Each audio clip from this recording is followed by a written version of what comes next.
100 years ago, in the Wei clan of Guangdong, a 12-year-old youth tossed in his bed. This was Wei Yanhao, smiling at his burning ambition. I shall become the world's strongest. Born to martial artists, he knew effort forged greatness. He sighed. Talent fails without relentless discipline. Yet this determined youth faced one tiny problem. He gazed out the window at the dying sunset. He sat up, watching the day's final light. He rolled back over. Regretful. My grand journey starts tomorrow. Sleep now. Cultivation can wait until morning. A man stormed in. Seeing him sleeping, he roared, "Wake up!" The youth awoke, smiling. Father is here. That was Wei Zhengxian, head of the Wei clan, the righteous sword. He stared sternly. Do you see the sun setting? The youth scratched his head. I see it, he asked. How can you lie there idle? The youth replied calmly. Because the sun is setting. Wei Zhengxian bristled. Veins pulsed with rage. Do you know how long you have lounged here? The youth looked mildly confused. 2 days? Maybe 3 days? Surely, only 2 days. The man bellowed in pure fury. 4 days. You wretched, good-for-nothing brat. 4 days spent wallowing under your blankets. Does your back not ache? Even a bear flips after 3 days. The youth chuckled. I sat up occasionally. Father, your worries are groundless. The words stung. He gritted his teeth. Noticing this, the youth changed his tone. It is not as you imagine. I intended to cultivate, but the sun always set. Sunset means sleep. What else can I do? Only then will I rise early to cultivate. Enraged, he strode forward, tossing the blankets aside. He roared. You brat! I shall cure your laziness today, and I shall discipline your blatant insolence. He tumbled, landing in a perfect handstand. Moments later, he returned, clutching his head, sighing. Steward Zhao Fang entered. Concerned about the second young master? He sighed. If he were not this way, why worry? Zhao Fang consoled. The young master will mature eventually. He slumped further, head in hands.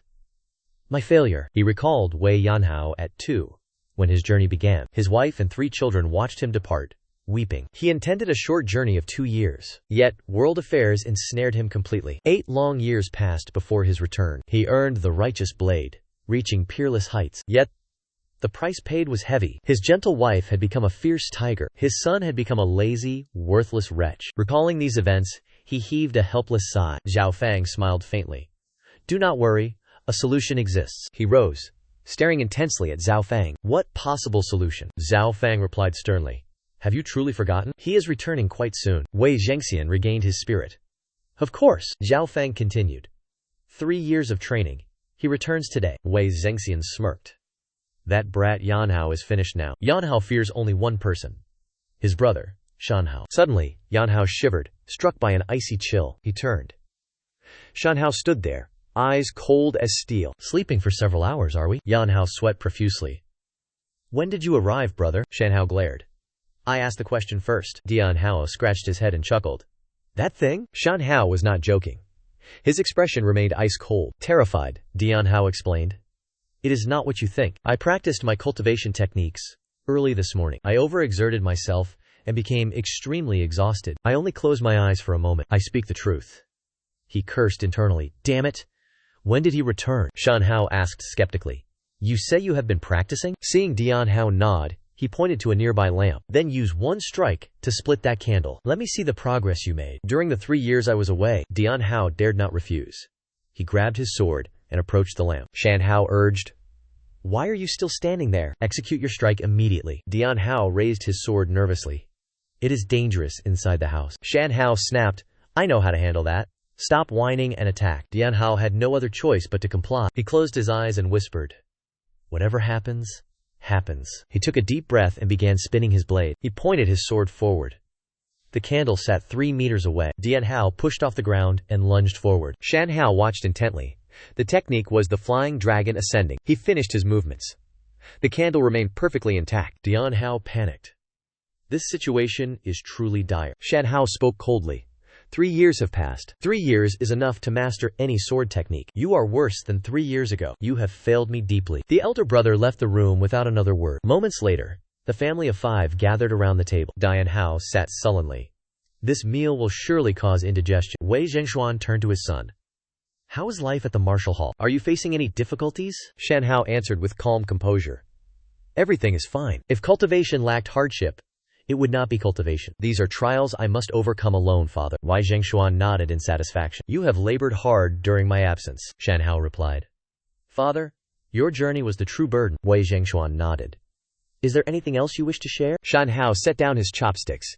He spoke solemnly. I have something to say, Han Chang asked immediately. What is the matter? Shan Hao stared straight ahead. It concerns Dian Hao. Chang frowned with worry. Is Haor in trouble? Dian Hao froze in panic. Do not sell me out, brother. Shan Hao looked at him. I am taking him to the martial hall. Dian Hao gasped. He stood paralyzed, unable to speak. The scene shifts to the two masters. Wei Zhengshuan sighed. Whether Master Wu San or Pang Daoji, merely hearing the name Wei Dian Hao makes them grind their teeth. This was the start of history. No one knew the lazy boy would shake the heavens. Dian Hao left the gates, sighing. Brother, let us rest a while. Wei Dian Hao reluctantly began the journey. His family felt deep sorrow. Wei Julian wept, clutching him. Second brother, do not go. Wei Zhengshuan cheered. Become a real man before you return. Change warned them. Travel with extreme caution. Dian Hao waved goodbye with a heavy heart. The brothers rode off. It was a smooth journey for Shan Hao. Dian Hao lay back on his horse. Is it much further? Shan Hao replied. 10 more days of travel. Dian Hao shrieked. 10 more days? Shan Hao remarked. Ride properly. We would have arrived in 5, Dian Hao retorted angrily. I have never ridden a horse before, Sun Hao answered calmly. I do not blame you, Dian Hao fumed. You are blaming me right now. Sun Hao remained steady. You asked? So I answered. Dian Hao continued whining. We can rest before continuing. Do you know how steep this hill is? I am exhausted to death. My legs ache. My glutes scream. He pointed. Look, they are resting on the ground. Sun Hao looked. He suddenly started. He dismounted. Dian Hao wondered. What happened? Where are you going? Sun Hao ignored him and approached the bodies. Dian Hao followed. What are you doing? Sun Hao sighed. Too late. They are dead. Dian Hao turned cold. He shrieked. What? Sun Hao picked up an item and signaled him. He checked the robes. This is Dam Hoa Zhang technique, Dian Hao asked in disbelief. Dam Hoa Zhang? Is it about flowers? Sun Hao shook his head. Originally called Chich Hoa Zhang, a lecher named Tay Cunhac committed heinous crimes. Thus, the name changed to Dam Hoa Zhang. Dian Hao interrupted. Lecher? Is he nearby? Sun Hao continued. He hunts women on secluded mountain paths. These corpses prove he attacked a woman here. A woman is in grave danger. He bolted. I will return soon. Stay here. Dian Hao screamed. You want me to guard corpses? Stop joking. But Sun Hao had already vanished. Dian Hao stared. Horses panted. Flies buzzed everywhere. Terror gripped him. He was finished. Time passed. The sky turned dark. Dian Hao stared upward, screaming into the void. You liar! Why have you not returned? I should have gone with you instead. He paused, pondering the grim reality. Has my elder brother met with disaster? There is no reason for this delay. Suddenly, a violent gale howled past him. Dian Hao gripped the reins, controlling his steed. He needed a desperate plan. Remaining here risks becoming a beast's meal. A flash of lightning ripped the sky. He shrieked in sudden, raw terror. The heavens opened, releasing torrential rain. Dian Hao gazed at the sky, utterly despairing. Everything is truly ruined now. His frantic cry echoed through the wilderness. In the downpour, he bit his lip, forcing the horse up the mountain. He loaded every corpse onto the steed, determined to carry them. Damn it. Beasts will devour these remains. I cannot abandon them here. Intending to bury them, the rain forced him to seek immediate shelter. The horse stopped. Dian Hao shoved it, howling in frustration. What is wrong now? Disobedient beast. Near a stream, lightning struck, startling the horse into a kick. Caught off guard, he tumbled into brush, groaning in agony. Moments later, he crawled to his feet. My back. That accursed horse deserves death. Rising, he froze, sensing something unusual. What is this? A hidden cave? Suddenly, he erupted into wild, frantic laughter. Perfect. I have found our sanctuary. He looked back, spotting the two steeds standing still. Dian Hao quickly tethered the horses to a nearby rock, securing them. He sighed, standing there helplessly. I cannot even win a single fight. Inspecting his tattered state, he muttered, What have I become? Truly, leaving home is nothing but suffering. I left a mark at the cave entrance. My brother will surely find me. He collapsed onto the ground. He sighed deeply. I shall sleep for now. Yet, sleep evaded him. He felt anxious. Will my brother be all right? He will be fine. He is truly peerless. He will surely return here. Finally, he drifted into sleep. The warhorses broke free. They wandered away. Dawn broke early. Dian Hao slept soundly. He showed no sign of waking. Night fell again. He slept for 2 days. Suddenly, blue light emerged. It enveloped his body. It lifted him upward. He floated inside. He vanished through stone. Time passed slowly.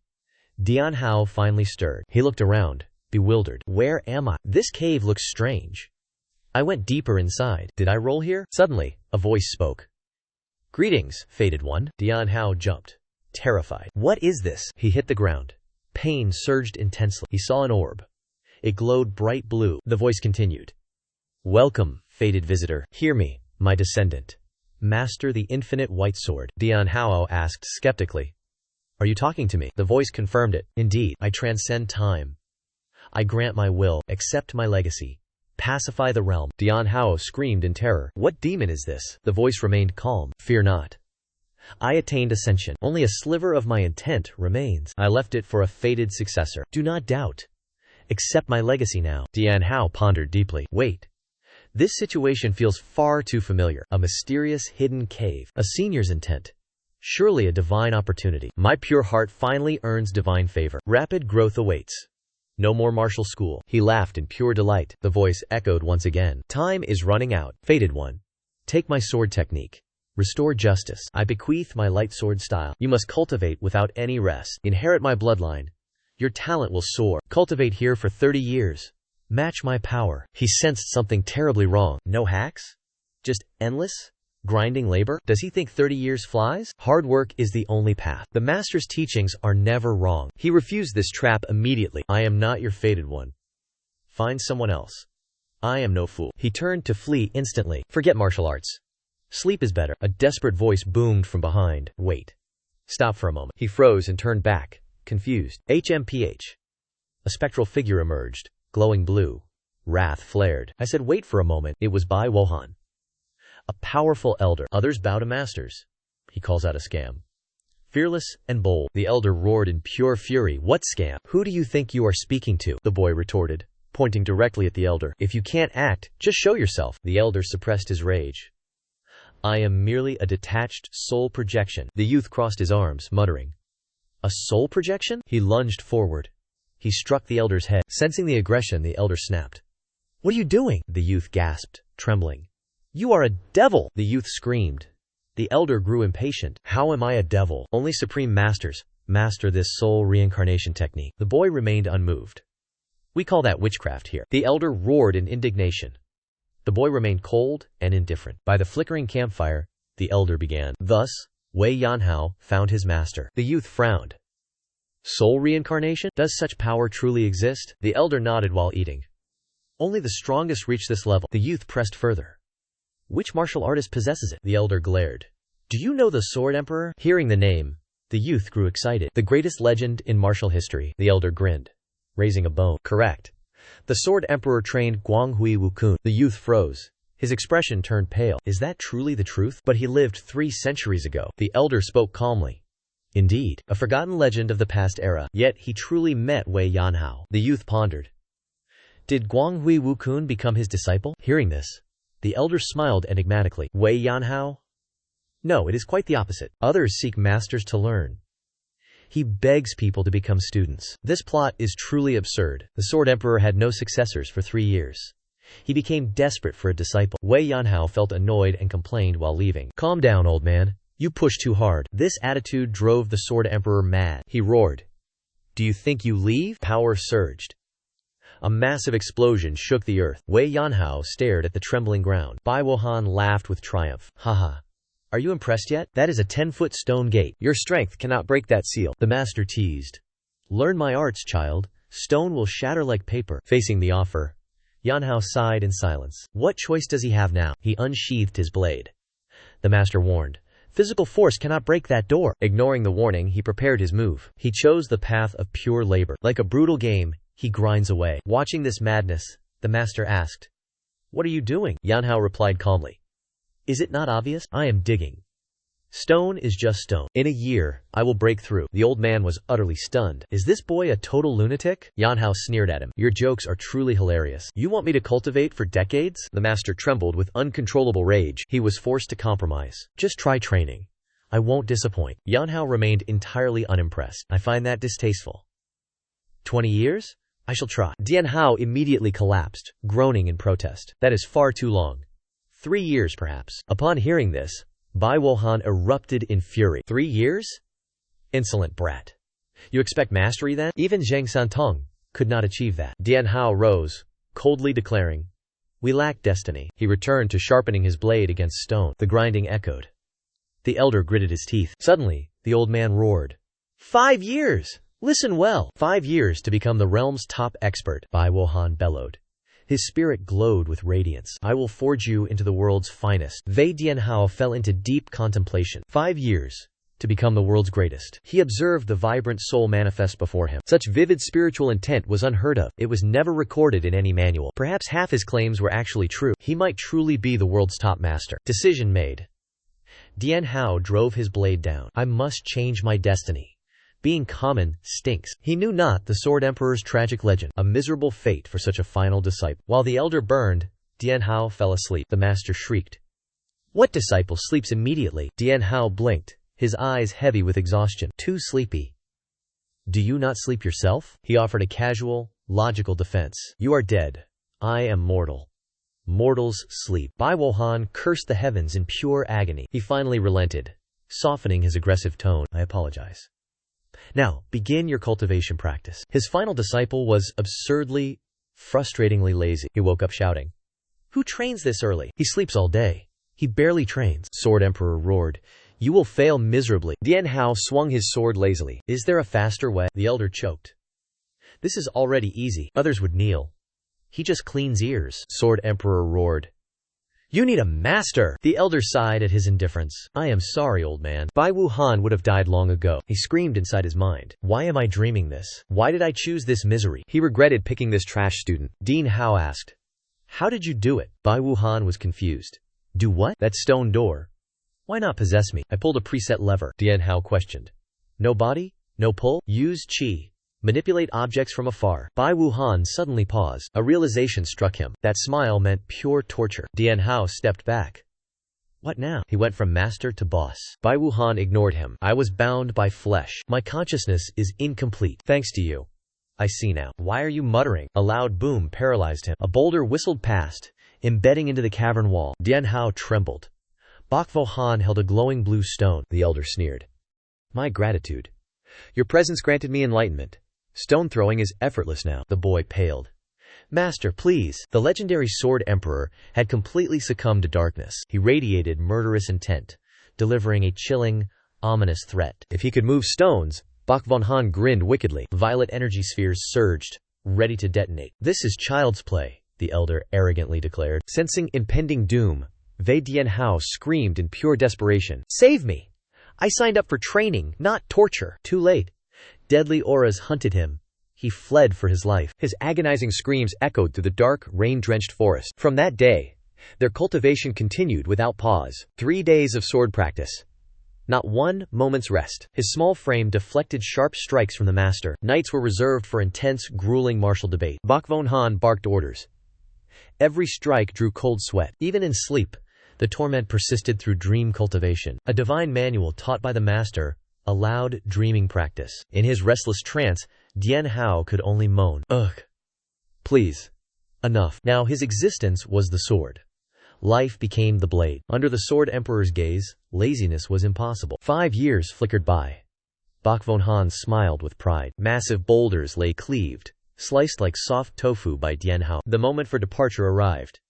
A firm hand shoved the gate. The stone door groaned open, revealing a man emerging after 5 years. The entrance slammed shut with a deafening, final boom. Stepping into sunlight, he inhaled the scent of pure freedom. The one who would shake the heavens had returned. The protagonist emerges. Aura amplified.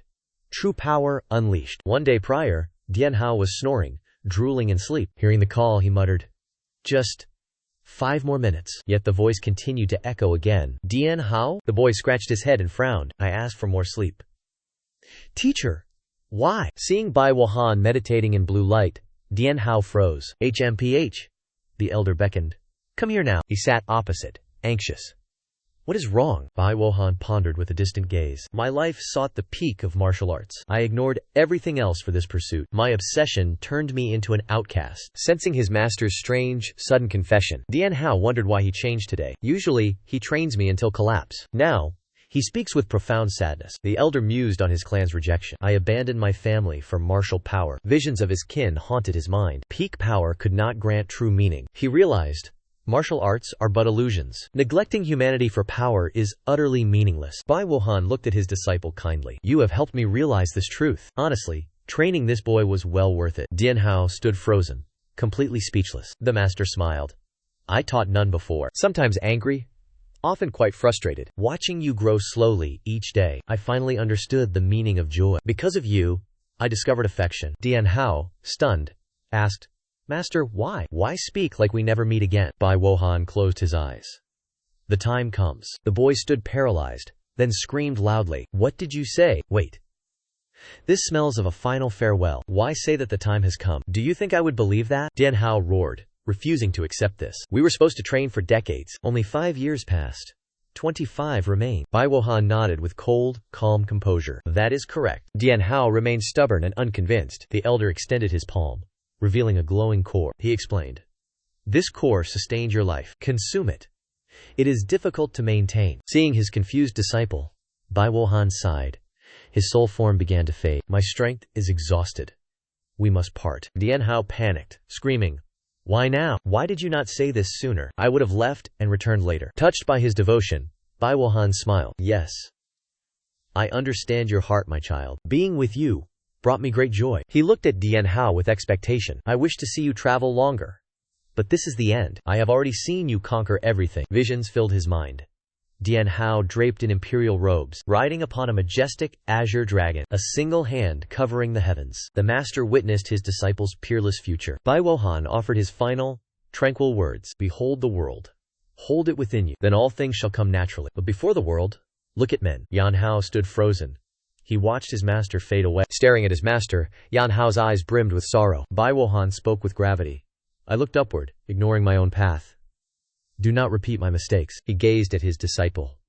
His voice dropped low. Though we shall never meet again, and though the world forgets my name, within your every gesture, and within your every sword strike, I shall remain. A peaceful smile appeared.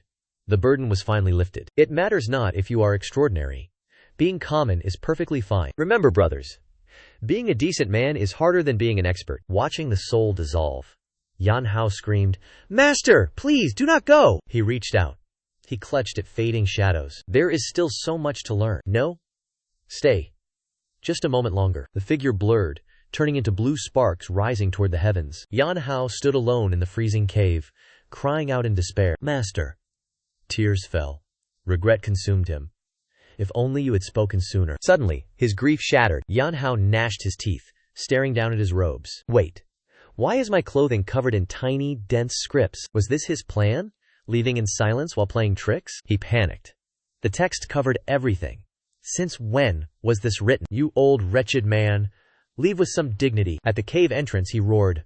What madness is this? Before vanishing, Bai Wuhan had inscribed messages across Yan Hao's garments. Simply put, the cultivation technique learned this year was incomplete. Knowing his disciple's lazy nature, the master expected him to stop training. Thus, Bai Wuhan installed a special mechanism within his body. He used his own internal core as a catalyst for automatic cultivation. It sounds like a blessing. The truth is far more brutal. If his understanding fails to keep pace with the core, the internal energy will drain him until he perishes. As Yan Hao slumped in laziness, the text hit him like ice-cold water. Train or die.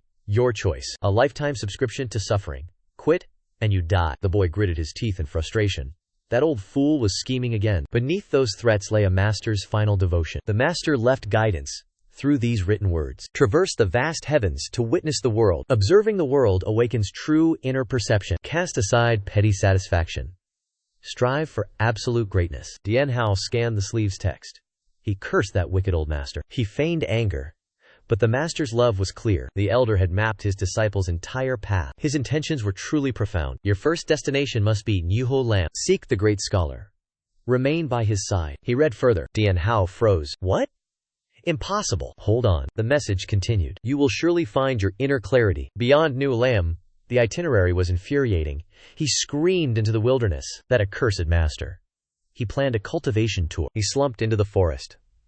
Dian Hao sighed deeply. I only wanted to return home. He felt anxious for his brother. Brother, are you still safe? Thinking of family, he whispered. I will return soon. Despite his grumbling, he moved forward. Duty demanded action. Before truly leaving his home of years, Dian Hao knelt. He bowed to honor his master. Turning away, he muttered, "Do not expect my return. You torment me endlessly." Harsh reality struck. The new traveler stood paralyzed. Damn it! Where is Neo Lam? Barely left the mountains. He is already lost. The white marshal's soul appeared. The elder laughed gleefully. Ha!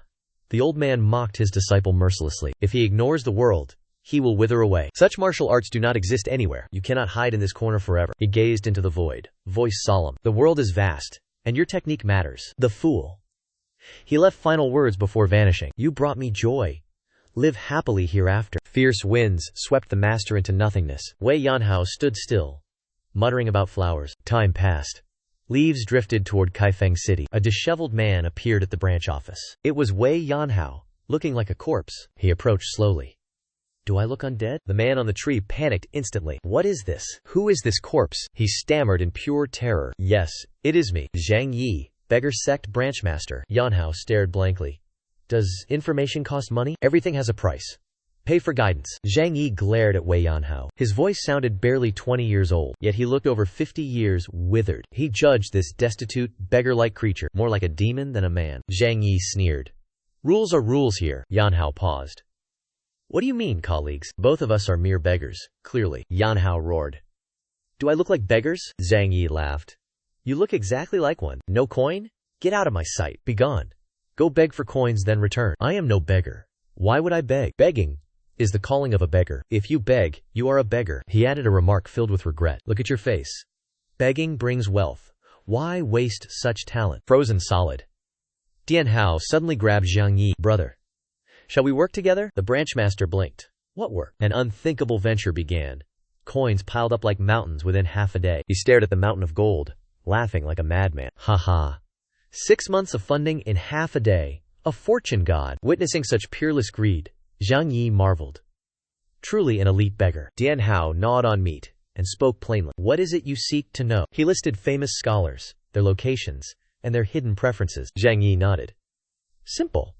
But is that all? Dian Hao continued. List all famous people. Zhang Yi shouted in panic. More? Every single one? Eyeing the gold, he relented. Fine. Return in 7 days and nights. Finished speaking, Dian Hao sprawled across the floor. Zhang Yi muttered. I never authorized such laziness. A parasite acting like a host. I have nowhere else to go. I stay here. 7 days passed. Zhang Yi watched, stunned, as Dian Hao refused to leave. Staying here permanently? Dian Hao lay still. Indifferent. If not, consider it a free rental. Zhang Yi would soon regret those very words. Moments later, a subordinate rushed in, deathly pale. Branchmaster. A major disaster. Zhang Yi, confused, bellowed in anger. Why such a loud commotion? What can possibly happen to beggars? The subordinate trembled. He could barely speak. Our sect is starving to death. Hearing this, Dian Hao jolted upright. Utterly bewildered, he demanded, What? Both men lunged outside, desperate to investigate. Pure chaos reigned. Citizens were mercilessly driving away beggars. Have you no shame? Begging? Get lost. Now. Truong Nehet ran, pointing toward the crowd. I told you to see this. Look. The beggars are finished? Upon seeing the scene, he froze. Utter disbelief struck him. He prepared to lecture his subordinates on beggars, etiquette. A wealthy man pointed, laughing with cruel excitement. Look at him. Truly, the most destitute wretch alive. The crowd swarmed, whispering with performative pity. How utterly tragic. Eat, poor boy. Eat. Coins rained down. Metal clattered continuously against the motionless figure. His face paled. Cold sweat poured down in absolute shock. 5 years in the cave transformed him into a gold mine. Dian Hao's demeanor shifted. He smirked, his eyes gleaming with cold, pragmatic greed. Earning is easy. Collapsing to the floor, Dian Hao gasped, feigning extreme exhaustion. Thirsty. So thirsty. Seeing his sect's gold mine dying, Truong Nahat shrieked like a maniac. Water! Bring water! Now! Subordinates scurried. Dian Hao relaxed, shamelessly enjoying the royal treatment. A trembling follower offered a bowl. Dian Hao glared, brow furrowed in disgust. The bowl is filthy. Truong Nahat struck. The subordinate flew away, crushed instantly. A branch leader, acting like a servant for a beggar. Dian Hao inspected the new bowl, murmuring with haughty disdain. Stagnant water? Truong Nahat exploded, screaming for subordinates to fetch pristine mountain spring water. How many times must I repeat myself? The power dynamic had completely inverted. Dian Hao lay prone, enjoying the meticulous service. He offered a soft word of praise. Yes. Truly excellent. Very good. Zhang Yi stood behind him, teeth grinding. His hands trembled with deep resentment. He cursed silently. This is pure humiliation. I am a sect leader. Serving a beggar? Yet, seeing Dian Hao's frail state, he dared not act. The reality was cruel. If this rascal dies, my disciples starve. As the leader struggled, Dian Hao played with an ant. Greetings, little ant, he muttered. The suffering continued. Zhang Yi had to massage the beggar's back. Dian Hao frowned, complaining. My back is killing me. Zhang Yi fawned. Master, a sore back will not do. Serving a beggar. Forced to flatter him. He wondered, when would the intelligence finally arrive? We are all going to die. Just as his patience snapped, a desperate cry echoed. Sect leader!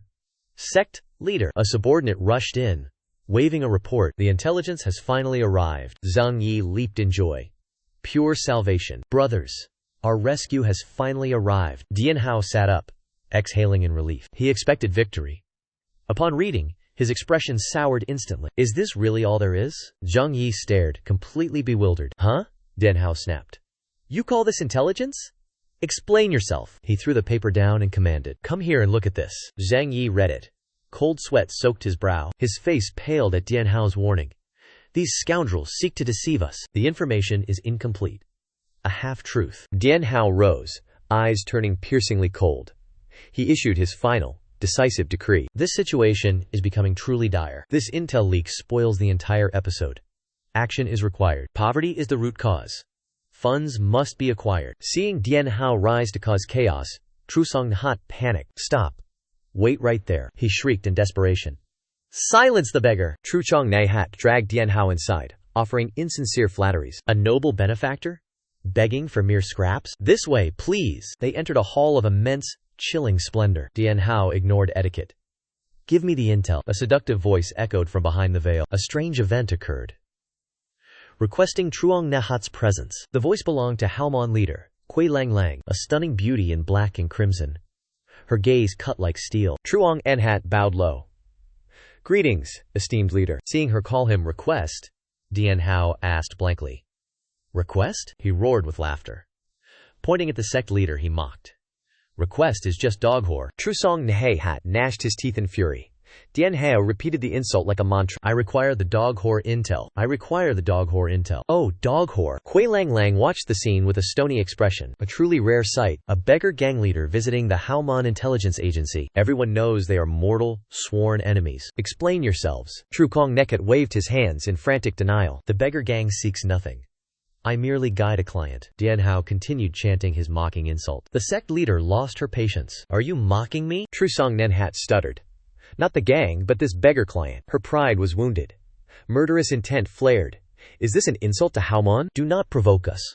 We sell no intelligence. Dian Hao countered coldly. I am no beggar. Zhang Yi paled in fear. Gai Lang Lang turned away silently. Constant mockery invites total disaster. Remember.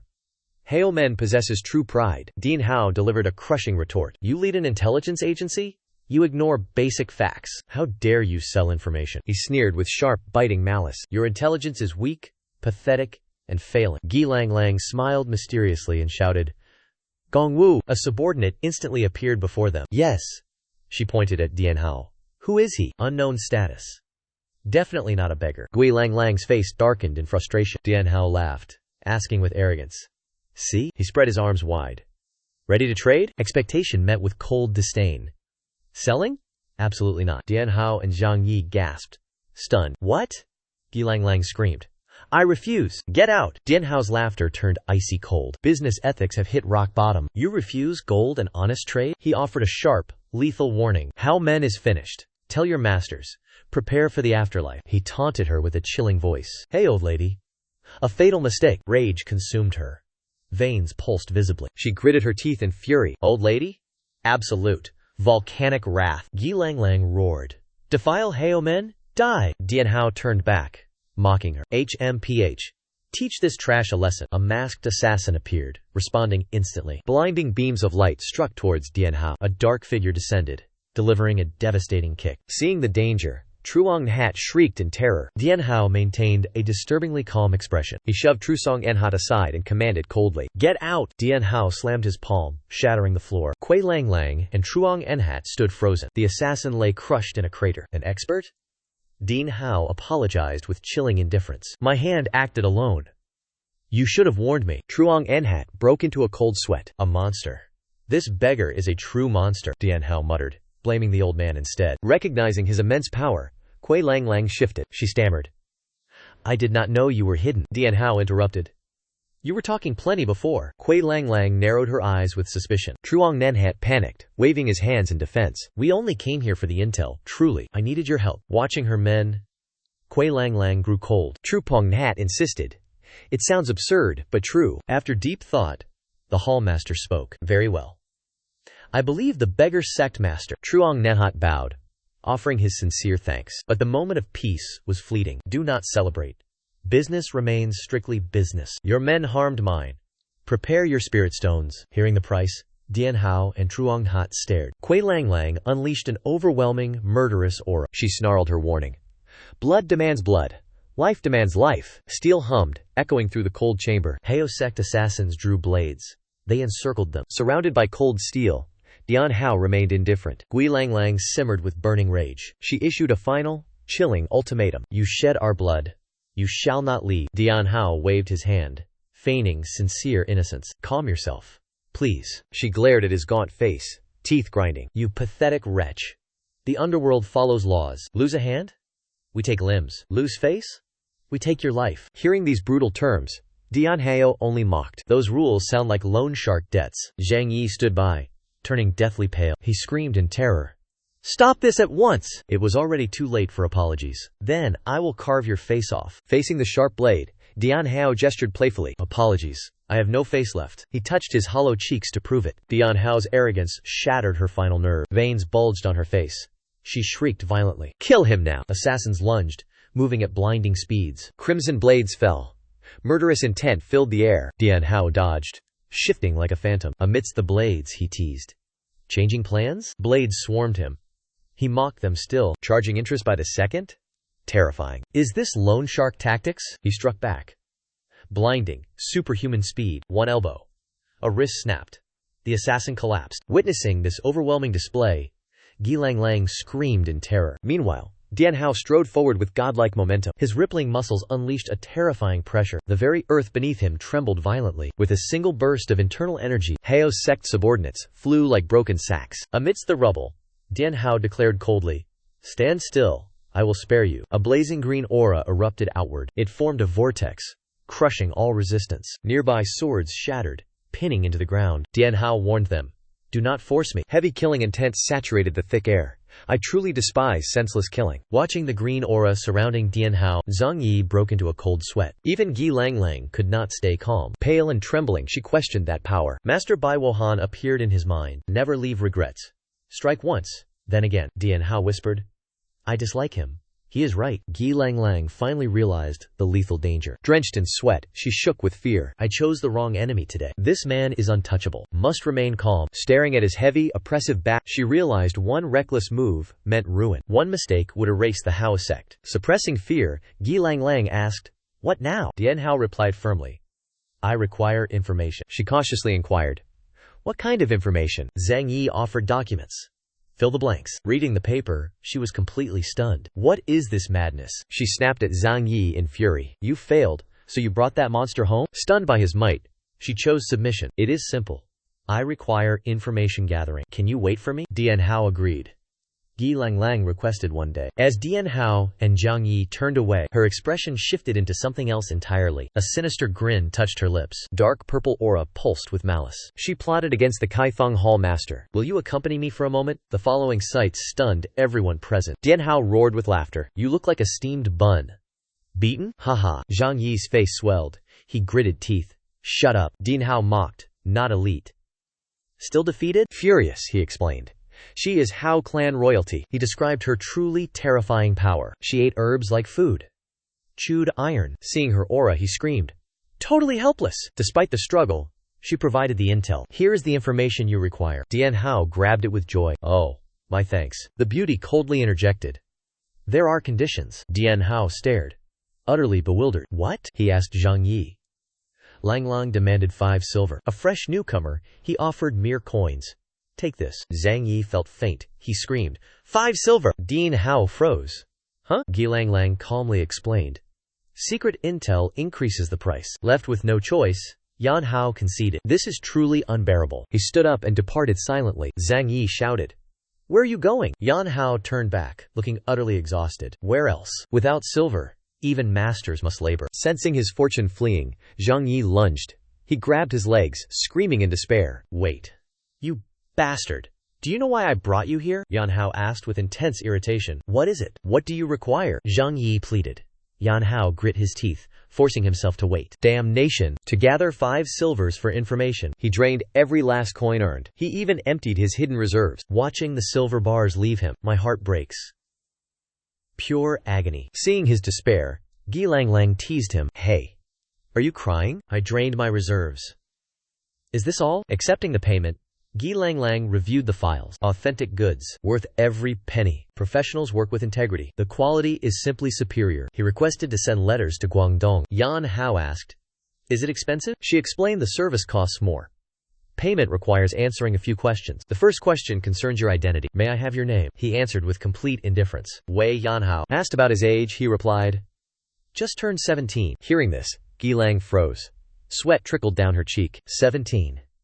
She could not believe someone so young possessed such overwhelming pressure. She muttered his name. Suddenly she slammed the table and stood up, eyes wide with shock. Guangdong. Wei Yanhao. Could you be that Wei Yanhao? The second young master of the Guangdong Wei clan? Yanhao asked, looking completely clueless. Huh? You know me? Guilang confirmed she knew him. The Wei clan had hired them to find their missing young master. She pressed him.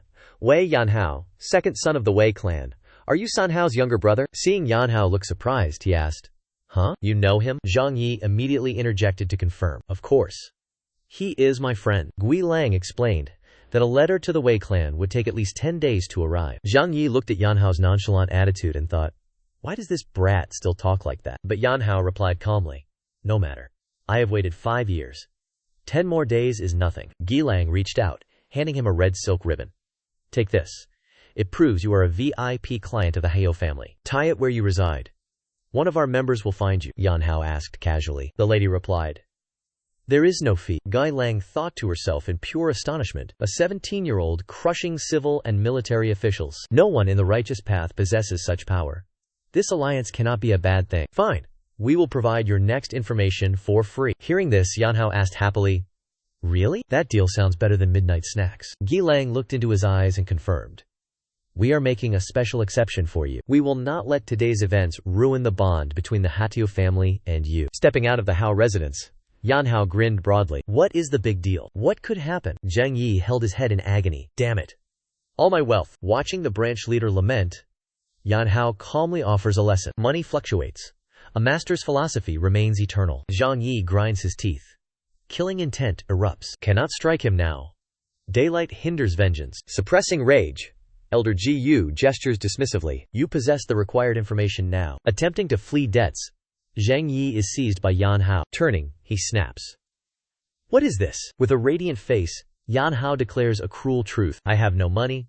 My purse is completely empty. Zhang Yi freezes. His face twists. He screams at the heavens. Gods, have mercy. High above, Gilang watches them silently. A subordinate approaches with deep respect. Gilang commands. Send word to headquarters immediately. News of the missing Wei heir finally surfaces. Wei Yanhao walks away.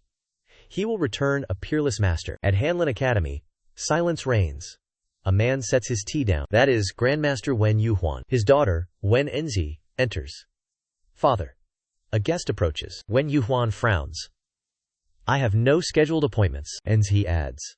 He wishes to play chess. Hearing this strange request, the Grandmaster laughs. A game of chess. How intriguing. Soon, Enzi escorts the mysterious guest inside. I have brought our guest. Wei Yanhao enters. I hope I do not intrude. Wen Yuhuan rises. His poise is unmatched. Why would you? Guests are drawn to my refined, scholarly elegance. He points to the board. Your move? So, you wish to challenge me at chess? Dian Hao eyed the board, calmly replying. That is the only thing I know. Van Hu Hoyan smiled with confident grace. Very well. Let us play a game. The elder gestured to the board. Yielding graciously. I take white. You make the move. Dian Hao licked his lips. His gaze turned icy cold. Then, let us begin. Clicking stones echoed from the bowl. Dian Hao decisively grabbed a black stone. Watching him, Van Hu-hoan assessed silently. This beggar seeks only a free meal. I shall go easy. Grant him mercy. But as the first stone fell, Dian Hao struck the wood with terrifying force. Van Hu-hoan stunned. Cold sweat dripped down. The master gasped. A novice? Impossible technique. The match turned at blinding speeds. Van Hu-hoan stroked his beard, visibly tense from his opponent's peerless skill. He favors rapid strikes. Such strange control. Only clashing stones remained. Dian Hao attacked. The master could not react. Sweating profusely, the master's hand trembled over the bowl, fearing the next move. Van Hu-hoan stared, face distorted in sheer terror, locked in a dead end. He screamed in his mind. What is this madness? As the master froze, Dian Hao grinned arrogantly, asking, why do you hesitate? Gazing at the stalemate, Van Hu-hoan shook, sweat drenching his brow. He marveled to himself. Truly astonishing. To the eyes of this master, these were not mere lifeless stones. This was a true battlefield. Black and white rained down. A heart-stopping, soul-shattering sight, like a hurricane. A violent, crashing storm. Van Hu-hoan sensed it clearly. This was no time for battle. Yet, the opponent struck like a madman fighting for his life. A single weakness? He would strike like a demon. The image of Wei Dianhao sitting at the chessboard transformed into a red-eyed monster, baring its fangs, a true battle demon. The pressure was suffocating. As the final piece landed, the master sighed in relief. A marvelous match. Your aura is truly unique. Dianhao bowed in return. Many thanks. His power? Forged by his master's relentless torment. The answer stunned Van Hu-hoan. You have a master? The bizarre image of the elder, Bai Wohan, surfaced. If you lose, train tenfold. If I lose, rest. Recalling those hopeless days, Dianhao muttered, a vicious old man. Returning to reality, Dianhao requested a place to stay. My master insisted I reside in this Ruolin forest. Van Hu-hoan nodded with deep understanding. You follow your master's final instructions. If that is the case, I must assist. I will prepare rooms. Stay as long as needed. He turned to his daughter, An-chi. Prepare quarters and clothes. An-chi bowed respectfully. Understood. Things moved too quickly. Dianhao felt flustered. But I have no spirit stones. His innocent honesty made Van Hu-hoan laugh heartily. Ha ha. Such unnecessary courtesy. I intended to keep you here for company anyway. Just share a game or chat with guests, he added. Wei Dianhao agreed to the great master's request. That is a task I can manage. After bidding farewell, he said, I take my leave. He followed Van An-chi in silence. The young lady led the way ahead. Follow me, she commanded. The destination was a luxurious, steaming hot bath. He submerged into the heated water. Dian Hao exhaled in total satisfaction. Finally, true bliss, a complete reset after years of suffering. He closed his eyes, savoring the peace. He loathed bathing in his past life. Yet, these waters felt divine. His skin began to glow, cleansed anew. Such pleasure reminded him of his master. That old man was truly ruthless. Elsewhere, An-chi walked the corridor, fuming. She deeply despised this mysterious new guest. Why did father invite this walking disaster? Suddenly, a footstep from the steam. Dian Hao stood there, completely exposed. An absolute visual shock. The young lady shrieked in total terror. Dian Hao turned, displaying total innocence. An-chi hid her eyes. You demon! Cover yourself, please. Cover up now, Dian Hao muttered. What is this? He reached out to grab a towel. Peeking through her fingers, she blushed intensely. His body was powerful. Perfectly sculpted muscle. He wrapped the cloth. His hair dripped. He stared coldly. Does this suffice? Her poise shattered. The clothes hit ground. She whispered, Who are you? Days later, An-chi confronted her father. Father, make him leave this manor. Van Hu-hoan sat calmly beside the chessboard. He looked up and asked, Him? The daughter snapped. That new arrival stays locked in his room all day. Inside that very room, Wei Dianhao slept soundly. Drool pooled beneath him. An-chi complained incessantly. He sleeps all day. Except during meals. He regrets coming here. Clearly. Van Hu-hoan mused. I never even asked for his name. An-chi refused to let it go. She used her father's teachings against him. You said laziness is a sin. Hard work builds character. Why defend this lazy slacker now? He has thrown the entire estate into chaos. Van Hu-hoan explained slowly. An-chi, I love chess. It reveals the opponent. Words lie. Faces deceive. Aura cannot be hidden. He slammed a piece down. A powerful strike. Impatience reveals a weak mind. Temperament defines a man's entire life. His aura is peerless and aggressive. I have never seen such extreme intensity. He is no mere slacker. He has endured a brutal, unimaginable past. He stared at the board. He continued his logic. The brighter the sun, the deeper the shadows. His apathy hides a life of immense hardship. A bird seeking shelter from rain needs rest. Do not force it back into the storm. Let him rest a while longer. Enchi lowered her head. I understand. She turned away with a heavy, frustrated sigh. She remained unconvinced. That was her silent response. Yet, trouble surely awaits. She approached his room. The sight made her blood boil. Dian Hao sprawled on the floor. Dishes lay shattered. He snored loudly. She gritted her teeth. Father is deceived. This lazy wretch cannot be a hidden dragon. I will force him out, no matter what. And Zihi stood before the slumbering man. She unleashed an earth-shattering scream. Wake up! This is no free inn. How can you sleep for a month? When Enzihi crossed her arms, she glared at Wei Yanhao with utter disdain. Yanhao opened his eyes sluggishly. He muttered, What is it? She gave him no time. Enzihi pulled the mat away. He crashed onto the cold floor. She roared, Wake up! The sun is high! Yanhao sat up, rubbing his head. He answered with sleepy eyes. Is that so? Let me sleep more. One needs rest to save the world. His nonchalant attitude infuriated Enzihi. What kind of person are you? Everyone cultivates diligently. You only laze around? Yanhao picked his ear, still sluggish. They cultivate because they choose to. I sleep. What is wrong? Enzihi turned bright red. She bellowed. Quiet! Silence yourself! Even so, your laziness is shameful. Elders would never forgive this. Do you know who washes these blankets? The young lady continued her barrage. Eat, then work! No one feeds freeloaders. Hard workers earn respect. Lazy parasites deserve nothing. Begone! Yanhao tried to use her father as a shield. He started. But your father explicitly. Enzihi leaned in, screaming in his face. I am the one holding the purse. Fearing the holder of spirit stones, Yanhao sweated. What must I do? Enzihi led him to the well. Dozens of filthy sacks stood there. They towered like a mountain. She spoke coldly. Wash all of this laundry. Yanhao panicked. All of this? Enzihi smirked. Barely anything at all. Yanhao muttered in deep despair. Is this the price of sustenance? He lamented. I did not even eat gold. Anqi instructed him with great excitement. I leave it to you. Wash them clean. She turned away with a triumphant smirk. Mess this up? Start from scratch. It must be spotless. Anqi sneered. He could never finish by today. A moment later, the lady froze in sheer terror. The massive pile was spotless, glistening under the sun. Anqi stood paralyzed. How is this possible? She gasped. What dark art is this? Anqi gritted her teeth. Pure, burning rage. Unacceptable.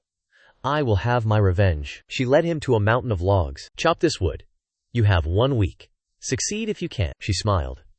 He would surely collapse from exhaustion. Reality struck her like a cold blade. In a blink, Dianhao sat atop the split wood. Anqi stuttered in shock. What is this? I barely blinked my eyes. Are you moving 10 times faster? Her mind could not process the sight. 10 men would labor 10 days for this. The next trial. Washing the dishes. Thousands of plates. Polished to a perfect shine. Dianhao rested. Anqi stood in total disbelief. The courtyard was spotless. Not one speck remained. Anqi sweated. How is this humanly possible? Is he just a machine in disguise? Thus, Dianhao's life in Nha Lam began. Deep in the silent night, 2 shadows whispered. Taking Dianhao was a grave mistake, the elder growled. He brings disaster everywhere. Wherever he treads, chaos follows. Nha Lam is doomed. Since Wei Yanhao arrived, this peaceful place of study fell into absolute chaos. The mystery began with a simple, yet calculated game of Go. Chess pieces clicked. A tense mental battle commenced. Wei Yanhao exhaled heavily, sweat trailing down his weary face. He sighed. What have I gotten myself into? He assumed it was just a casual match. The situation turned far more chaotic than expected. The crowd whispered. Everyone received an invitation letter. Even the great scholar Shinju sent invitations. Who is this player causing such a disturbance? Curiosity brought me here to watch. The provocative invitation spread widely. Challenging everyone openly is truly shameless. Stagnant pieces rot. The board waits for a master's move. If the time is right, step forward to play. Within the Hanlin Academy, the atmosphere grew suffocatingly tense. Unlike the restless crowd, Wei Yanhao sat bored. He dropped a piece. The room fell into stunned silence. Dozens of scholars and players surrounded the hall, watching intently. A cry of pure shock echoed through the hall. Impossible! He lost everything! Yanhao remained indifferent, smirking at the roaring crowd. The crowd screamed in pure excitement. Look! The chess saint has finally arrived. After the match, Yanhao stretched his limbs, sighing with fatigue. My back is killing me. Suddenly, a girl's voice pierced the air. I already told you. I refuse. Yanhao looked toward the source of the commotion. Inside the hall stood a massive man. Lu Mufeng, draped in gaudy gold and silver jewelry. He was abusing his power to coerce a woman. He snarled, his voice dripping with intimidation. You truly refuse to marry me? Think carefully. Thousands dream of this opportunity. Facing the arrogant fool, Wen Enzi stared back. Correct. I have no such intention. Lu Mufeng narrowed his eyes. Killing intent surged. You will regret this. Despite the suffocating pressure, Yin Ji stood firm. She growled. I said no. The fat man revealed his cunning nature. He stepped closer and whispered threats. Think carefully. I take what I want. Understood? I am offering you a polite suggestion. If you continue to refuse, the next time won't be a suggestion. Willing to let the Hanlin Academy fall? Is that truly acceptable? Pride wounded, Yinji screamed. Do as you wish. The academy will not fall. Lu Mufeng sneered in triumph. Perhaps. But I possess the power. You know that to be true. Fury ignited in her eyes. I despise you for that. Money does not grant you godhood. Stop your delusions. I will never marry you. Lu Mufeng replied coldly.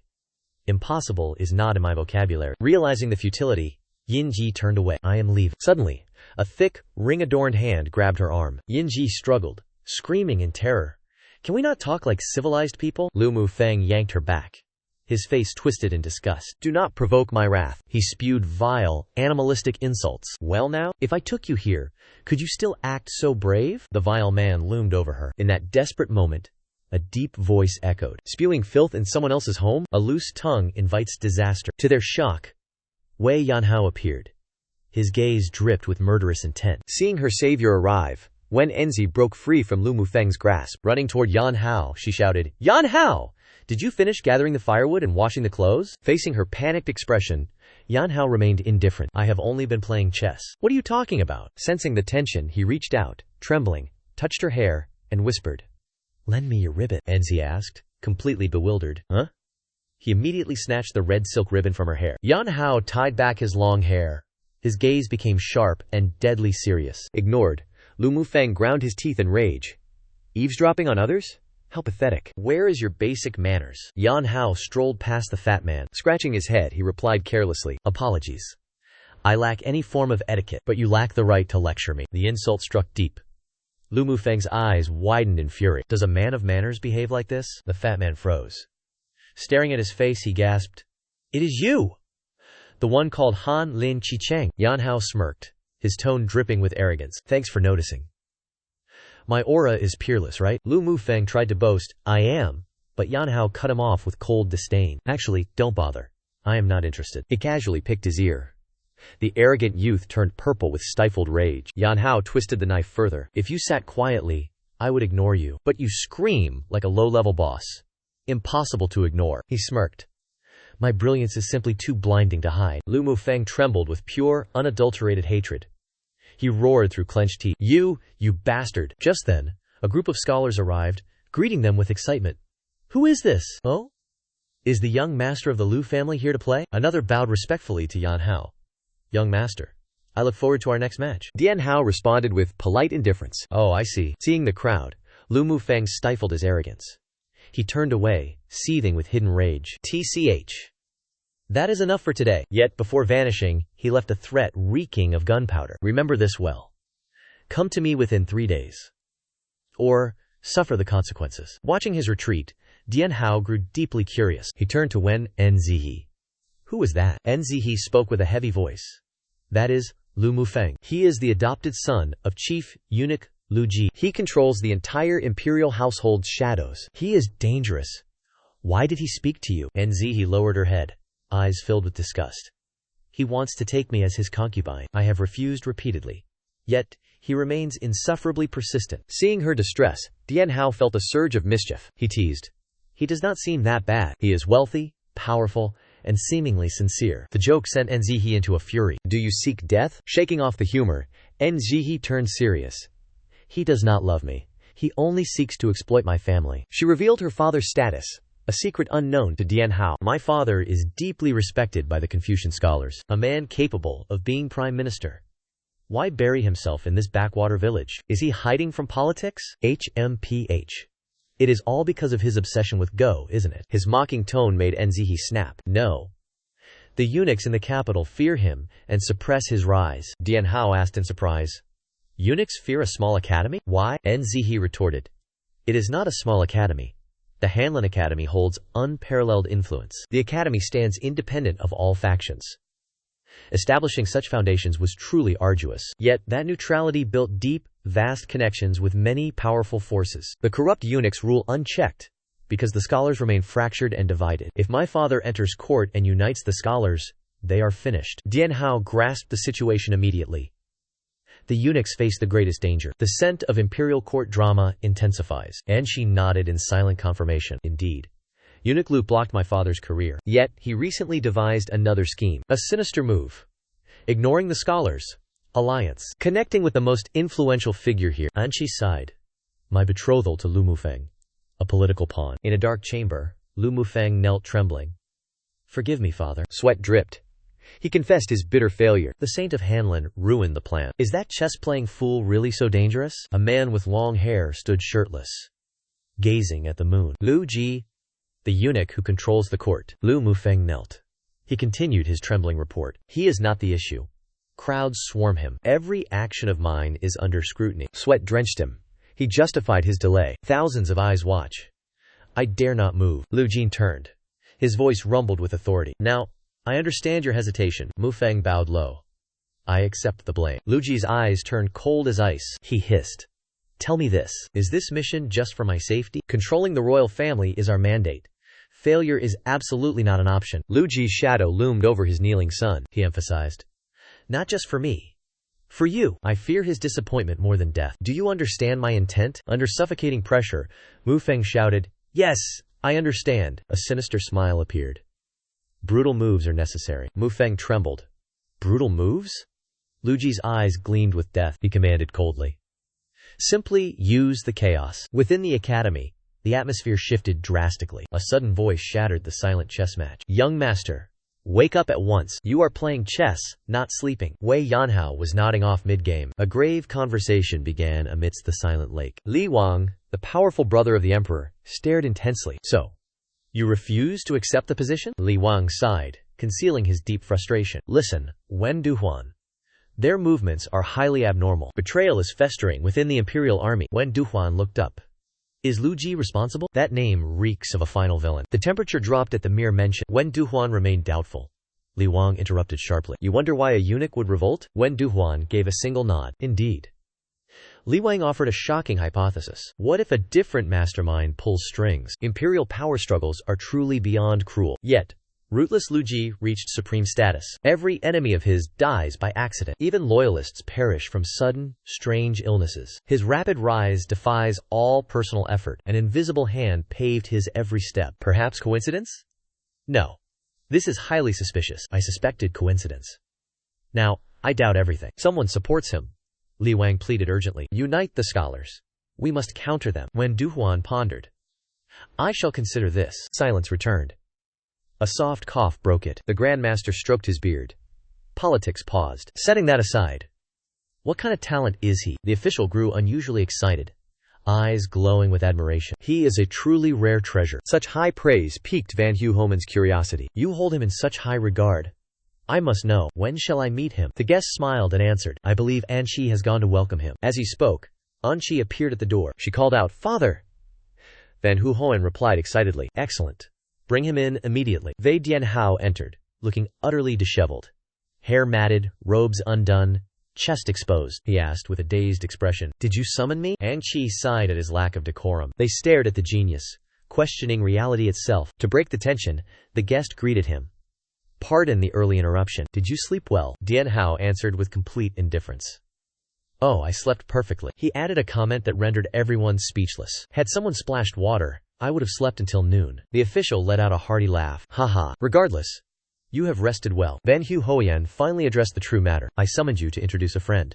He introduced himself humbly.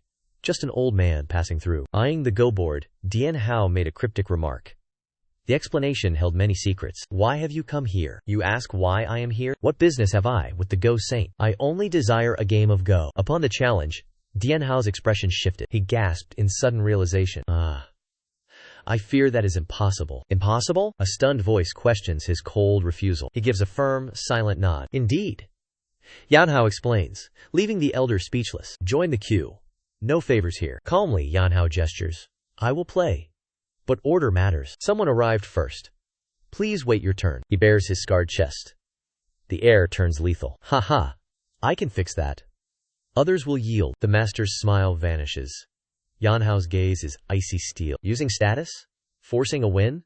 Pathetic. He freezes. Cold sweat drips from his brow. Yanhao presses the advantage. Look at you, a man of status. Commands others to yield, but they will never respect you. He stands firm on his own path. I may look common. My word is absolute. A man of integrity. His resolve never breaks. The master sighs. Can we make an exception? Yanhao crosses his arms. Wait your turn. Wen Yuhuan sighs. Today will be troublesome, father. I can resolve this matter. The master turns. You? Wen Enzi watches from the shadows. Who is this man? Why keep his word? She steps forward. She touches his shoulder. What? Her decision shocks the entire crowd. Every match scheduled today, including yours, cancelled. Yanhao's eyes widen. His expression twists in shock. He screams. What? Everything is cancelled? I just sat down. My seat is cold. Yanhao stares, completely dumbfounded. Is that true? Attempting invitation. But I have my principles. He tried to delay, but Anzihi interrupted. No. Tomorrow will not suffice. The lady approached. Her gaze pierced his soul. She hissed. Don't play games today. Anzihi refused all excuses. No negotiations. Decide right now. Under her suffocating pressure, Dian Hao sat. Anzihi stood back. A smug smile. Dian Hao exhaled. A powerful, decisive strike. Li Wang frowned. Disappointment filled his gaze. Useless. Just an arrogant talker. The Grandmaster lost his patience. He wanted to leave. But the formation shifted. No turning back now. Let us test his true skill. He focused. A heavy, thunderous move. Nightfall engulfed the academy. The battle remained intense. Black and white pieces formed traps. The guest leaned in. You dislike this game? Silence. He stared at the board. Suddenly, blue radiance erupted from it. The board transformed. A battlefield of shadows. This level of slaughter? Only in war. He stared at Long Dai. What past lives? Impressive skill. But not my preferred path. The white piece created total domination. I thought it finished. I looked away. He froze. Recalling Wei Dian Hao's expression, I finally saw his eyes. How should I describe it? He activated his 100% serious mode. His eyes held stars and vast galaxies. A chilling, silent intensity remained. Only those reaching the heavenly unity display such gaze.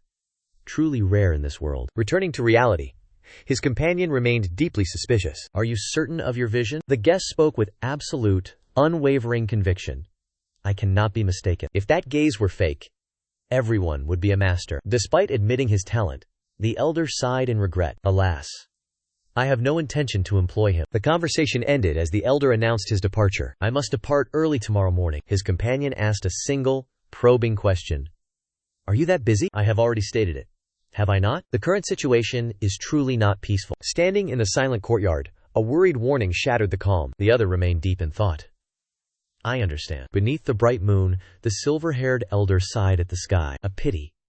A perfect night, yet tainted by sorrow. That peace vanished. A heavy foot stomped the earth. From the shadows, a masked assassin reported to his obese, gold-clad leader. Cargo secured. Ready for action. The leader spoke one word. Good. Following orders, the assassins unsheathed their razor-sharp blades. The leader growled. Subdue them all. Immediately. Dark shadows darted forward, shouting in unison. Understood. The subordinates channeled movement techniques, soaring with killing intent. In the academy corner, a guard yawned. Still drowsy, he froze. Eyes widened, staring into the encroaching darkness. HMPH. Assassins swarmed like a plague, sowing terror everywhere. Desperate cries for help tore through the night. Amidst the chaos, the leader wore a sinister grin. Stubborn fools. Now you suffer the consequences. He raised a ring-clad hand. Capture everyone. Leave no one alive. His eyes burned with cruelty. Not even a mouse leaves tonight. While blood stained the outside, Wei Yanhao slept soundly within. He snored deeply, completely indifferent to reality. Silence broke. The Hanlin Manor became a living hell. Assassins struck. Brutal. Merciless. Total destruction. Lu Mufeng stood arrogant, gold chains gleaming. He sneered cruelly. Shoulda listened. Now look at this wreckage. He waved his hand. Seize them all. His underlings charged, executing orders with fervor. Lu Mufeng's gaze turned venomous, fixated on Wen Enzi. He snarled. Break her pride. End her defiance. In the courtyard, captives knelt, bound by crimson ropes. Wen Yuhuan watched, trembling. He screamed in disbelief. What is the meaning of this? Moments ago, we were playing chess peacefully, when Enzi stood behind, face pale, trembling with fury. Lu Mufeng strode forward, fabricating reasons for this slaughter. We received reports of suspicious activity here. Powerful figures from across the land gather frequently. The official retorted, "How is that suspicious?" Lu Mufeng's expression shifted, becoming profoundly sinister. He leaned in, whispering with lethal intensity. Why do the powerful congregate in one place? Such gatherings? Only one answer. Treason. Silence. A chilling silence descended upon the courtyard. The official sweated profusely, shocked to his core. He stammered, "This is madness. Treason? We were merely playing a game." Lu Mufeng stood towering. He looked down, mocking them. "You expect me to believe this is chess?" The official fought to explain, desperate and broken. "It is the absolute truth. You must have heard of the chess king." He smirked, dismissing the claim with cruel disdain. "Mere rumors? Easy to fabricate. Impossible to verify." Lu Mufeng scanned the bound captives. His eyes turned sharp, sensing something wrong. He growled, "Where is he? Where?" He glared into the empty void. He repeated the demand, voice trembling. "Where?" Lu Mufeng questioned with chilling malice. "Where is Han Lin Shiwang?" He surveyed the courtyard. "Empty," he muttered. "Not a soul remains." He sneered. "Smelled danger and fled? What a lucky coward." Turning to the captives, he feigned mercy.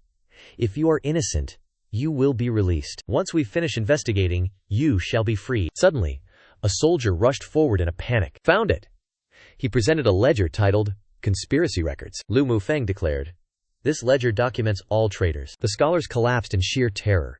They screamed in despair. "A conspiracy ledger? I have never heard of this." Lu Mufeng held the book high. "The proof is here.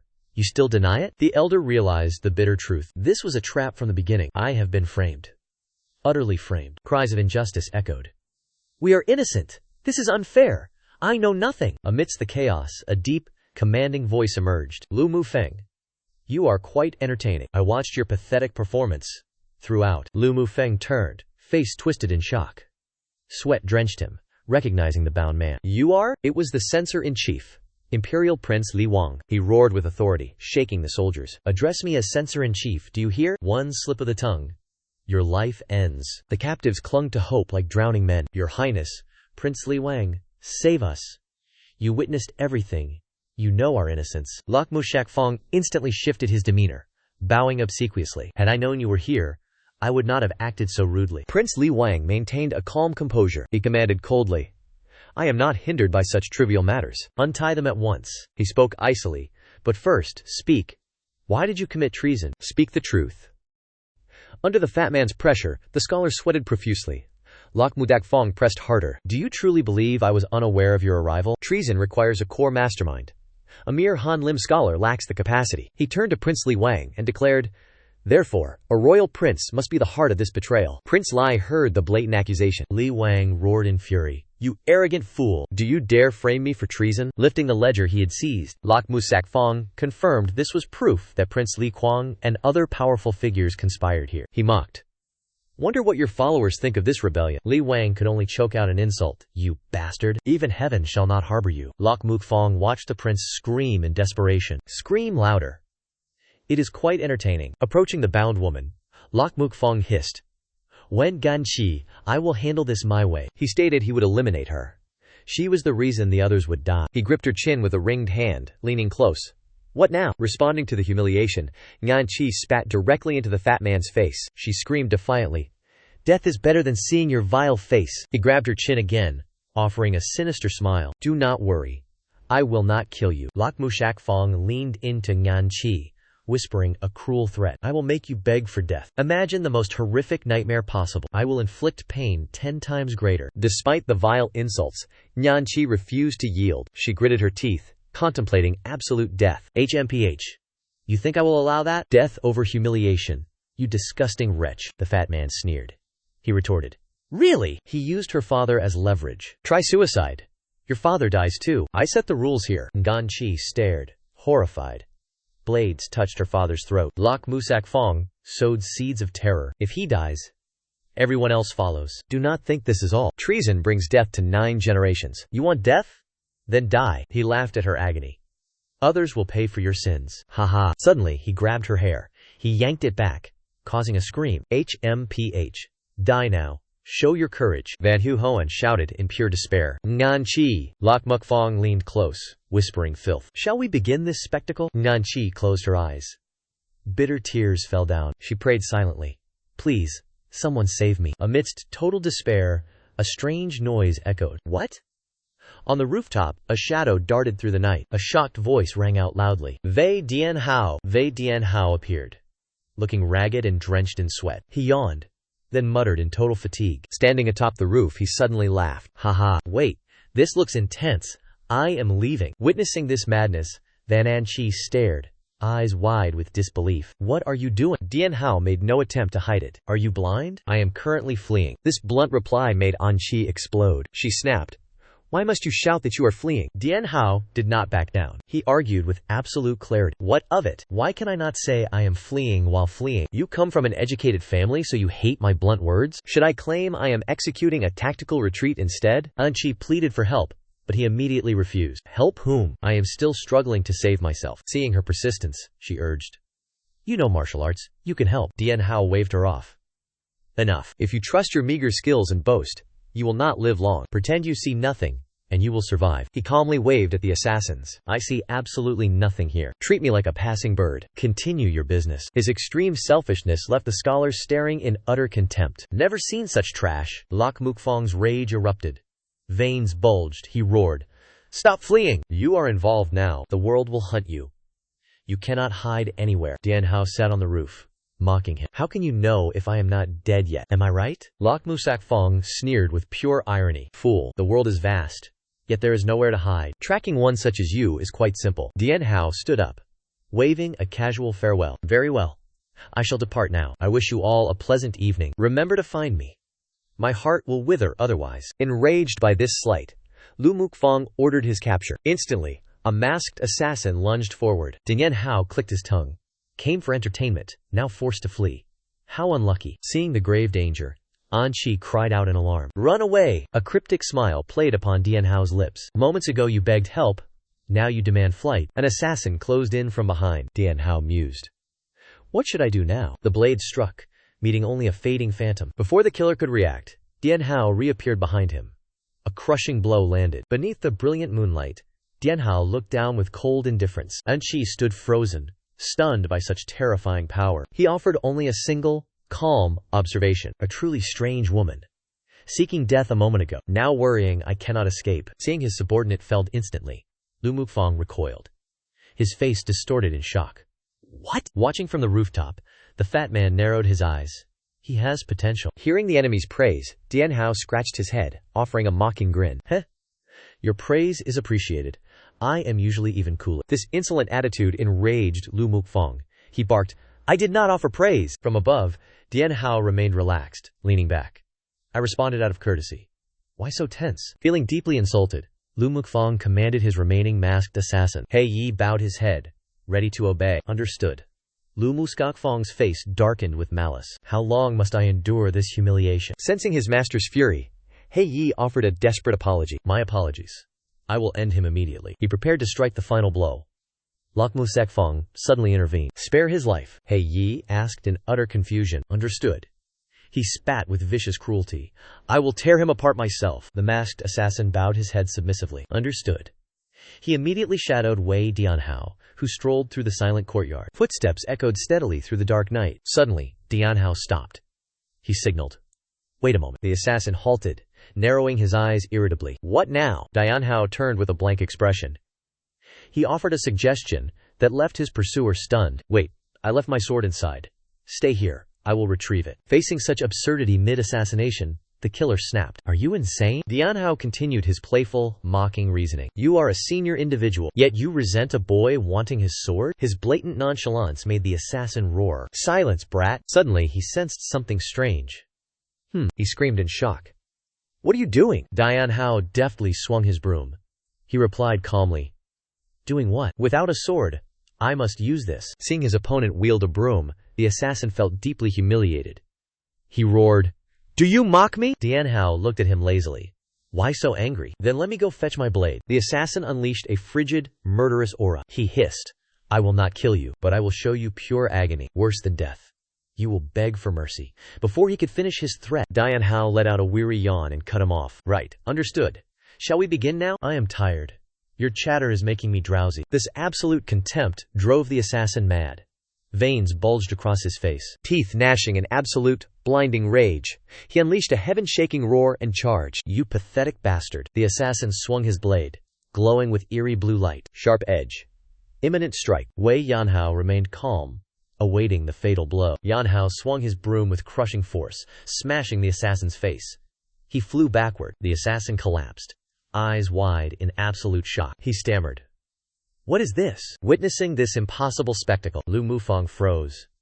Face twisted in terror, cold sweat drenched him. Yanhao stood tall, looking down at his defeated foe. He gripped the broom, voice dripping with cold mockery. A broom is best for trash. I'll sweep you all away. Yanhao's expression turned icy and profoundly arrogant. The assassin knelt, trembling in disbelief. Ugh!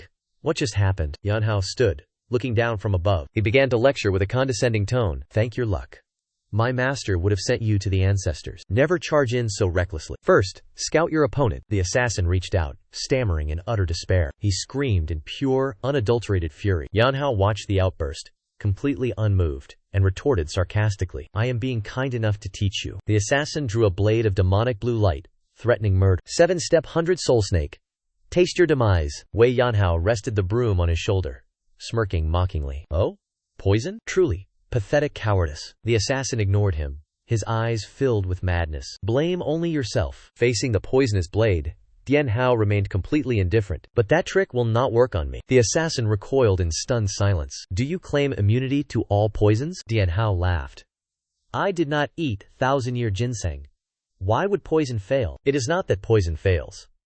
Before his enemy could react, Dian Hao vanished. He appeared before the assassin, wearing a mocking grin. With a sharp whistle, Dian Hao struck. The assassin flew backward. Trying to talk? You chose violence instead. Killing intent surged. Dian Hao swung his broom. Lightning-fast strikes. The enemy was crushed. The surrounding crowd froze, their eyes widened in pure terror. Standing in the courtyard, Wei Dian Hao held his broom with the poise of a true master. A heavy thud echoed. He Yi collapsed, unconscious from the sudden blow. In the courtyard, Dian Hao stood calmly, broom in hand. The guards and Lu Mufeng stared in absolute disbelief. They could not believe their eyes. He leaned on his broom, calmly explaining his actions. My master taught me this. Never wait for an enemy's ultimate move. Strike them down immediately. Lu Mufeng sweated profusely. He trembled in total shock. He screamed internally. Falling to He Yi so easily was impossible. He was the dark leader my father spent decades cultivating. Dian Hao stared at the fat man, offering one final chance. Retreat now for everyone's comfort. Continuing this fight will only leave you humiliated. Instead of fleeing, Lu Mufeng clapped his ring-covered hands. Dian Hao asked, genuinely surprised. HMPH. Lu Mufeng smiled sinisterly, eyes filled with greed. Excellent. Such martial prowess at your age is truly commendable. Hearing the praise, Dian Hao's tension vanished instantly. He beamed with pride. A man of taste recognizes true talent. Seeing his airheaded behavior, the bound An Qi snapped. Why are you so happy? Dian Hao replied with complete nonchalance. He is praising me, she screamed in rage. Praising your head. Lu Mufeng's expression suddenly turned dark and heavy. He glanced at the fallen corpse. Then, he turned toward Dian Hao. He Yi, failing to defeat you is truly regrettable. Yet, meeting a warrior like you makes it all worthwhile. He began casting his bait. Well then, will you serve me? Lok Mulek Fong continued his relentless recruitment pitch. Join me. Infinite wealth awaits. Absolute power is yours. Faced with such riches, Wei Dian Hao pondered deeply. Van An Qi watched, hoping his integrity remained unshaken. Dian Hao looked solemn. How could a righteous man fall for such honeyed words? But in the next second, he offered a wicked grin. He rubbed his fingers, signaling for money. I am tempted. Name your price. Witnessing this sudden shift, the elder Van Hu turned purple with rage. He shrieked. What are you doing? Are wealth and power truly that important? Dian Hao turned back with a nonchalant expression. Of course they are. Starve without money? Never. Naturally, I must consider this. Exactly how much power and wealth can he provide? Realizing the boy was bidding, the elder scrambled to compete. I will give you everything. My backing is the royal family itself. Lok Mukfong scoffed with utter disdain. He glared at the elder, dripping with sarcasm. You think he can truly help you? Power is truth. Morality is merely a joke. Though the emperor's brother, he is powerless. A mere desk clerk at best. He looked at Dianhao with absolute confidence. My father is different. I offer wealth and power beyond measure. Dianhao shouldered his broom, feigning deep contemplation. That proposition carries significant weight indeed. Who can resist the allure of gold? His indecision leaves the elder gasping painfully. Suddenly, a scholar shouts to awaken Dianhao. Betrayal is not justice. Right is right. Did your master teach you nothing? Mentioning his master, Dianhao freezes. Master? The scholar presses on with sharp words. Exactly. What did your master say? What did he command in this situation? He stares into Dianhao's eyes. You invoke your master like a habit. His words are clearly worth pure gold. A master would never lead you astray. His wisdom will surely guide us now. Dianhao grows grim, honoring his teacher. My master taught me many things. Ah. I remember clearly now. The crowd waits. He declares. Follow the wind. Such brazen pragmatism leaves them all stunned. Dianhao continues. Honor doesn't feed you. Lok Muk Fong breaks into a cold sweat. What? What kind of master is that? Yet, he smirks, seizing the opening. Right. Who needs honor or righteousness? My father rewards those who serve him. He offers a position of immense power. What say you? Will you serve my father? Dianhao tilts his head, feigning confusion. Serve? Is this truly the required task? Seeing the bait taken, Lok Mushek Fong promised. Easy work, high pay. Everything is provided for life. Trust my words. Witnessing this betrayal, Anqi screamed in absolute agony. Hearing the promise of lifetime security, Dianhao's eyes glowed. Lifetime security? I have been a fool. Lok Mufang landed another powerful psychological blow. If you refuse, you need not do anything. The promised rewards shall still be granted, Dianhao asked with joy. Truly? He shifted his tone, fawning openly. You are generous. A true man of stature. Both men laughed wildly, like long-lost brothers. Ha! You are not the first to say so. The scholars and Anqi watched with utter contempt, teeth gritted. How despicable. Unbothered, Dianhao stared at the fat man. What must I do? Lok Musakfong's face turned vile and cruel. He whispered a blood-soaked command into his ear. First, execute those glaring at us, Dianhao asked, stunned. What? Lok Musakfong pointed coldly at the bound captives. They are traitors. Their entire clans must perish. Imperial law is clear. Plea is useless. That is the absolute truth. Dianhao frowned, pointing toward the furious crowd behind them. Who claims you plotted treason? A scholar screamed in desperate defiance. We plotted nothing. It is all his fabrication. Do you truly believe his lies? Curses echoed in hollow desperation. Damn you. You wretched beast. Faced with the demand to kill for loyalty, Dianhao changed his tone, waving his hands with a naive expression. I cannot kill. I have never taken a life. This is going too far, brother. Lok Mufang sneered with pure disdain. Glaring at Dianhao, he commanded. Move aside. Give me the blade. He reached out to take the sword. He declared coldly. I shall not stain my hands. Yet, national law requires swift, decisive action. Seeing the blade emerge from its sheath, Van Hu Honian begged. Please stop this now. You claim to value loyalty and righteousness. How can you betray the state today? Lok Mukfong did not hesitate. He swung the glowing azure blade. He roared. My actions serve the nation. Who dares interfere? The blade tore through space. Anqi screamed. Van Hu Hoan closed his eyes. Forgive me, Anqi. A sharp metallic clang echoed. Wei Dianhao appeared instantly. He caught the strike. He spoke coldly. Stop this now. Lok Musakfong froze.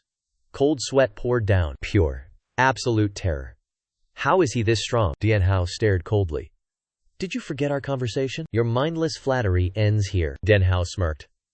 Want a lazy life? Know this first. It sounds counterintuitive, yet it holds true. Wei Dianhao stared him down. He stated the ultimate rule for laziness. To live in peace. Stop creating chaos. Dark memories surfaced from his childhood. He once broke his father's cherished inkstone. His father was away at the time. He lived in terror for days. 3 days passed in agonizing silence. Those 3 days were absolute hell. His father returned. He was beaten severely, yet felt relieved. Only then could he finally rest. Constant anxiety is worse than any punishment. Perhaps death would have been better then. Confused, Lai Wunong and Anqi sweat profusely. Lok Musak Fong sneered. He looked on with utter disdain. Sage of the Academy. What madness is this? Dianhao closed his eyes. His voice became deep and authoritative. My master once warned me. Never forget grievances. He recalled his master's teachings. Debts of gratitude must be honored. Those who do not repay debts will pay tenfold later. Memories of those who helped him at the academy surfaced. He looked at the sky. Time to settle everything today. Facing his firm declaration, Van Hu Hoan was left speechless. An Tri and the others watched with pure shock. Lok Mukfong smirked. He finally understood the situation. You want to be a hero? He burst into a loud, arrogant laugh. Ha, ha ha. Do you think you are the protagonist? I would have run away already. His laughter echoed. The fatty mocked the youth's naivety. The laughter stopped instantly. Lok Mukfong's face turned deathly. He glared at Wei Dianhao with malicious intent. Do you think I fear you? His eyes flashed with an evil, purple light. Wei Dianhao remained indifferent. I do not think so. Lok Mukfong brandished his rings. You know the truth? Let me be clear. My will is absolute. Golden light exploded. Spectral arms surrounded his body. He roared viciously. Killing you is nothing. Before that surging, terrifying power, Lok Mukfong grinned hideously. Die with glorious honor. Van Hu Hoan trembled. Does this man also practice martial arts? Lok Mukfong unleashed his full might. He struck down from above. A spectral hand descended. A massive explosion shook the earth. Dianhao dodged. He escaped the strike in an instant. Lok Mukfong lost his mind entirely. He laughed hysterically with arrogant malice. Next life, train harder. Laziness brings death. Wei Dianhao landed. He lowered his head. His cold gaze turned razor sharp. The crowd trembled at the terrifying power. Through the dust, Wei Dianhao remained calm. He muttered. Strange. I recognize this technique. Lok Mukfong sweated profusely.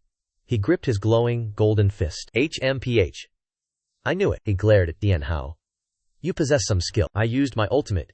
You failed completely. Before the words finished, Dianhao became a ghost, moving with terrifying speed, leaving haunting afterimages. A soft click. Dianhao blocked the strike. Lok Mukfong's eyes bulged in shock. What? Impossible. How did he block it? Dianhao's gaze was freezing. Glacial ice. Is that all? Lok Mukfong stuttered in total despair. Impossible. Dianhao sighed. I saw everything. Denying time to recover, Dianhao delivered a thunderous kick. Lok Mukfong screamed in pure terror. Wait! As green energy engulfed him, the man flew, shattering through multiple roofs. Constant explosions roared amidst his dying screams. Wei Dianhao stood tall. His feet radiated energy. He stated, I held back. You flew too far. A deathly silence suffocated the courtyard. The scholars stood frozen. They were shocked by his overwhelming hidden strength. From the ruins, Lok Mukfong crawled out, battered and broken. Seeing him stir, Dianhao dusted his hands. Still alive? How impressive. Let us warm up with another round. Facing death, the fatty's spirit shattered. He sweated profusely, trembling in sheer terror. He swallowed hard, offering a shameless plea. Can we delete these events? Act like this never happened? Silence gripped the courtyard. The arrogance was gone. He had demanded genocide mere moments ago. Pride dissolved. Lu Mufeng collapsed, begging Li Wangwen for mercy. Please, release me, my prince. The Grand Censor glared down coldly. Have you ever seen a censor spare a traitor? Words failed him. Lu Mufeng's mask dropped. He snarled a final, desperate threat. If I do not return, my father will know of this failure. Then, he will wager everything. Under the cold moonlight, he hissed a warning of impending disaster. Regardless of the outcome, the imperial house will suffer irreparable ruin. Li Wang studied the vermin, a mocking sneer curling his lip. Such pathetic, spineless filth. Releasing this man is freeing a tiger. Yet, Li Wang harbors a deeper scheme. In the quiet night, Wei Dianhao called out to him. Allow me to offer some advice. No one else provides this service, I assure you. He calmly exposed the fatal flaw in his opponent's martial arts. Your technique is supreme, yet the bone-refining art severely dampens its power. If you truly wish to fight me, discard your disguise first. Lu Mufeng froze, his face twisting in shock as his secret was laid bare. Gritting his teeth, he hissed in pure hatred. I shall remember this, until we meet again. Dianhao yawned, stretching his arms with nonchalant indifference. Pray we never meet. Perhaps I should offer discount beatings. He glanced away, thinking silently. We will meet again, at least in this form. As the enemy vanished into the dawn, Dianhao wore a cryptic, knowing smile. Well, this concludes our business. He turned toward the censor and the others, speaking with weary indifference. My brothers, please understand the situation. Seeing such laziness after a fierce battle, Wen En roared in fury. Sleep again? Dianhao shamelessly raised a finger to argue. Excuse me. Are you retracting our deal? Enchi clicked her tongue in sheer helplessness. Dianhao sprinted away, shouting back. Do not wake me. I sleep until tomorrow. Do not wake me. Watching the lazy fool, Enchi sighed in utter exhaustion. Does such a person truly exist? The imperial censor and his companion exchanged knowing, nodding glances. Indeed. The next morning, Dianhao opened his eyes, grumbling in annoyance. Ugh. What is it? Enchi spoke coldly. My father summons you. Hearing this, Dianhao retorted. I am entitled to my rest. Her temper flared. She pointed at him, screaming. Enough of this laziness. 7 days of sleep? Still not enough? Dian Hao tried to bargain. Can this wait? Why rush? Her patience had finally reached its limit. Ang Qi shrieked with earth-shattering force. She lunged, grabbed the blanket, and ripped it away. With no choice, Dian Hao shuffled away, hair disheveled, scratching his sleepy head. Before the living room, Ang Qi announced clearly, "Father, I have brought him." From within, a low voice commanded, "Enter." Stepping inside, Dian Hao froze. Seeing Wen Yuhuan with Prince Li, seeing the two masters waiting, Dian Hao realized. Disaster. Forced labor again. Wen Yuhuan smiled gently at his daughter. "You have worked hard. You may leave." Dian Hao and Ang Qi bowed in unison. Dian Hao tried to sneak out, but a thunderous shout paralyzed him. "You stay here." Prince Li lost all composure. His face flushed red, veins bulging in pure rage. He roared at the boy. "You?"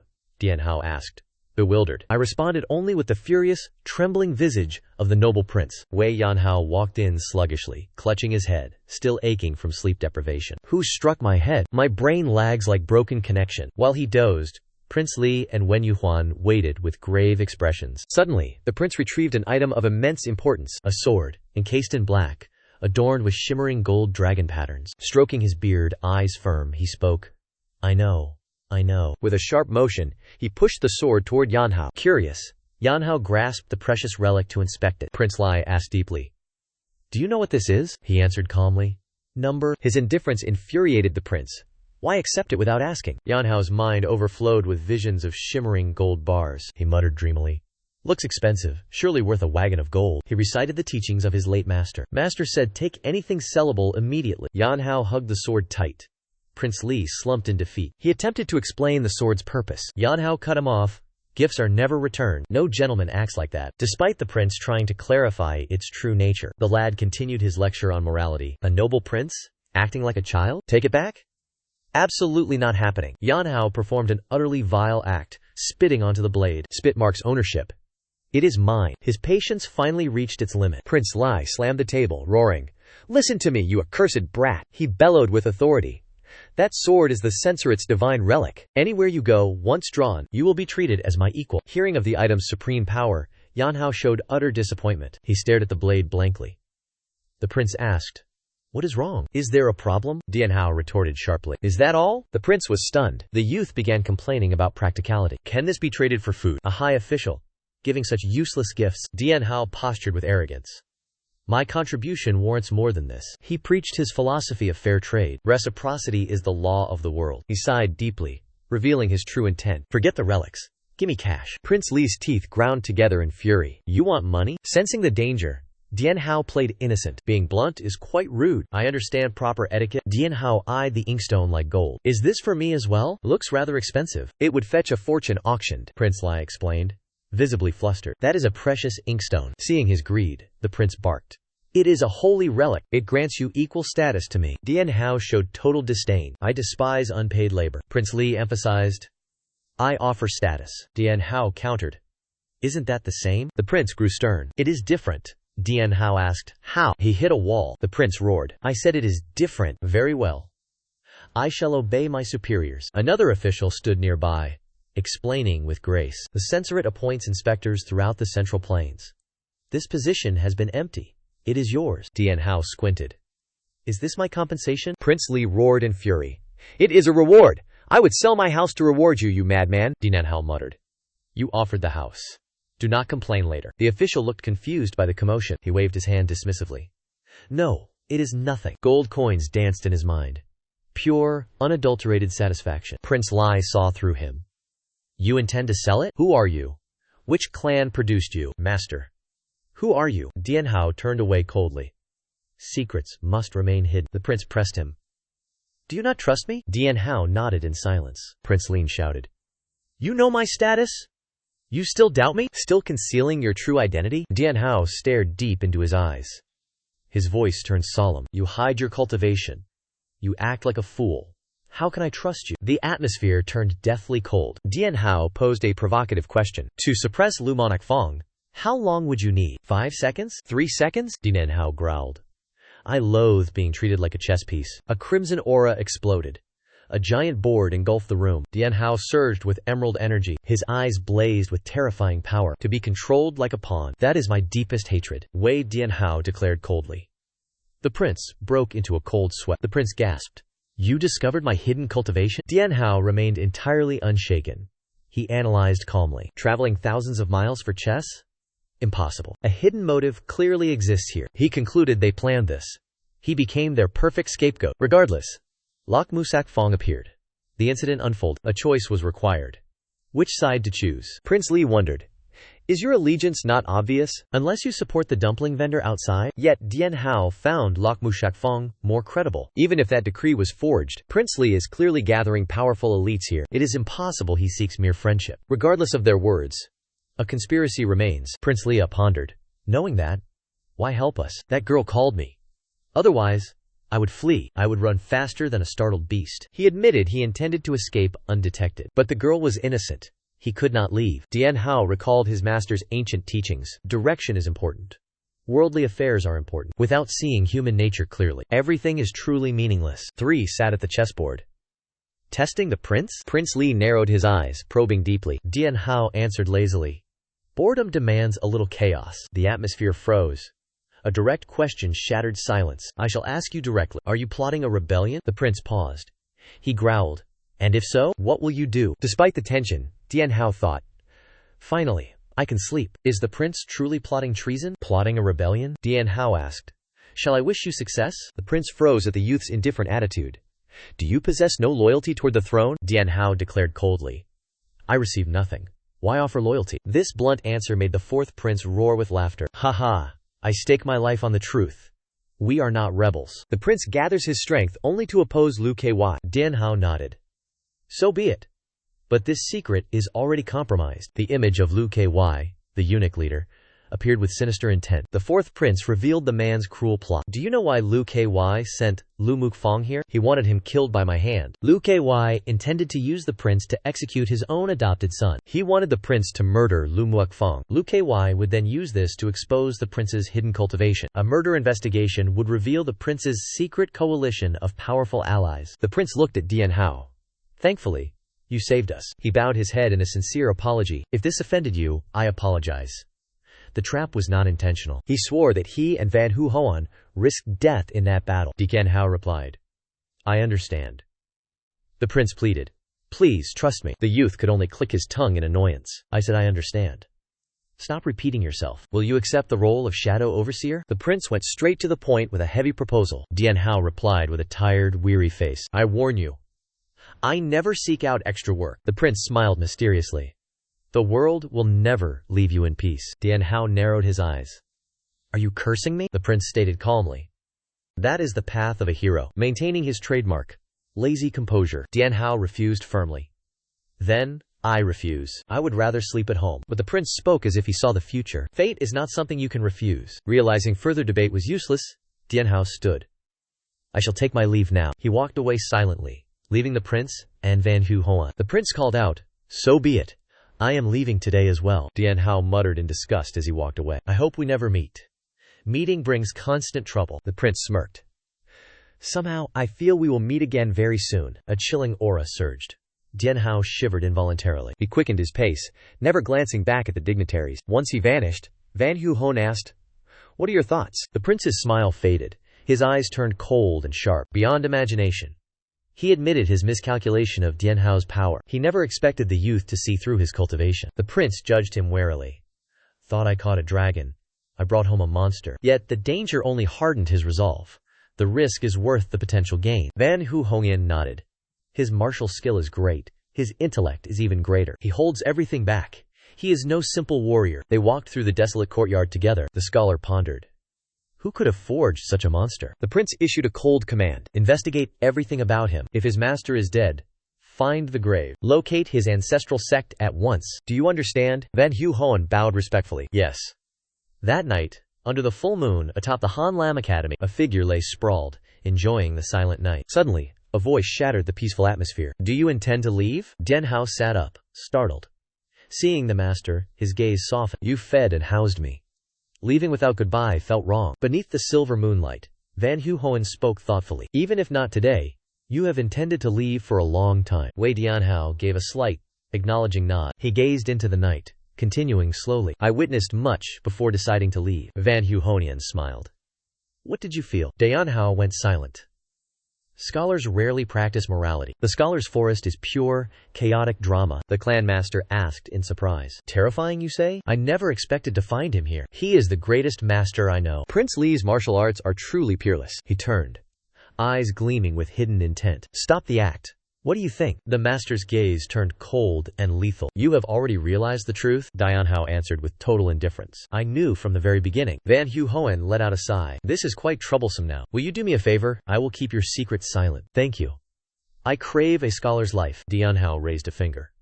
My condition. Grant me a single piece of truth. Van Hunian nodded in agreement. Speak your mind, young master. Dianhao revealed his true, hidden purpose. My master sent me to observe life. I expected righteousness and noble spirits here. Instead, I found only dark, hidden motives. He offered a bitter, sharp observation. Everyone chases their own distorted ideals. Conflicts are absolutely bound to happen. Ideals clash.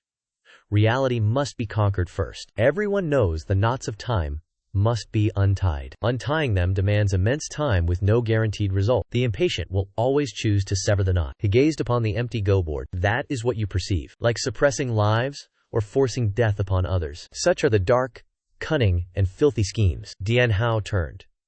Is the world truly this flawed? Van Hunian replied in somber silence. The palace is cruel. The world is no better. Dianhao sighed with a sense of bewilderment. Master wants clarity.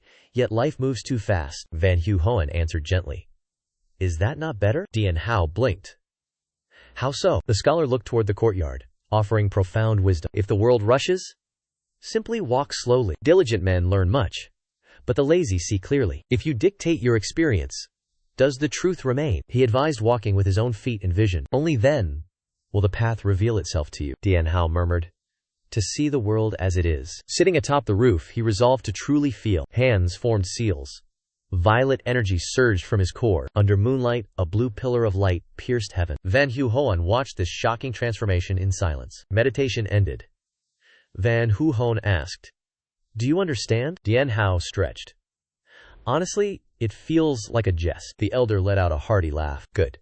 Feeling with the heart is enough. He walked away, leaving one final message. I hope you find your answer one day. Dianhao watched him go, collapsing onto the tiles. Gazing at the night sky, he sensed a strange change. He whispered, I think I finally felt something. Was I merely hungry? Did Master's elixir finally take effect? Beneath the moonlight, Master Bai Wohan appeared. He asked if I had truly attained enlightenment. Yet, the path remains unclear. Master, forgive me. Van Hunian looked down at the slacking Wei Dianhao. Did you not claim you were leaving? Dianhao rose lazily. It is late. I depart tomorrow. Procrastination is my way. Van Hunian sighed helplessly. Half a month had passed. Dianhao remained unmoved. Van Hunian clicked his tongue. As the tension reached its peak, Van Anqi arrived with the escort bureau. She spoke coldly. Gratitude for choosing our escort services. The escort leader scanned the room. What is the cargo requiring transport? Without hesitation, Anqi pointed at the stunned Dianhao. There. Premium-grade lazy cargo. Requires very little food to transport. Dianhao recoiled, pointing at himself. Me? The guards watched him skeptically. One muttered, He looks like a human. Anqi spoke as if describing an object. Merely an outward shell. Just cargo, she added. We transport people, but those require a private carriage. The leader hesitated. This shipment is strictly goods. Carrying a person is difficult. Anqi waved him off. Do not worry. If it carries livestock, it carries him. She proposed a plan of utter humiliation. Toss him onto the wagon. Feed him 3 meals. He will cause no trouble. Dianhao hung his head, speechless at her coldness. To seal the deal, Anqi offered a massive payout. Double the fee.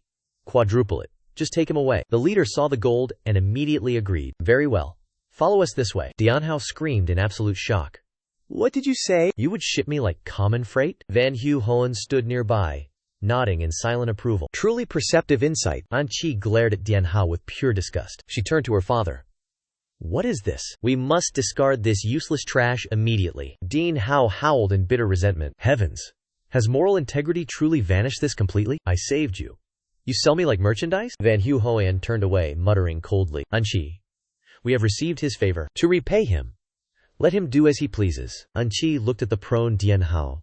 He will stay here forever then. An Qi insisted this was help. Dian Hao roared back. Call this help? An Qi explained calmly. You seek the Hubei Lord, correct? We escort goods to Hubei. Travel with us. Surely you are too lazy to walk there? Dian Hao hesitated. He scratched his head. An Qi smirked. A calculated, wicked smile. You ride. We profit. You are gone. A perfect, mutually beneficial outcome. Faced with logic, Dian Hao sweated. It was persuasive. Stop talking. Mother warned me about strangers. Van Hu Hoyan stepped forward to reassure him. Fear not. They are entirely trustworthy. Their status is clear. Go with them. Grumbling, Dian Hao finally clicked his tongue. Fine. Moving so fast. Forced to work mid-nap. Perched on crates, he heard the farewell. Travel safely. Seeing An Qi beaming, Dian Hao mocked. You seem happy. She did not deny it. Is it that obvious? Dian Hao could only grunt, utterly defeated. The caravan wheels began their rhythmic creaking. Naturally lazy, Dian Hao sprawled out to sleep. As they left, the father and daughter watched. Lying on the wagon, he watched leaves drift. Suddenly, a voice called out from behind. Dian Hao stirred. An Qi was waving frantically. Take care of yourself. He stared, completely confused by her behavior. He muttered, banishing me, yet still wishing me well? An Qi persisted, shouting one final message. And try to fix your lazy nature. Dian Hao waved back with indifference. Understood. Laziness is my trademark. Hard change. The carriage vanished behind golden trees. Dian Hao remained reclining, waving farewell. Van Hu Hoan spoke. Enough. Let us return. An Qi replied respectfully. As you wish, father. The pair retreated into the grand estate. Yet, before the heavy doors sealed shut, An Qi glanced back once more, eyes filled with contemplation. She watched Wei Dian Hao's retreating back, smiling at the peculiar, lazy man. Meanwhile, the caravan master, Kok Bi Huang, stared at the new cargo with deep suspicion. He growled. Is this the delivery you promised? Before him, Wei Dian Hao slept soundly atop the carriage, ignoring the world. Kok Bi Huang barked. Are you mocking me? Are you blind? Do you not know? An extra traveler complicates everything. A young guard explained. The Han Lam Academy requested this. We could not refuse. Kok Bi Huang studied the sleeping man, his curiosity piqued. How long has he been like this? The guard replied. Since we left the academy. Still like this. Kok Bi Huang mused. Does he feel no discomfort? In some ways, he is truly strange. The guard added a blunt, cold remark. Just treat him like livestock. Feed him 3 meals. He remains obedient. He will cause no trouble for you. Kok Bi Huang sighed. I cannot comprehend this. He stepped forward, pounded the cart, and roared. Hey! Dian Hao opened his eyes lazily, staring downward. What is it? Gu Bixiang cleared his throat. HMPH. I am Gu Bixiang, the leader of this escort. Dian Hao answered with total indifference. So what? The leader explained the inconvenience of carrying extra passengers. Dian Hao immediately set his worries aside. Rest easy, uncle. I am not a person. Consider me just another piece of cargo. Gu Bixiang remained deeply concerned by the inconvenience. Dian Hao displayed his ultimate laziness. I can endure some loss. Lying here while others transport me is perfect. Witnessing this shamelessness, Gu Bixiang sighed. A strangely optimistic fool. Fine. Let us depart. Dian Hao waved his hand dismissively. Understood. Please, take good care of me. 5 days after leaving the academy, travel was testing Dian Hao's patience. He yawned. A deafening sound. This is truly meaningless. Dian Hao stretched, rising amidst the piled cargo. Awake, he was bored. Asleep, his cunning master haunted him. In his dream, the white-robed master appeared, shouting, facing many foes? Swift strikes overcome thin aura. How many times must I repeat this? Wei Dian Hao clutched his head. Damn it. How long must this training nightmare last? He clicked his tongue, resigned, and slumped back onto the moving cart. Suddenly, the leader Gu Bixiang signaled a halt. Wait. He glared toward the dense forest. Which hero hides in the shadows? I am Gu Bixiang of Guilong Escort. Show yourself. Dian Hao opened his eyes. Are these bandits? Or is some fan seeking my autograph? The forest remained deathly, terrifyingly silent. Gu Bixiang frowned. No one emerged. This boded poorly. He analyzed the situation. Protracted delays suggest 2 possibilities. Either inexperienced bandits, or a lethal predator. His hand tightened. Hopefully bandits. Yet, the forest remains deathly silent. Clearly, no mere bandit hides there. Gu Bixiang roared with profound authority. I am head escort Gu Bixiang. Guilong Escort Agency. Show yourself. Reveal your intent or face death. Bushes rustled. A crimson giant emerged, wielding a colossal blade. Gu Bixiang gasped in shock. HMPH. The stranger slammed into the earth. He bowed deeply. I am Peng Daoji. Hebei Peng clan. Peng Daoji wore a desperate expression. Ruthless enemies pursue me. I cannot escape alone. Aid me. This threat jeopardizes the entire martial world. Escort head Jiyu Bixiang asked with concern, what of our safety? Peng Daoji pleaded urgently. I am being hunted. Escort me past this mountain. Your reward will be truly magnificent. Sensing danger, Jiyu agreed. Hide inside the cargo. Peng Daoji nodded. Understood. He hurried toward the rear carriage. He paused.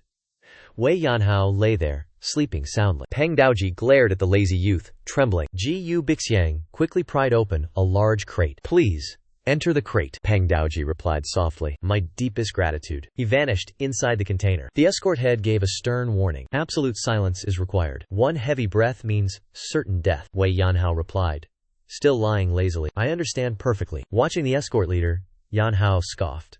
Truly a group of meddling fools. Yet, righteous men are rare these days. The caravan resumed its clattering journey forward. From within the crate, Ban Daoji whispered apologetically, my presence brings danger to you all. If we survive, I shall reward everyone. Yan Hao retorted with cold, biting mockery. Dead men cannot pay their debts. Ban Daoji hissed through the wooden gaps. Have you no conscience left? Leading others into death is unforgivable. Remain silent. Yan Hao snapped back with irritation. Enough.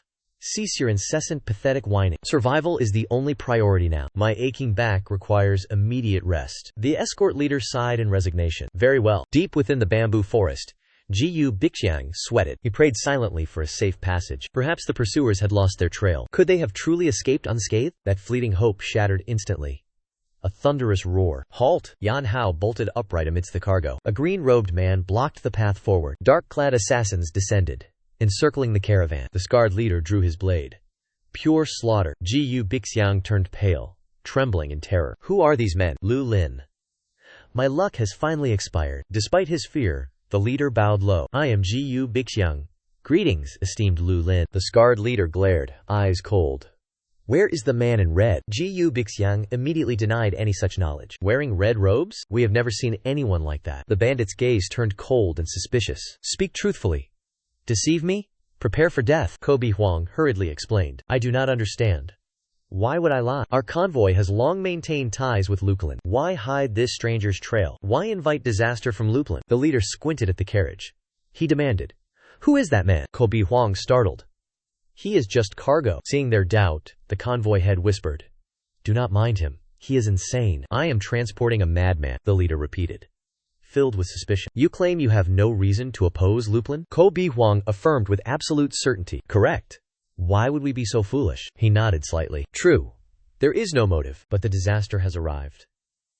Because of him, he growled. I asked about red robes. Did I not? Suddenly, Wei Yanhao sat up. He opened his coat. Old man, when did I wear red? Kobe Huang froze, staring at the inner layer. He stammered. What is this? Truly red? Rage erupted. The leader roared. Mocking me? Go meet the king of hell! He drew his blade, held it to County B. Huang's throat. The old man paled in terror. Did you know all along that you are hiding a target? He coldly declared. Fine. I kill one. If no one talks, I kill another. One by one they will fall. Let us see your resolve. Before the third death, someone will surely speak. Admit that you have seen him. Kopelik B. Huang was stunned. What did you say? The leader swept his eyes around. Very well. Who dies first? He pointed his sword at a trembling guard. You? The youth was speechless with terror. What? The leader stepped closer. Answer now. Did you see a youth in red? The youth stammered. The blade pressed against his skin. This answer decides your fate. In total desperation, he began to weep. I saw absolutely nothing. The leader swung his sword. Then perished. The masked assassin struck. The guard screamed in horror. Amidst the intense atmosphere, the assassin glared at the caravan. Yan Hao sat calmly. He looked down coldly. What did you say? I was sleeping. I heard nothing. The assassins were left in total shock. Yan Hao kicked the wooden crate. He pointed and declared, he is right here. Stop searching. The target is inside. He revealed the secret. The one you seek belongs to the Peng family. You are caught. Leave. Don't die for another. Yan Hao turned to the crate. Why stand there, waiting for everyone to die first? The crate shook violently.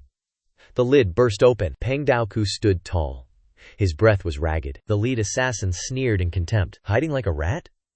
Now you face death. Peng Daoku gritted his teeth. I could not let innocents die. Veins bulged on his face. He roared in fury. I am no hero.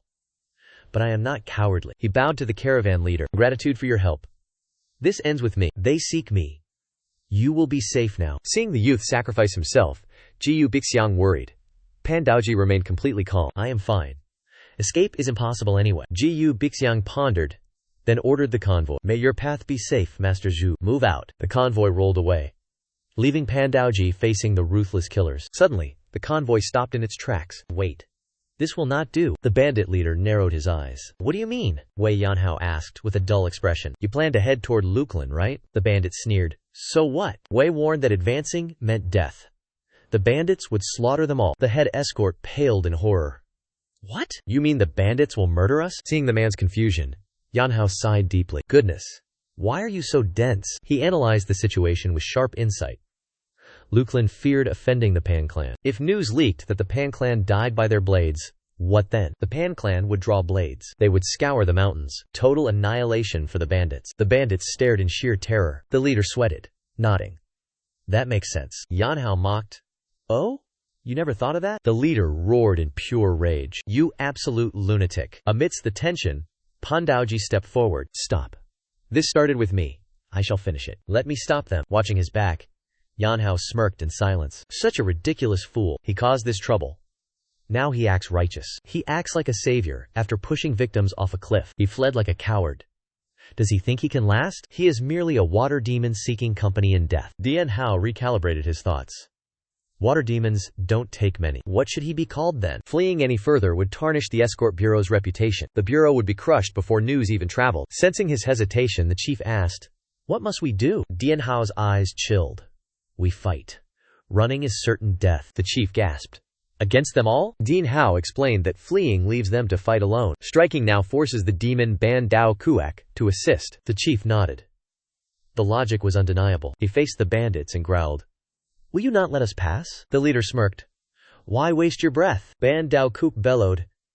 Do not blame me when you die. He parried lethal strikes, teetering on the edge of life. Bitter reflections on his wasted life flooded his mind. Had he known the world was this dangerous, he would have stayed away. One wrong choice.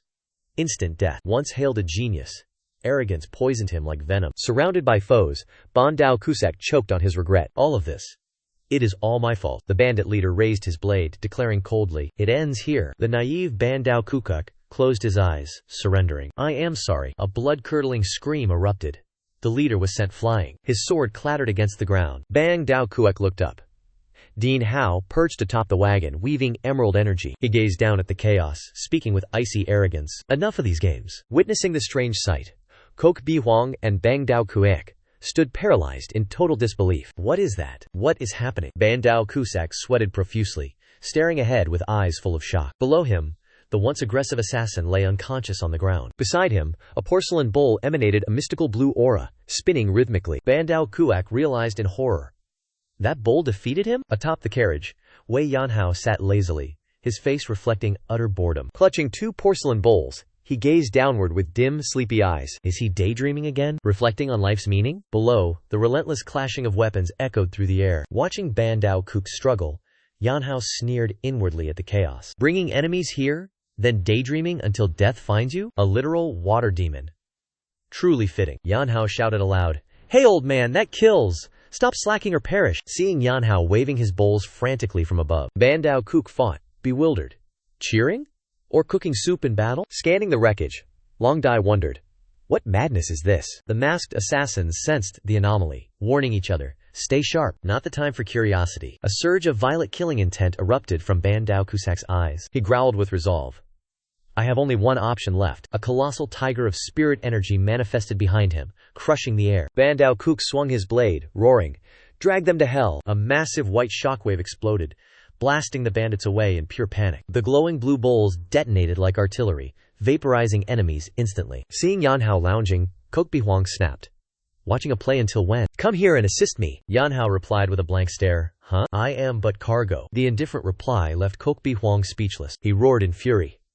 What? Have you lost your mind? What kind of escort mission is this? His true terror is not the bandits. It is the vicious Miss Wen Enzi. Before departing, the cruel girl gave orders.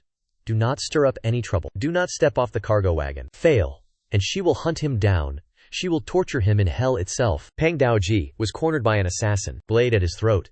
He begged Yan Hao. I will take responsibility. Please, help me. Yan Hao hesitated. Truly a difficult moral dilemma. I always keep my promises. Sensing hesitation, Peng Daoji played his trump card. If we perish, who brings you food? Who secures your travel to Hubei? Yan Hao muttered. This situation is truly exhausting. Seeing an opening, Peng Daoji made his final offer. Exactly. Sitting on that wagon is uncomfortable. Save us, and I will fund 2 days of rest. The mention of rest changed Yan Hao's attitude. He asked with genuine interest. 2 days, Peng added. Eat whatever you desire. Peng Daoji screamed while parrying enemy blades. Will you help us now? Carry us, you long-faced fool. Observing this absurd negotiation mid-battle, the bandit leader broke into a cold sweat. He stammered. What kind of madness is this? Wei Yanhao sat atop the wagon. I promised. I have a secret technique. The wooden box beside him burst open. Yanhao focused. His eyes turned sharp. Green energy encased the ceramic bowls. They became lethal, high-velocity projectiles. They tore through the bandit formation. Assassins were sent flying instantly. The bandit leader froze. His face twisted in terror. What is this power? Comrades lay broken among ceramic shards. The leader trembled. His eyes bulged in pure shock at the hidden expert. A master! He walked forward. I lost my nap. Now I must clean this mess. Pan Daoji stood bewildered as Yan Hao lashed out. You brought these enemies here yourself, did you not? He stared at the young master with pure disappointment. Possess even an ounce of conscience? Provide some assistance. Yan Hao lectured him for dragging trouble here, then failing completely. He growled, condemning his partner's pathetic lack of focus. Your mind is wandering. You call this fighting? In the heat of battle? You nearly died, fool. You possess a head. Try using it properly. Observe. You wield heavy blades. Speed is your weakness. Yan Hao began analyzing techniques like a true master. Facing an army? Your strikes are slow and useless. Seeing Pan Daoji stutter, Yan Hao pointed out more flaws. If you cannot strike fast, secure 1 kill instead. Yan Hao delivered a final, scathing critique. Your previous strike? You swung at thin air. To illustrate, he made his point clear. Witness the proper way. In a flash, Yan Hao disarmed him instantly. Pan Daoji stood frozen. He broke into a cold sweat. He shrieked. You stole my blade before I reacted? Yan Hao gripped the blade. Multicolored aura exploded outward violently. Behold the technique you just performed. He cleaved space itself. Watch closely. An earth-shattering explosion ripped through the forest. Pan Daoji stood stunned. Sweat poured down his face. Is that the Wuhu Duanmen Dao? He could not believe his own eyes. How could this man know that secret technique? Did he master it just by watching me? Ignoring the shock, Yan Hao continued his stern lecture. Against many, move with speed. Power is secondary. Pan Daoji could only tremble and offer a reply. That is not the case. Dian Hao continued demonstrating. His blade moved with lightning speed. Adapt your force for faster strikes. Sometimes strength requires a slower rhythm. Strike with absolute resolve. Dian Hao closed the distance, shouting harshly. Why is this simple concept lost? In the wild, that means death. Bandao Cusack sweated profusely. He stammered apologies, secretly questioning his own submissiveness. Why am I apologizing to him? Dian Hao tossed the blade back. Perform better this time. Seeing his power, the assassins trembled. Bandao Kuik gripped the hilt. He focused, tempering his energy for speed. He roared. I am coming now! Before they even clashed, the youth was finished. Dian Hao let out a weary yawn. Honestly, it is an eyesore. The journey ended. Dian Hao bid farewell to the caravan. Gratitude for your assistance thus far. The escort leader waved. I only perform paid services. Dian Hao smiled. You ensured a peaceful journey. The leader spoke sincerely. We owe you a debt of life. Dian Hao stretched, glancing at the leader with pragmatism. Mere words are hard to swallow. The blunt remark left the leader speechless. Dian Hao waved his hand, laughing. Just a jest. Should he fail, let Bandao pay later. Consider it an honorary installment plan. The leader grew curious. Why treat him with such kindness? Why drive him away like a demon? Dian Hao recalled the moment he coldly commanded the youth to vanish. Dian Hao explained calmly. Without me, you would have perished. All of you would be dead. His incompetence caused it. The leader nodded. True, but he appears occupied with something important. Was the young man not simply acting out of chivalry? Dian Hao frowned, questioning him in return. Chivalry, you say? Upon receiving a nod, he questioned coldly. Is human life insignificant to heroes? Does the hero title make lives disposable? He recalled his master's teachings. Nothing is more foolish than risking one's life for strangers. One must survive first. Then, help others. Dian Hao continued his cold philosophy. Many hold chivalry above all else. It sounds impressive. Yet, if lives are sacrificed, this justice is worthless. One must be happy first. Then others can follow. Therefore, my own survival is the priority. He turned away, adding a final, stinging reality. Besides, did your side not suffer heavy losses? The escort chief laughed, waving it off. No matter. The guild will compensate the goods and send more guards. As for Lulam, the Sung Tian Qingvu alliance will handle it. The mighty martial alliance, formed by 5 great families and 9 sects. Dian Hao nodded slightly. That is good to hear. The chief bowed, hoping to meet again. Dian Hao smiled, dropping a chilling remark. Zhenghu reunions often bring impending disaster. The chief broke into a cold sweat, screaming, "Why is that so terrifying?" Dian Hao waved his hand dismissively. Farewell for now. He walked calmly through the crimson forest. The chief sighed. If only he took life seriously. After a long journey, Wei Dianhao stood before a majestic estate. He muttered, "Without the carriage, I would have collapsed halfway." This was the base of the Wei family in Guangdong. The atmosphere inside was suffocatingly grim. The aged patriarch and his wife sighed. "Have you still found nothing? He must still be alive somewhere. Where are you, my son?" Dian Hao? A servant burst in, breathless. "Family head, urgent news." The patriarch shouted, "What happened?" Trembling, the servant offered a letter. "Urgent news has arrived. Young Master Wei Dianhao has sent word." Hearing his long-lost son's name, the patriarch's eyes widened in shock. He roared with immense, surging emotion. Dianhao? In a dark room, a man with flowing purple hair sat in silence. His cold eyes revealed deep displeasure. He rested his chin, speaking with lethal authority. HMPH. A simple plan failed? Below, a subordinate knelt. He dared not look up under the suffocating pressure. The purple-haired lord questioned him coldly. "You fear death?" The trembling man answered. "No, my lord. Dying by Li Wang's hand holds meaning, but I fought another. My death serves no purpose against Li Wang." Sweat dripped down his face. He added, "I do not fear death. I fear a meaningless end. I wish to sacrifice my life where it matters, father." At the word father, the lord remained stone-faced. He growled a stern warning. "Remember, I do not keep useless dogs. If you serve me, show ability. Even a scavenger must prove his worth." Facing the threat, the subordinate kowtowed. "I shall engrave this into my heart." The lord spoke briefly. "Leave." The subordinate bowed in obedience. "Understood." Left alone, the purple-haired man smirked. Black flames erupted around his body. He plotted with malicious intent. Eventually, they will all become wine. Raising them is such a waste of resources. Outside, the subordinate gritted his teeth, his face twisted with bitter resentment. He cursed. That fool knows nothing of the world. Luji still has uses. A masked assassin emerged from the shadows. "Keep him alive," he commanded. The figure froze, asking coldly, "You have arrived?" Both parties discussed their upcoming tactical maneuvers. The guide frowned. "Crown Prince Li Wang? With his influence exposed, what remains for him?" The assassin calmly replied, "His mere existence restricts the imperial court." This revelation left his companion deeply dissatisfied. He snapped, "Could I not do that? Why must I flatter that lowly wretch?" The assassin intervened with cold authority. "The Great Duke has other secret orders." Silence descended as the assassin revealed the mandatory recall order. The command was simple. Return to the capital immediately. He looked skyward, his eyes flickering with manic excitement. "Finally, I can shed this pathetic disguise," he sneered, uttering words of pure contempt. "Luji is merely a tool for disposal. Use him.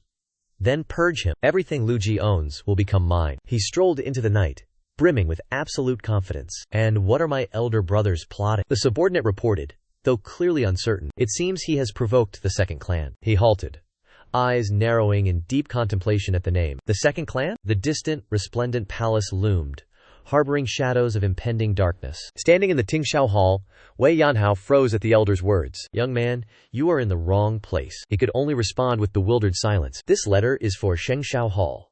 This is Tingxiao." Yanhao recalled the elder's earlier, arrogant assurance. The man had insisted. "You seek healing arts? In Hubei lies Shengxiao Hall, renowned throughout the world. The master is an old acquaintance. Present this letter. They will surely treat you with respect." The reality was a bucket of icy water. Dian Hao stammered.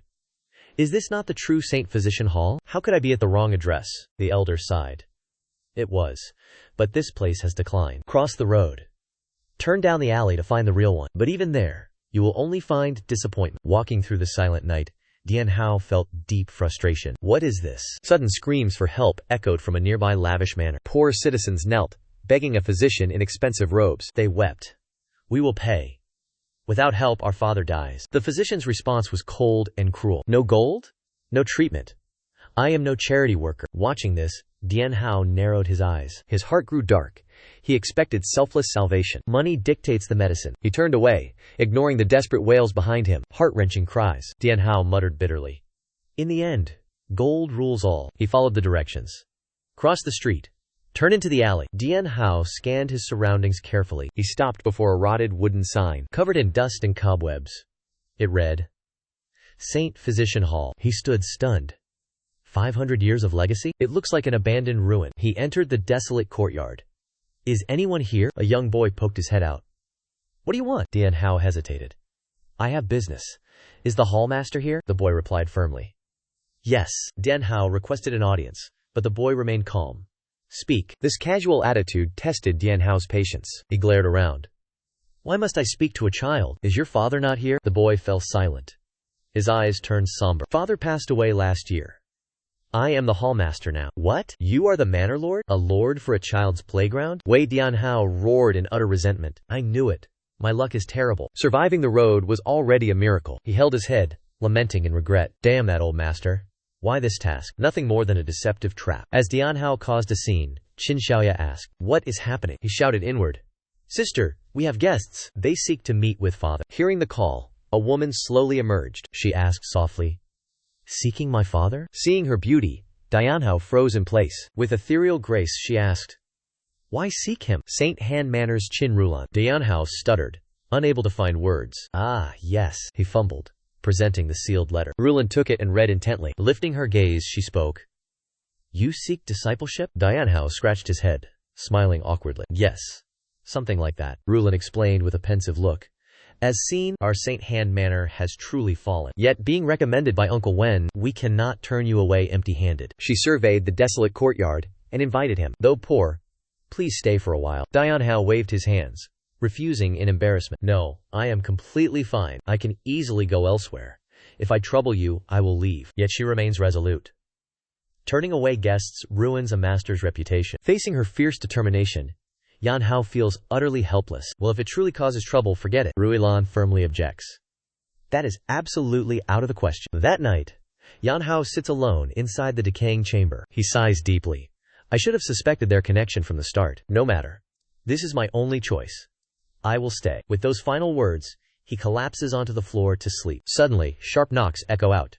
Knock! Knock! Knock! Yan Hao responds groggily. Enter. Qin Ruilan enters carrying a massive, lavish feast of roasted chicken. She speaks softly. You look hungry. I prepared this meal for you. It is nothing special. Please, help yourself. Yan Hao stares wide-eyed at her so-called simple meal. His mind screams. Nothing special? He quickly offers an invitation. Please, eat with me. This is far too much for one person. Ruilan smiles faintly and turns to depart. I have eaten. Please, enjoy your meal. Looking at the glorious feast, Wei Yan Hao evaluates the situation. They are clearly not poor. The rumors were completely false. Suddenly, his ears twitch. Faint whispers echo from the inner room. A young male voice asks anxiously. Sister, what about that food? Qin Ruilan whispers back. Be quiet. The guest is dining right now. The boy questions further. We are far away. He cannot hear us. Our rice is entirely gone. Where did you buy that feast? Hearing these heavy words, cold sweat drenches Yan Hao. A boy should not interfere. Just finish your food. Yet the boy remains deeply troubled. I try not to care. But sister, where is your necklace? Ruilan answers curtly. Merely put away. Her answer fills the boy with absolute dread. That was mother's heirloom. She never parted with it. Why pawn it? Tell me you did not sell it. Dian Hao froze. His mind spiraled into chaos. Wait? Mother's precious relic? This meal is suffocating me. Ruilan pawned the heirloom for party funds. She calmed her brother. I just pawned it. I will redeem it when times improve. He remained resentful. Why sacrifice mother's relic? Ruilan snapped. How dare you speak? These are father's guests. Should I ignore them? The food turned bitter in his mouth. He sighed. I cannot swallow this. Suddenly, the sliding door echoed. Qin Ruilan entered, looking deeply anxious. Oh? Is the food not satisfying? Wait. I shall prepare something better. Dian Hao panicked. No, the food is fine. I feel burdened. He shoved food down.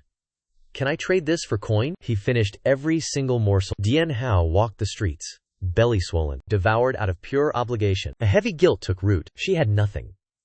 Why host this banquet? Recalling the tale, Dian Hao searched frantically. It was the Galaxy Pawn Shop, right? He arrived at Galaxy Pawn Shop, gaze resolute. The manager approached. What brings you here? Dianhao spoke. Return my pawn to item. When asked, he replied instantly. The jade beads from Sacred Hand Pavilion. Hearing that name, the manager led him inside. In the lounge, the galaxy head, Xia Dapeng appeared, his face oily, eyes cunning. The elder coldly announced, that item is not for sale. It is pledged collateral. Without the Sacred Hand Pavilion present, I cannot release it. Dianhao sat opposite, calmly responding, I am from the Sacred Hand Pavilion. Ha Daibang narrowed his eyes. You seem to be a newcomer? He nodded. I arrived only yesterday. Dianhao slammed a heavy pouch onto the table. It clinked with weight. Is this enough? Dianhao glanced around. Hear that ring? Real silver. No fake audio here. The fat elder opened the pouch. He shook his head. HMPH. Still not enough. Dianhao frowned. There are 2 taels of silver here. Hai Daibang smirked greedily. The original loan was only 1 tael. Dianhao pressed him. And then? The old man raised 2 fingers. His eyes flashed with avarice. Ha Daibang sneered. The price is extortionate. To redeem a pledge, pay triple the loan. If it exceeds 3 months, pay triple again. Dianhao glared. Ridiculous. This is pure usury. My wallet trembles at the thought. Dianhao frowned. He questioned him directly. Is this not loan sharking? The fat elder waved his hand dismissively. Nonsense. These are merely standard shop rules. He grinned maliciously. If you refuse, you may sell it outright. Dianhao asked. This sum cannot redeem the item? Ha Daibang nodded. Regrettably, that is correct. Dianhao pondered the Qin sisters' plight. The Sacred Hand Pavilion struggles for daily bread. They cannot afford this. Did Lady Qin realize this when pledging it? Dianhao sighed. She pawned for survival. You pawned your conscience. Deciding to act, Dianhao asked, will you accept my pawn? The fat elder grinned. Certainly. Just repay triple within 3 months. Dianhao reached into his robe. He pulled out a glowing cylinder. I will pledge this instead. It is pure gold. Ha Daibang grabbed the object. His eyes burned with greed. Oh ho, this is genuine gold. Excellent item. Very well. I can lend you 1 gold tael. He began his extortion. Repay 3 taels. Suddenly, the old man froze. His eyes bulged in terror. HMPH. Sweat drenched Ha Daibang. His face turned deathly pale. Under the light, the imperial seal appeared clearly on the gold. The fat man trembled violently. He screamed in panic. Oh heavens! The imperial censorate. Dianhao leaned in close. He asked coldly. Oh? You just demanded 3 gold taels? Feeling quite confident just now, were you? Holding the censorate artifact, he watched the swindler lose his soul. Ha Daibang could only howl in despair. Done. I am finished. In the silent night, a tense dialogue unfolded. The bearded leader spoke low. Problems have emerged. The palace seizure has failed. Stunned, the subordinate gasped. The imperial palace? Did Liu Kai fail his mission? He hurriedly reported the grim reality. The censorate is resisting. Liu Kai's influence is shrinking. We must abandon our palace occupation plan. The leader sighed. Also, the Luke Lam forces are struggling. Followers of Haluk Bin are interfering. The subordinate asked nervously. Has the Bin family sensed us? Checking the situation, it is not Bin. It is our own. They remain unaware. They are merely suppressing bandits. Facing these variables, the leader remained calm. Great ambitions always invite such chaotic complications. The vital step is how we manage this. Large operations require total control. The subordinate lowered his head in respect. I shall bear this in mind. The elder stared ahead, his confidence absolute. Our alliance remains firm. Everything proceeds according to plan. The time for harvest is nearly upon us. Memories of past hardships flooded his mind. Since they vanished, we have suffered greatly. My strength now secures their grand vision. Soon, the world will fear our arrival. My name will terrify them. They shall witness true devastation. Back at the Galaxy Bank, Ha Daibang trembled. His face contorted in sheer horror. He stammered incoherently. Sweating profusely, he shrieked in terror. The royal inspectorate. Wei Yanhao approached, his gaze ice cold. He thrust the medallion forward. You speak of Kim Touch Duong? Ha Daibang's spirit shattered. He cried out in despair, I am dead. He collapsed onto the floor. He kowtowed repeatedly, begging for mercy. My lord, spare me. I borrowed secretly. I was arrogant, my lord. Yanhao watched him, unimpressed. He recited the man's crimes with icy detachment. Which crime shall we address first? The 10 taels of silver melted into 1 tael necklaces. Ha Daibang dared not look up. Yanhao pressed harder. Or perhaps the debt tripled over 3 months? The fat man wept in utter terror. My lord, the interest is high. Too many abandon their goods. The fat man perspired heavily. He desperately justified his extortion. I only sought to recoup losses. With compound interest, the profit is merely 4.5%. Wei Yanhao squinted. his tone dripping with mockery. 4.5%? If the monthly rate is 4.5, what is the annual total? The fat man trembled, offering a forced, desperate grin. It is truly a trivial amount. At most, merely 600%. Repaying that loan would cost my entire estate. Dian Hao's expression darkened. He growled in frustration. 600% per year? Not 4.5. 600%. 60 times the principal? I have never heard of such usury. Sensing danger, Ha Dai Bang scrambled to excuse himself. But considering the goods, it is reasonable. The item is worth at least 10 silver. Thus, 60% interest is perfectly fair. Dian Hao glared, delivering a lethal rebuke. You claimed 1 silver before? Now it's 10? Wall Street would bow to your greed. Ha Dai Bang stuttered, trapped by his deceit. Dian Hao roared, slamming the door shut. Tonight, we settle this account once and for all. Only pathetic cries echoed from within. Spare my life. Mercy! Dian Hao refused. Go meet your ancestors. Meanwhile, Xin Rulan paused her writing in her chambers. Who lingers in the dead of night? She stepped onto the balcony, finding a mysterious object, a scroll, bound in red silk and jade. Rulan trembled, clutching the item to her heart. Mother?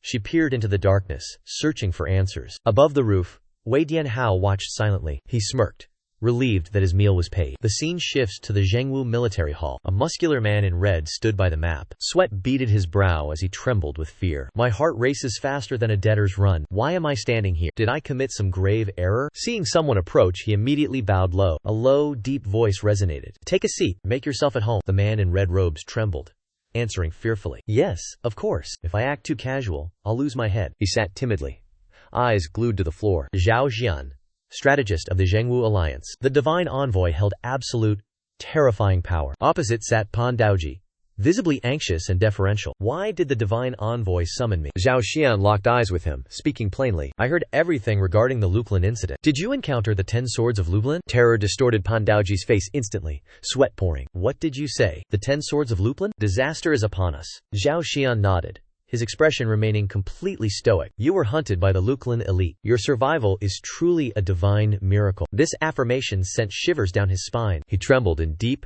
paralyzing fear. No wonder those enemies were so lethal. Zhao Xian continued with his stern instructions. I shall investigate the Guiyang Bureau myself. Thanks to you, the truth nears. The strategist's gaze darkened, sensing a hidden variable. Yet the youth who saved you remains. Zhao Xian recalled the lethal Lulin assassins. The 10 swords are Luklin's elite killers. Pan Daoji is talented, but they are unstoppable. Could he truly defeat so many men? He turned and asked Pan Daoji for his name. Receiving the answer, he said his name is Wei Yanhao. Zhao Xian narrowed his eyes in deep thought. This name reminded him of a critical report. Wei Yanhao? I saw this name in the beggar sect report. The strategist's eyes flashed with sudden shock. Has the second young master of the Wei family returned? 5 years later, and causing chaos already? A storm is brewing in the martial world. Both the Iron Sword Master Wei Shanhao and his brother Wei Yanhao are legends. Scanning the map, Zhao Xian sensed the Wei family would become the center of turmoil. He pressed further, asking where the boy went. Pan Daoji answered immediately, heading to the Saint Hand Hall. Zhao Xian studied the Hubei location, filled with suspicion. Absent for 5 years? He returns and heads straight to Hubei? He plans something massive. I need more information. Zhao Xian stepped forward, gripping Pan Daoji's shoulder with grave intensity. You are the only one who has seen his face. Will you assist me? I entrust this mission to you. Facing the strategist, Pan Daoji knelt, declaring, this subordinate understands. Despite his words, Pan Daoji trembled at the thought of their next meeting. Sweat drenched his face, his eyes revealing pure terror. Must I face him once again? Meanwhile, Wei Yanhao remained at the Saint Hand Hall. Our protagonist was fast asleep on the roof. Drool dripped down, his expression completely carefree. Wei Yanhao snored loudly atop the high roof. Young Qin Xiaoya watched from below in total disbelief. Climbing the roof without any stairs? Is he a master of the martial arts? But looking at his tattered, pathetic clothes, Xiaoya frowned, filled with deep skepticism. Looking at those tattered rags, could he truly master any martial technique? More beggar than martial arts master. Silence shattered. Violent crashes thundered at the main gate. Panic erupted. Miners rushed in carrying blood-soaked bodies. Cries for help echoed desperately. These men worked the stone mines. A cave-in caused severe trauma. Chaos reigned. Dust choked the air. Bodies everywhere. Mortality loomed over their broken forms. A miner choked back tears. We only save the living. Save us, or we face death. Xiaoya stood frozen, stunned by the carnage. We have no gold. We seek your mercy. Please, save our lives. Bloody corpses littered the courtyard. Xiaoya trembled. Sweat poured down his face. Too many. I cannot handle this. Panic peaked. A commanding voice cut through the air. Why do you stand there? Qin Xiao Ya. Xin Ruilan arrived. A savior descending. Move them inside. Now! Xiao Ya gasped. Sister. Ruilan took command. Professional and cold. Triage the patients. Immediately. Move stable patients outside. Assess the critical cases now. Her finger pointed, directing the crowd. Take these two outside. Prepare hot water immediately. Wei Yanhao watched from above. His eyes held deep secrets. He muttered softly. What is happening here? I just woke up, yet my courtyard became a field hospital. Below in the courtyard, Ruilan screamed, Lay the critical patients down now. She closed in, checking pulses of the dying. Ruilan drew a silver needle, steel flashing in the sun. Her hands moved like lightning, striking pressure points with lethal precision. Needles hissed through the air with terrifying velocity. Xin Ruilan shouted in frantic, desperate madness. Hurry up! Do you not see them dying? Do you intend to let them perish? Xin Xiaoya, drenched in sweat, quickly replied, Yes, I understand. Amidst the chaos and cries, he realized the help was insufficient. In his desperation, Xiaoya looked toward the roof at Yan Hao. He pleaded, Please lend us a hand. Seeing Yan Hao stunned, Xiaoya asked, Are you a martial artist? He pointed at a dying patient. Seal his pressure points to stop the bleeding. Hurry! Delay means certain death. Yan Hao jumped down, his expression full of reluctance. He scratched his head. I only know basic medicine. What must I do? Xiaoya ordered. Press Tiantu, then half strength on Zhongfu. Yan Hao confirmed. Tiantu half force. Zhongfu full force, correct? A mistake here means instant death. As Yan Hao struck, the patient spasmed violently, making strange sounds. He muttered in confusion. This patient's condition is getting strange. Seeing this, Zhao Ya exploded. Tiantu half force. Zhongfu full force, right? Yan Hao pointed blankly. Is it not here? Xiao Ya fumed. You useless fool. Is that the Zhongfu point? That is the spot below. Do it again. Yan Hao worked frantically, muttering in deep resentment. I told you, I know nothing of this. Suddenly, the patient began breathing, gasping air from his lungs. Xiao Ya cried out in joy. What? He is breathing again. That is a good sign. His blood flow is clearing. The patient is waking. It is critical. Use your mouth to extract the blood. Yan Hao froze. His eyes widened in shock. What? Did you say what? Horrifying visions flashed through his mind instantly. He panicked. You want me to give him mouth to mouth? I am a healer, not a lover. Xiao Ya urged him fiercely. There is no other way. Do it now, or he dies. Yan Hao grimaced in disgust. He muttered. Can I not just pull the obstruction out? He snapped back. Speak clearly. I thought I had to kiss him. Yan Hao firmly covered the patient's mouth with his hand. Xiao Ya stared, stunned and confused, then screamed. What are you doing? Without a word, Yan Hao channeled his inner energy. A crimson aura erupted around his arm. He struck with intense force. Obstructions exploded from the patient's throat.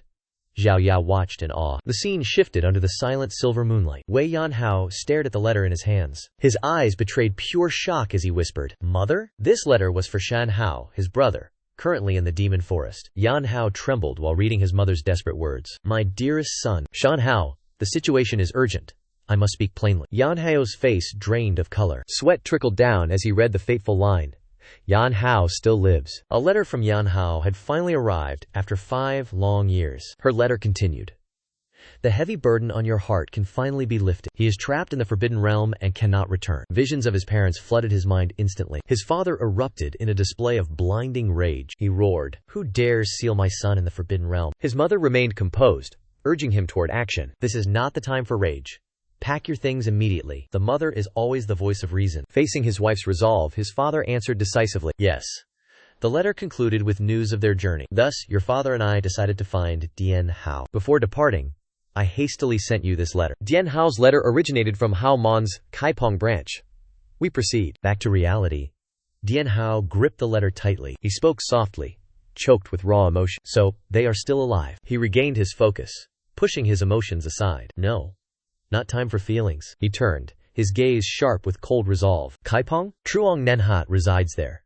Chaos will soon erupt. Verdant energy exploded. A new, turbulent journey begins. Late night at the clinic, an attendant knocked softly. My lord.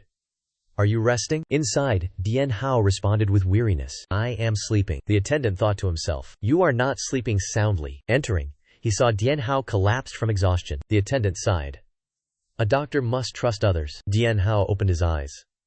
I only help. The attendant countered, filled with sincere gratitude. You saved his life.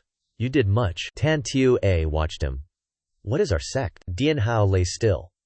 Why the sudden interrogation? Is this a sect? Or a charity? The boy turned serious, revealing his hidden ambition. I wish to restore my family's legacy, but I seek your honest opinion first. From an outsider like you. Dian Hao sat up, contemplating the situation. The primary obstacle was simple.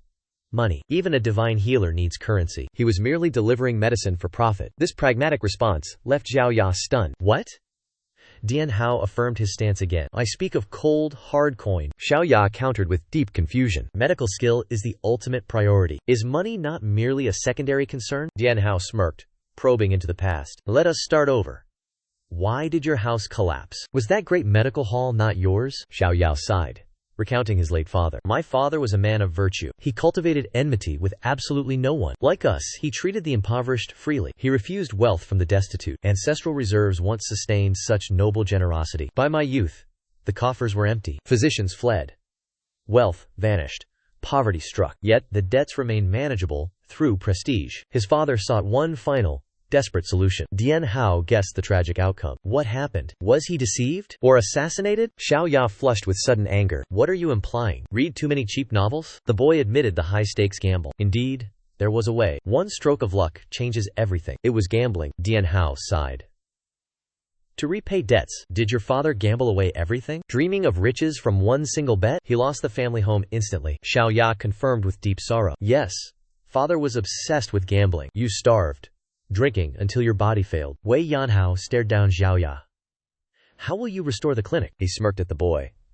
Who do you think I am? Xiao Ya saw an envoy of greatness. Yanhao laughed. No, I am merely ordinary. Seek those who specialize in finance. He began a cold, tactical analysis. Ask pharmacists for pills. Seek doctors. For money, go to He Debang, the fat manager of Renhe Bank. You want me to fund the clinic? A scent of profit fills the air. Correct. You learn quickly. If I managed it, it would thrive. Could it truly succeed? We have medical skills. You have management. He Debang's eyes lit with greed. This plan smells like gold. Yanhao turned away. I refuse to cooperate. He shattered the boy's hope instantly. You lack power. Beg for help. You think you have choices? Xiao Ya asked in frustration. What have I done wrong? Yanhao spoke with absolute cruelty. Poverty is a sin. Money talks. The boy trembled in pure shame. Gritting his teeth, he retorted. My family has generations of honor. Must I partner with a loan shark? This remark sent Ha Dai Bang into a rage. He shouted. What did you say? A loan shark, you say? Those fools squander all their wealth. My wealth works tirelessly for me. Dian Hao showed no hesitation. That reputation you cherish? Hardly earned, honestly. Where did your fame truly originate? He exposed the cold, hard truth. If your ancestors were truly altruistic, would your clan survive a decade? Surveying the hall built for righteousness, Dian Hao sneered. This hall preaches absolute honor. Yet, were your ancestors not merchants of healing? Tia A stammered. Does that truly count? Dian Hao declared. Your pride stems from their fame. Healing requires immense profit. Greed drives their shallow praise. Their clan achieved immense success. He lectured on worldly laws. Every famous physician is extremely wealthy. Their fortunes are truly terrifying. When lives hang by threads, patients pay. Faced with cold logic, Tu A fell silent. Yet, one doubt lingered deep within. Is medicine not an act of kindness? Dian Hao sighed. Perhaps the truth hurts. That day, Ngi Dian Hao felt troubled. He mused. Ignore it.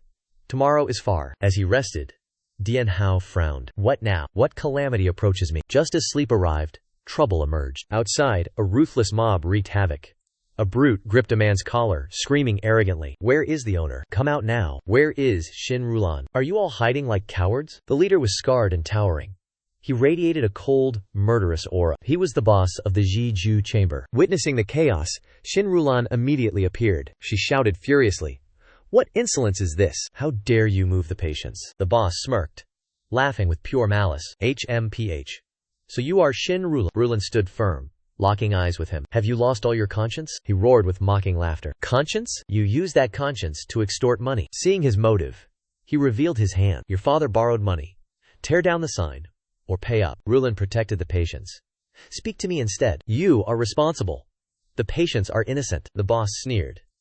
Speak to the manager? He pulled her close. He whispered into her ear. I hate playing the villain. He glared with cold, lethal intent. Resisting me? I will sell you to the brothel. Your debt will be cleared. He stared at her with predatory lust. A beauty like you clears debts quickly. 0 interest. 10 years. Suddenly, A scream erupted. Let go of her! Qin Xiaoya rushed forward. A child's attack felt like nothing. Rulin screamed in sheer terror. Xiaoya! The black-robed leader sneered at the trembling girl. Cruel taunts echoed through the air. Such a terrified face. A perfect payment, the leader smiled wickedly. He issued a cold threat. Forget your sister. Save your own head. Chaos erupted across the estate. The subordinates charged forward to crush everyone. Violent shouts filled the air. Cease this immediately, scoundrel. Dare touch the physician? Capture him now. The furious crowd screamed in despair. You wretched beast! Amidst the burning chaos, a patient lunged forward. He roared in desperation. I will drag you to the underworld. The leader frowned in annoyance. Such persistent, worthless insects. Qin Rugilan stood up firmly. She shouted, halt this violence. She watched them risk their lives. Coldly, she declared, stay out of this. To end the pointless bloodshed, Ruilan surrendered herself. Do not harm them. I will follow you willingly. Cries of physician echoed through the courtyard in pure despair. The leader let out a vile, smug laugh. Excellent. A wise choice. Qin Xiaoya broke down. Tears streamed down his face. What are you saying? Sister! Ruilan swallowed her grief. She left final instructions for her brother. I will bear this debt. Protect our home. The leader dragged Ruilan away from the estate. Behind them, heart-wrenching wails filled the entire region. Just as hope vanished, a lazy voice cut through the shadows. Hold on a moment. The leader halted. He turned. A figure stepped from the darkness. You cannot take her. The leader narrowed his eyes. Who are you? Beneath the moonlight, the man wrapped in a thin blanket stared back. I am Wei Yanhao. Observing his pathetic appearance, the leader clicked his tongue in disdain. Is this fool insane? Such a ridiculous sight. He ignored them, grabbing the lady's shoulder. He signaled his lackeys to move. Let us depart. Yet Wei Yanhao stood firm, blocking their path. I said it. She stays here. The leader lost patience. Veins bulged on his forehead. He roared. What are you doing, brat? He demanded, voice trembling with rage. Wei Yanhao offered a reason. Everyone stood stunned. Who will cook my meals? Starving your guest is strictly forbidden. The leader stuttered, utterly baffled. What? Yanhao insisted with absolute, chilling sincerity. If she leaves, who cooks dinner? The leader's fury flared. He demanded clarity. You claim she is your cook? Yanhao nodded, looking quite bored. Correct. The leader was perplexed. How? Yanhao replied naturally. Guests must eat. 1-star review otherwise. Seeing the leader's disdain, Yanhao added, why call me insane? The leader snapped. Teeth ground together. Killing intent saturated the air. You insolent, arrogant brat. He lunged. A heavy fist strike. Starve forever! The lady shrieked in terror. Stop it now! Still wrapped in his blankets, he moved slightly. Pure pressure erupted. The punch failed. He swatted the leader down. Earth shattered. A massive crater formed instantly. The leader collapsed. Utterly crushed. Defeated, the lady and lackeys froze, paralyzed by absolute horror. Are you hurt? My mistake. I did not mean that. Yanhao scratched his head. He looked genuinely apologetic. Why did he fly so far? The leader coughed blood. His chest shattered. Pure, unadulterated terror. An expert. He retreated to create distance. His wary eyes locked onto the blanket-wrapped youth. He demanded, from where do you hail? Dian Hao adjusted his blanket. He replied coldly, I am no expert. Seeing no intent to kill, the leader regained his composure. He snarled, do not meddle in my business. We hold a binding debt contract, legally valid. Even the magistrates back us. Dian Hao nodded slowly.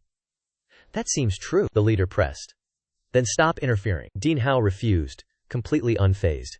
That is impossible. If you take her, who cooks my meals? The leader gritted his teeth. A mere excuse, he asked with murderous intent. You aid Saint Han Manor? You dare defy the Black Branch Master? Dian Hao looked genuinely confused. Black Branch Master? Who is that? The leader boasted. My faction. The manor owes us everything. Our clan will not stand idle. Dian Hao remained utterly indifferent. I do not care. It is only money. Why the tension? The leader froze. Sweat beaded his forehead. Are you offering to pay their debt? I have no coin. I will earn it. Leave them. He gave his ultimatum. In half a month, I shall pay. The disciples of Saint Han Manor stood frozen in shock. After a tense silence, the leader conceded. He growled. I trust you will keep your word, he thought. Best leave. Another clash? I would end up a crater. In a dark room elsewhere. Has an expert appeared at the manor? The scarred leader bowed low, reporting the failure. Indeed. That is correct. According to him, he is merely a guest. A guest? Kuo Duoshan, leader of the Black Branch, gripped 2 roasted meats. He raised a brow at the report. He sat before a banquet of exquisite delicacies. A guest, you say? Supposed travelers are often hidden experts. Quo Duoshan stared at his kneeling subordinate. You fled from this expert? The subordinate trembled. He scrambled to explain. No, I am no coward. Sweating, he argued. He promised payment within half a month. Quo Duoshan erupted. Fool! Who asked for money? He slammed his pipe down hard. Food splattered everywhere, using debt to crush their signboard, to ensure they never rise again. You believed him? You returned empty-handed? The subordinate clutched his aching head. I thought, we should investigate his origins. Why talk so much? Duoshan roared. His eyes bulged with malice. Shall I sever your tongue? My patience has reached its limit. The leader rose. Cold killing intent flooded the room. If this fails, our masters will lash out. We will become mere dust. The subordinate shivered. Should we eliminate him? Duoshan narrowed his eyes. Calculating, sinister malice returned. No rash actions bring unforeseen consequences. Wait. Observe. Meanwhile, at the sacred hand hall, Wei Yanhao lounged on his bed. Young Xiao Tong sat nearby, voice trembling. What is your plan? Yanhao stared blankly in response. The boy pressed him, face etched with deep anxiety. You promised payment in half a month? Yanhao calmly asked the same thing back. Did I truly say that? Perhaps I rejoiced far too much. The boy cried out in panic. Do you not have a solution? Indeed, I do. A solution? Most certainly. This is an ancient, legendary method. His eyes sharpened with profound mystery. When hounded by relentless creditors, nothing proves more effective than this. Little Tong gulped, trembling as he asked. What is this solution? If you cannot pay, vanish immediately. Survival dictates flight over fight. Wei Yanhao's cold indifference enraged Little Tong. He lunged forward, throwing frantic blows. You call that a solution? I regret ever trusting you. Yanhao asked back with calm detachment. How much is the debt? What is the total sum? The boy sighed. I do not know. Rumors suggest several thousand gold taels. Yanhao froze. 2,000 taels? You have founded a creditor's paradise. The boy stood silent in despair. Initially, it was much higher. After selling everything, this debt remains. There is no other way. Let us depart, the boy asked in confusion. Where are we going? Yanhao's lips curled into a sinister smile. We head to where gold flows. Precisely. A gambling den. Nothing more. It ruined his father. Left everything in ruins. A den of vice. Inside the secret Jinhua gambling house, clicking chips echo. The air reeks of greed. The master, Kang Tianlin, relaxes in arrogance. Empty-handed again today? Perhaps my reputation has spread too far. He sips tea. Scheming dark, filthy deals. Defrauding the Grandmaster was truly troublesome. A subordinate bursts in, panting heavily. Tianlin jumps up. His face pales. What now? Officials coming for money again? The underling stutters, gasping for air. He is here. He has arrived. Tianlin bellows. Who is here? That absolute fool has returned. A bell rings. A special guest arrives. He enters the chaos. Gambling fuels the atmosphere. Wei Dianhao gazes around. Is this the place? Little Tong blushes. Sir, stop staring, Dianhao mumbles. Tong fears the true intent. A tout approaches, grinning with false warmth. Young master, what brings you here? Dianhao asks. Confused. You recognize me? The man bows. A god of fortune. Dianhao cuts through. What games exist? The tout panics. Silence your voice. He lists the games quickly. Dice, cards, and lethal wagers everywhere. He boasts. Bet everything. Win it all. He leads them deep inside. This way, my lord. Please follow me. This game must be seen to believe. It is precisely this game right here. Dianhao looked down at the tiny iron spheres. He was puzzled. What is this? It resembles a dice game, no? The guide smiled. This is Yin Yang, our casino's signature game. He grabbed the porcelain cup with professional precision. The rules are simple. Shake the spheres inside the cup. The iron beads clicked rhythmically against the cup. He continued to explain the laws of probability. When shaken between two cups, the beads split evenly. He slammed the cup down. A sharp, decisive thud. Predict if the remaining cup holds odd or even. The guide lifted the cup, revealing the rolling iron beads. Wei Dianhao stared at the table, sneering coldly. Too easy. Is this really gambling? It feels simpler than guessing a multiple-choice exam. The guide laughed, looking entirely too satisfied. Its simplicity is exactly why people love it. He continued to whisper sweet lies into the boy's ear. Complex games have their charm, but this offers 50-50 odds. It suits a direct, decisive young master perfectly. Dianhao smirked. His expression was full of boredom. I dislike drawn-out games. Keep it fast and efficient. Win and celebrate. Lose and leave like a ghost. Seeing the prey hooked, the guide invited him eagerly. Excellent. Then let us play a round. Watching from above, Master Kang Tianlam sneered. He was delighted. Not bad. Hooking a fool is truly easy. He descended the stairs, harboring dark, twisted schemes. Give him small wins. Let him taste false victory. Soon, he will be addicted without even knowing. His laughter echoed, seeing Dian Hao sinking into the gamble. He smugly patted his stomach, filled with fervor. Losing only fueled his rage. The more he lost, the more he gambled. Suddenly, the atmosphere within Jinhua Hall shifted violently. Terrified whispers erupted from every corner. Just how much silver is that? Jinhua Hall is facing total ruin. Amidst the chaos, Wei Yanhao sat back calmly. Before him lay mountains of silver, proof of victory. The dealer's face drained of color, trembling violently. Yanhao glanced away, speaking a single word. The porcelain cup struck the table, echoing silence. Beneath stunned gazes, Yanhao smirked with arrogance. Zhang Yi was enjoying a moment of rare peace. Profits had finally returned to their proper trajectory. He sighed contentedly, anticipating a warm winter ahead. Zhang Yi spotted a hidden door, feeling incredibly lucky. A thunderous explosion shattered the wall instantly. Wei Shanhao, the demonic sword, had arrived. He growled with overwhelming, lethal intent. Is it true? Zhang Yi paled, stammering in sheer terror. You? Is it really you? Wei Shanhao lunged, seizing Zhang Yi's collar. Speak! Is my brother truly alive? Choking for air, Zhang Yi begged for mercy. Receiving confirmation, Wei Shanhao released his iron grip. Relief surfaced, yet his patience remained razor thin. Where is Wei Yanhao hiding now? Coughing, Zhang Yi pointed toward the Hao sect. Learning his brother lived, Shanhao regained his composure. He dragged Zhang Yi forward, issuing a command. Move out. We reach Hao sect now. Do not get lost. My mood is foul today. At the Hao sect gateway, the air turned dense with killing intent. The powerful matriarch saw Zhang Yi leading the fiend and exploded with rage. She gritted her teeth in fury. Zhang Yi, you bastard. You dare bring the demon sword here? Is he not a pinnacle righteous expert? Despite Zhang Yi desperately trying to explain his innocence, her anger burned. She screamed aloud. Silence. Today, one of us dies. A thunderous crash erupted. Zhang Yi flew back, shrieking in agony. Meanwhile, a massive wager caused the crowd to hold their breath. Gamblers whispered of a 1,000 tael silver prize for the victor. Endless murmurs echoed through the hall. 1,000 taels? Is that not 10 gold bars? The onlookers stood completely stunned. Heavens! Losing this means selling my bed. Veteran gamblers admitted the stakes were pure insanity. This was the largest bet they had ever witnessed. Inside the Kim Hoa gambling house, the atmosphere was suffocating. The housemaster shook the cup violently, drenched in sweat. Opposite him, Wei Yinhao looked bored. He rested his chin, wondering, who is this man? HMPH. He shakes the cup like a martial arts tournament final. The surrounding crowd began to whisper in shock. 9 consecutive victories. He is unstoppable. The master's heart hammered against his ribs. He trembled. Will he win again? As the cup lifted, a roar tore through the room. 4. Even. It is even. The entire casino erupted in wild celebration. Great heavens. A legendary win. 1,000 taels. I never expected to witness such a classic heist. The young servant wept with joy, grabbing Yinhao's hand. Young master, you won! You actually won! Yinhao offered only a faint, dismissive smirk. The secret behind these impossible wins? Yinhao's supernatural sense of hearing. Since childhood, even while sleeping, he could dodge projectiles by sound alone. Gambling became a trivial task for him. He tracks the iron dice with absolute precision. Staring at piles of silver, Dian Hao stretched lazily. What a shame.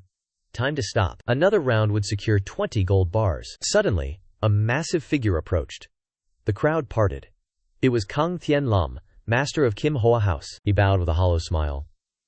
Honored guest, truly welcome. I do not know your name.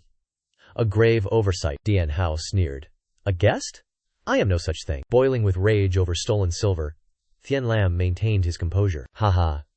Any man who brings excitement is our guest. Dian Hao delivered a freezing retort. I found none of this interesting. A vein throbbed on Tian Lam's face. He cursed inwardly.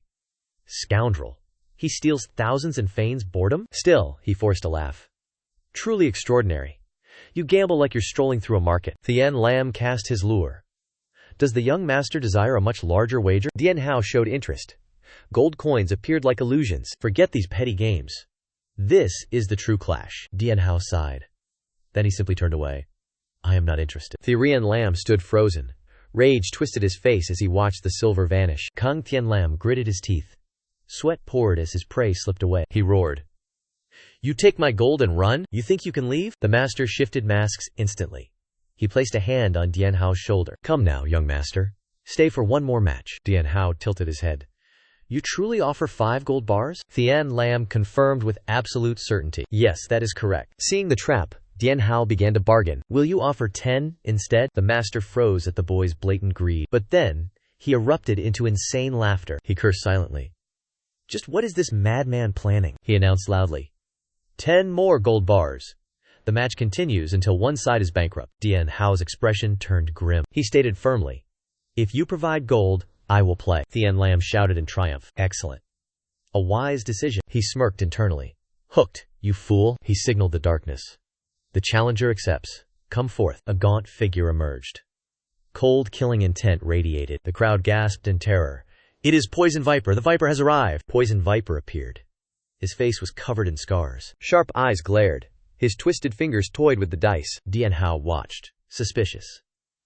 Did he emerge from the shadows alone? He looks nothing like a common gambler. Poison Viper sat down coldly. He grunted. In the gambling den, only the victor is a true gambler. Enough talk. Dian Hao asked bluntly. Are you my opponent? After a nod, he continued. How shall we play? Poison Viper slammed his hand down. The dice scattered across the table. The betting method I propose is this. The crowd began to whisper. Decent. Isn't that far too trivial? Poison Viper insisted.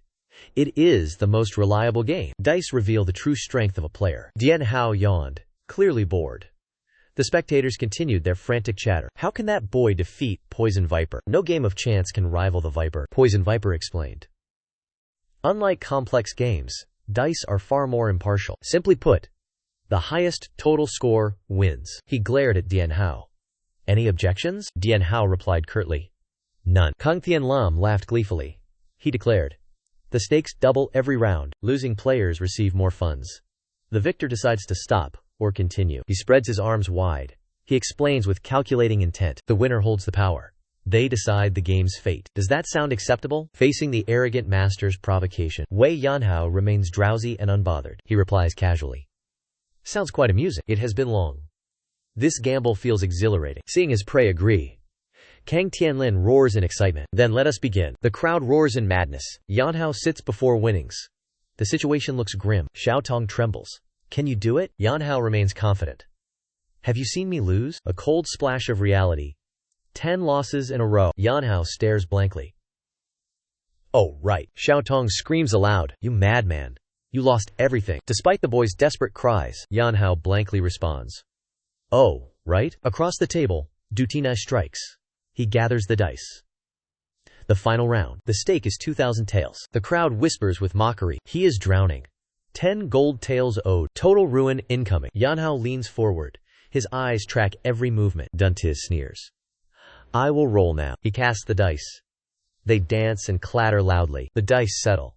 The room erupts in shock. Sixes everywhere. 2 sixes revealed. Incredible power. All sixes rolled?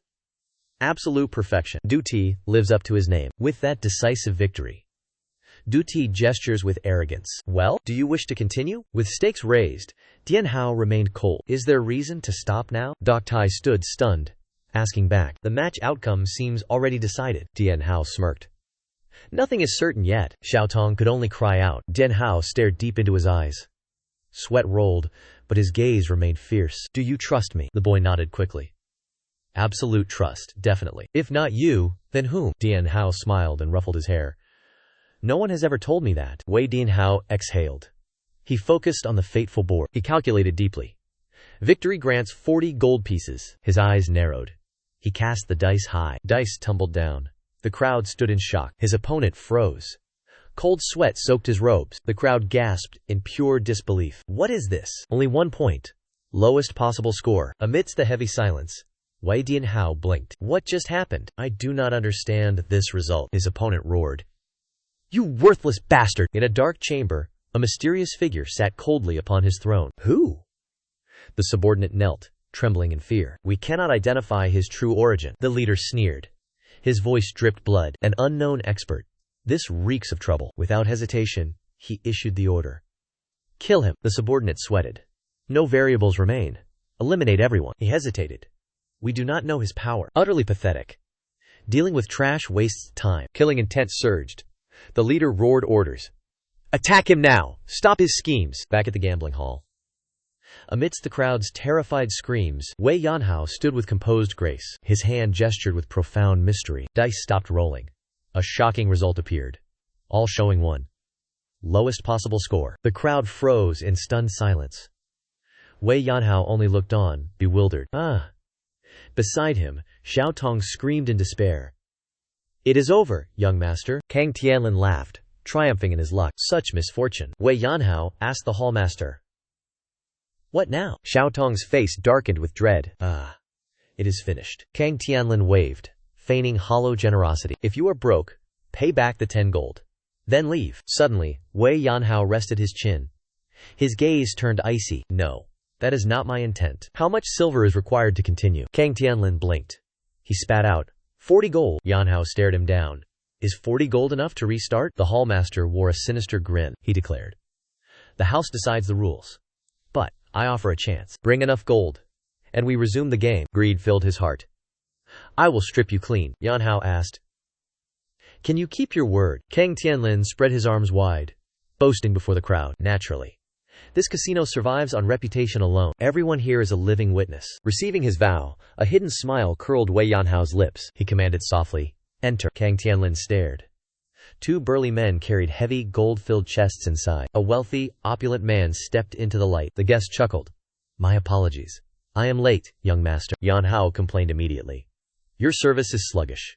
I was nearly stripped and enslaved. The wealthy man responded with a laugh. You enjoy your little jokes, young master. How could you ever face such misfortune? Kang Tianlin paled. Cold sweat poured down. Uncle Ha from Galaxy Bank. Why are you here? Hada Bang bowed respectfully. It is an honor. Guildmaster Kang. I brought the requested stakes. Converting to gold took extra time. Wei Yanhao folded his arms. Arrogantly, he reminded. You promised to resume the match. The minimum bet doubled, correct? His gaze sharpened. The frozen guildmaster trembled. I shall bet even more. Kang Tianlin gasped in shock. What? Yanhao raised one finger. He declared clearly. The next stake is 100 gold. That terrifying figure silenced the entire hall. Kang Tianlin sweated profusely. He stammered. Did you say 100? Yanhao mocked his shaking form. Are you afraid? Kang Tianlin screamed internally. Pure rage. Pure fear. Of course, you lunatic. He turned to his trump card. How is the venom? Can we secure victory? The one-eyed man sneered back. You doubt the Poison King? Kang Tianlin bowed to flatter him. I hold no doubts. Ridiculous. He gritted his teeth. Decision reached. I place my faith in you. Regaining his posture, Kang Tianlin announced loudly. Let the match begin again. Du Tai watched Dian Hao with intense suspicion. He instantly doubled the wager. Is this also part of your scheme? He stared at the calm youth. You threw the previous rounds? Dian Hao feigned a naive expression. What are you talking about? Dian Hao laughed. Who would do such madness? Gold does not grow on trees. Du Kiritai narrowed his eyes dangerously. Why summon the bank owner? Dian Hao replied calmly. Mother said, gamble with style. I called him just in case. Confronted by such ambiguity, Du Tai fell silent. Dian Hao stood up. It is my turn. He moved with grace. The crowd gasped. Peerless. Chilling pressure. The dice tumbled across the table. 6, 6, 6, 6. Voices shouted. 5 sixes. The total is 35. The hall erupted. Such a pity. It was almost perfect. This is lucky enough. The crowd roared. This is intense. Can Du Tai beat 35? Du Tai stared at the result. His eyes turned cruel. He whispered. Only 1 point short. Wasted effort. Du Tai spoke coldly. I do not understand you. 35 is quite a high score, he sneered. His scarred face trembled. Regardless of the outcome, nothing changes. You underestimate me. Witness, the Poison King. Du Tai moved. His technique was lethal. The dice soared. They danced mid-air. Sharp impacts echoed clearly. The crowd held their breath. 6. 6. Another 6. 5 dice showed 6. Utterly impossible. The final die spun wildly. Every eye locked on, whispering with worry. 6 again? Truly the Poison King. A legendary bet. Tension reached a suffocating peak. The attendant panicked. Young hero. Wake up. Are you spectating? We will be homeless. Please, show confidence. Despite the crowd's dread, Wei Yanhao remained calm. My lady. Is the host's performance good? If he loses everything, he will sell you. The attendant froze. Eyes wide. What are you saying? The final die clicked. It came to rest. The crowd leaned in. The result awaited. Silence gripped the hall. The die showed 4. The total reached 34. Cheers erupted throughout the casino. 34. 100 gold taels. Someone won 100 gold taels. The crowd surged. Such a miraculous gamble. Incredible. This will become legend. Young hero Wei, I have won. 100 gold taels are mine. Amidst the deafening roar, Kang Tianlin stood frozen. He clutched his head in shock. He muttered in despair. A masterful match. Lost. Truly lost. This is unacceptable. Poison King, you promised a victory. The Poison King remained silent. Powerless. The hall owner groaned. A god of gambling. He gnashed his teeth. Tianlin collapsed in agony. Damned. Cursed fool. He realized the truth. His entire fortune vanished. Xie Dabang stepped forward. He commanded absolute silence. All debts are settled. The transaction is complete. He spread his arms, projecting pure authority. This passionate duel will be witnessed by everyone here. The crowd roared their absolute confirmation. Du Ti slowly approached Wei Yanhao, bowing with deep respect. Yanhao bowed back to honor his opponent. Hadabang patted the heavy gold chest. Leave this fortune at the casino. Yanhao remained calm. Understood, elder. Stepping outside, Yanhao exhaled a long sigh. Gambling did not suit him at all. The young attendant gasped for breath. Watching that drained my entire spirit. Are you all right, young master? Yanhao answered wearily. I am merely exhausted. The attendant tried to reassure him. Master Ha will handle the gold. Let us head home. A hot meal and deep sleep await. Speaking of food, I know a marvelous tavern. Song Ding Lao was destined for a busy night. While rushing ahead, the attendant collided with a stranger. He fell to the ground and apologized instantly. My apologies. The air turned freezing.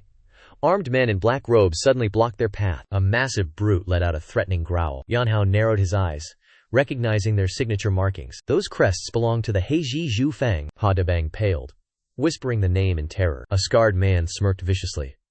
Which one of you is Wei Yanhao? Elsewhere, under the dim moonlight, a young woman froze at that familiar name. Wei Yanhao.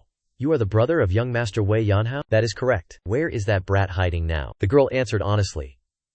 He is not here. He left for Hubei with the Kuailong escort agency. Receiving the answer, Shan Hao bowed. My thanks. He turned and barked a decisive order to his men. We depart. The subordinate chased after him, frantic. To where, my lord? Wei Shan Hao stared at the horizon. Hubei. What? Who gave you permission? A deafening roar shattered the silence. An exhausted subordinate screamed in pure agony. I traveled from Kaifeng without resting once. We must depart for North Lake tonight? He collapsed, flailing like a spoiled child. I am dying. Please, end me now. Faced with such absurdity, the woman sighed in helplessness. She spoke gently. Please, rest before departing. Seeing his comrade hesitate, the man on the ground scrambled up, pleading. Why refuse? Let us trouble them. I beg you. The woman remained calm and deeply hospitable. Sending guests away now would invite harsh judgment. I will prepare meals and baths. Rest here before departing. Yet, the lazy fool continued his childish tantrum. I will not go. Execution is better. Death is inevitable, regardless. Watching this farce, the captain shook his head in defeat. Then, we accept your hospitality. The group entered a luxurious, steam-filled bathhouse. Gazing at the opulent architecture, the subordinate gasped. Beggars living in a penthouse? Dignity is dead. I must join them. A muscular man rose, his back covered in terrifying scars. The subordinate squinted, voice filled with worry. Is your body failing? Are those wounds from the nine-tailed demon? The man nodded slowly. Indeed. I nearly perished that day. Yet he spoke with a grim, chilling tone. The truth is far worse. Old scars are nothing. This wound is my 82nd tribulation. The subordinate trembled, stuttering in sheer terror. What could it be? Who inflicted such a grievous wound? Which fiend dragged the demon sword to the underworld? The man closed his eyes. His expression turned grim. Demon fiend. Painful memories flooded his mind. A child screamed. Brother? Wake up, brother! Tears fell in utter, soul-crushing despair. Manager Ha hid behind Wei Yanhao, trembling. The gang leader roared. Veins bulged with bloodlust. Who is this Wei Yanhao? Yanhao remained calm. That would be me. The gang leader sneered with pure contempt. He turned to his subordinate. That brat? The subordinate nodded in confirmation. Correct. The gang leader burst into mocking laughter. This milk-faced brat is a master? Does this leader have eyes for talent? Disaster is fast approaching. The sweating subordinate scrambled to defend his report. That is why I reported his youth. You insisted he was a supreme master. None expected a mere child. The gang leader let out a cold huff. Regardless, he dared disturb us. He pays. Trapped. Yanhao raised a hand. Wait. He signed the contract calmly. Xin Zhaoya watched. Yanhao handed the paper over. Sign your name here, Zhaoya asked in confusion. Sign it, sir? Yanhao answered with simple authority. Sign the papers first. I will explain later. After completing the formalities, Dian Hao turned to the creditors. Calmly, he asked. How much exactly does the Sacred Hand Hall owe you? A subordinate retorted arrogantly. 20 gold bars and 50 silver bars. Quite a hefty sum. As the chest lid popped open, golden radiance erupted. The leader froze, stammering in sheer terror. What is this? Dian Hao declared coldly. This is the debt the sacred hand hall owes you. As of today, the debt is settled. Provide a receipt and take your gold. The gang leader sneered, eyeing the gold with suspicion. You think these petty coins can manipulate my mind? Dian Hao smirked. That is why I added far more than the original debt. The leader examined a gold bar, conceding silently. HMPH. It seems genuine enough. Just then, the subordinate whispered into the leader's ear. Boss, wake up. Money is fleeting, but that plot of land is prime real estate. The leader's eyes suddenly widened. He changed his tone, bellowing with cruelty. Listen, brat, we will settle the debts of the sacred hand hall later. More importantly, you have disrupted our grand plans. How could we possibly let that slide? He stared at the enemy. Coldly, he asked, will you take the money, or a one-way ticket to meet your ancestors? The leader smiled wickedly. Killing intent exploded. A challenge? This is courting death. Bring me his head. The subordinates roared in unison. Understood. The gang members charged, blades drawn, surrounding Dian Hao with overwhelming bloodlust. Amidst the flurry of blades, Dian Hao stood immovable. His face remained completely void of emotion. To the crowd's shock, he blocked every blade with his bare hands. Dian Hao stared at the frozen leader, declaring, Prepare your heart. Regret will come too late. Before they could react, he countered with lightning-fast strikes. In a heartbeat, the courtyard was littered with defeated foes. The leader sweated profusely, his eyes bulging in pure terror. What? A trembling subordinate cried out. I told you he was a martial arts master. The leader gnashed his teeth in absolute fury. Damn it. At that moment, Dian Hao spoke, his voice freezing the air. I wish to end this quickly. Those hiding in the grass, show yourselves. Pay respects now. Don't hide in vain. His words stunned the sect leader. He stuttered. How do you know? No hope left to hide? The elder roared. Attack! Help us now! Mysterious assassins emerged from shadows. They surrounded Jian Hao immediately. Jian Hao narrowed his eyes. He muttered, What is this? They look quite familiar. Have we met before? A blade flashed. Green energy surged. Steel pierced the air. Jian Hao dodged effortlessly. That was close. Almost lost my life. He appraised his foes. He expected weaklings. A brief skirmish, perhaps. They struck instantly. Is this the fabled assassin's art? Master Bai Wohan's teachings flooded his mind. Some techniques exist solely to kill. Assassins favor these silent, lethal strikes. Eliminate targets without leaving a trace. The master's stern gaze remained. He posed one final question. How will you respond? Killers never show mercy. Never underestimate such lethal foes. Strike fast. Eliminate them instantly. No hesitation. Such brutal advice. High pressure indeed. Back to reality. Jian Hao perspired. He mused. The old man warned me. I cannot take this lightly. Truly bothersome. He turned to his servant. Lend me your sword. Sword in hand, he strode forward. He warned the observers. Step back. This will get messy. Azure energy erupted from his body. The assassins watched, wary. The leader assessed. He dodged that attack. Truly not a commoner. Sensing the danger, he screamed orders. He is too strong. Kill him together. Forget honor. Slaughter him now. Assassins lunged simultaneously. Green streaks converged.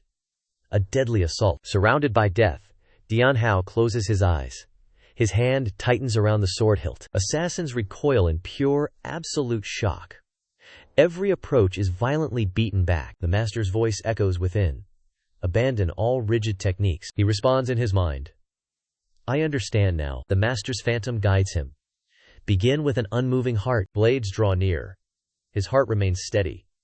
Dian Hao is terrifyingly calm. He exhales a mystical, azure mist. His eyes burn with fighting intent. He recalls the final command. Keep your mind cold. Surpass these pathetic fools. He stomps the ground. Dian Hao unleashes his strength. His blade erupts in light. He whispers.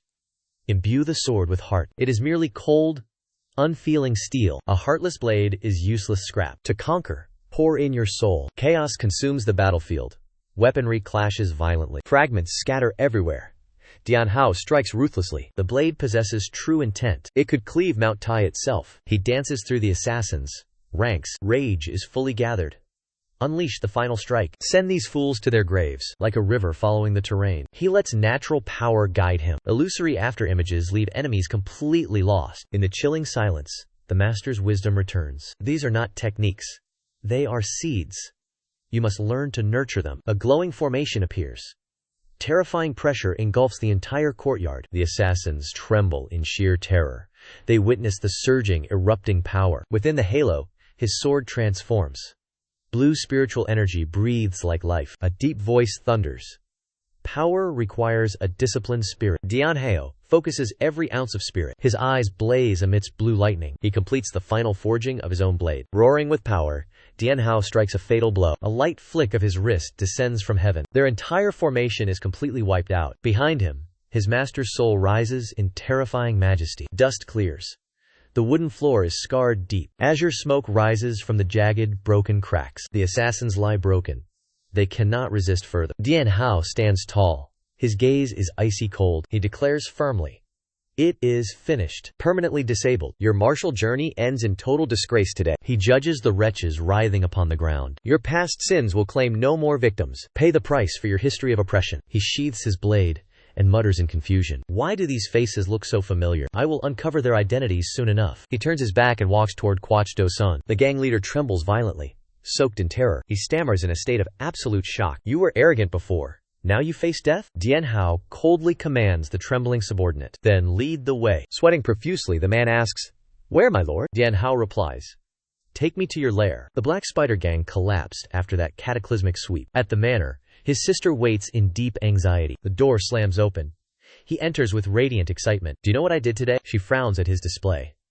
"Why this chaos?" Thyoga leaps with pure, unbridled joy. "I have cleared all our manor's debts." She stares, unable to believe her own ears. "Cease these fantasies.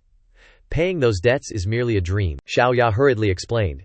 "It is not like that, elder sister. Listen." Under the dim moonlight, her sister's eyes widened in total shock. "Is this the truth?" Xiaoya nodded with absolute certainty. "We are free, thanks to Hero Wei." Her sister exhaled, her heart overflowing with deep gratitude. "Such immense fortune. We owe him an immeasurable debt." Her expression hardened. Her gaze pierced through Xiaoya. Gambling to clear debts is fundamentally wrong. The boy retreated in fear, stammering. "Sister?" she warned with a stern voice. "You are fortunate to avoid that ruinous path. One step further. You are dead." Is she being too harsh? Wealth acquired, yet she preaches such rigid morality. Facing her rebuke, he asked with a bitter tone, "Are methods truly this important?" Her face remained icy and unyielding. "A true practitioner walks the righteous path. Deviance leads only to destruction." She glared at him. "Have you forgotten our father's fate? Relying on luck is foolish." Unable to suppress his rage, Yanhao shouted, "You were almost sold into a brothel." His face contorted in anger.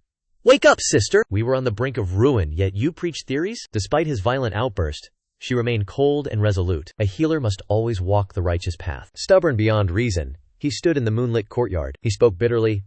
"I sacrificed everything for you, yet you find only reasons to blame me." She replied with a sorrowful tone, "This is for your own good." He pointed at the saintly hand manor sign, shouting, "Look at this manor! Living by your rules, I would rot here, healing peasants forever. Is that truly the best path for me?" He struck his chest, declaring, "Meeting Hero Wei has changed my perspective. I refuse to live by your expectations." He stared ahead. His will remained unyielding. "I choose my path. No more restrictions." Satisfied? Moonlight bathed the silent courtyard in silver. The scene shifts to the Hanlon Academy. Its splendor mirrored upon the tranquil waters. A man in blue robes gestured elegantly. "Please, enter." The stranger with long black hair stood tall. Clad in black and red martial attire, he smiled, bowing respectfully. An uninvited guest, receiving such hospitality. "I am truly humbled." The host explained the reason for his warmth. "You are the elder brother of Wei Yanhao. A guest of honor deserves proper respect." They walked deeper into the Grand Academy. "As his brother, I apologize for his insolence." The elder waved dismissively. "You are too polite. Seeking your brother, I presume?" He paused, observing him closely. "May this old scholar offer some advice?" Receiving consent, he asked. "Do you understand true greatness?" He began. "Greatness cannot be confined by limits. Given your temperament, you seek to restrain him." A mental image formed. A black stallion struggling against tight ropes. "That will only destroy your brother." A warhorse trapped is a soul broken. The ropes snapped. The stallion galloped across vast plains. "Grant him freedom. Witness his true, soaring potential." The brother fell silent. His eyes dimmed, deep in thought. "I thank you, elder. I shall reform my ways." Leaving the academy, they crossed the quiet forest. "You seem troubled. Did the meal displease you?" He did not answer. He stared into the distance. Tru Chunghat, what is your opinion of my brother? Truong Nekhat answered without a hint of hesitation. Your own brother, my lord? To be entirely honest with you, I only acknowledge him because of your status. Otherwise, I would never glance at him. He listed endless flaws with utter contempt. Utterly lazy. Completely hopeless. Disgusting personality. Truly beyond salvation. He gazed into the void, thinking this was normal. Yan Hao's hidden greatness remains beyond their sight. Or perhaps, Yan Hao has fundamentally changed. In the dead of night, Yan Hao's snoring shattered the silence. He stretched and yawned deeply. How long have I been sleeping? Standing on the roof, Yan Hao rubbed his shoulders.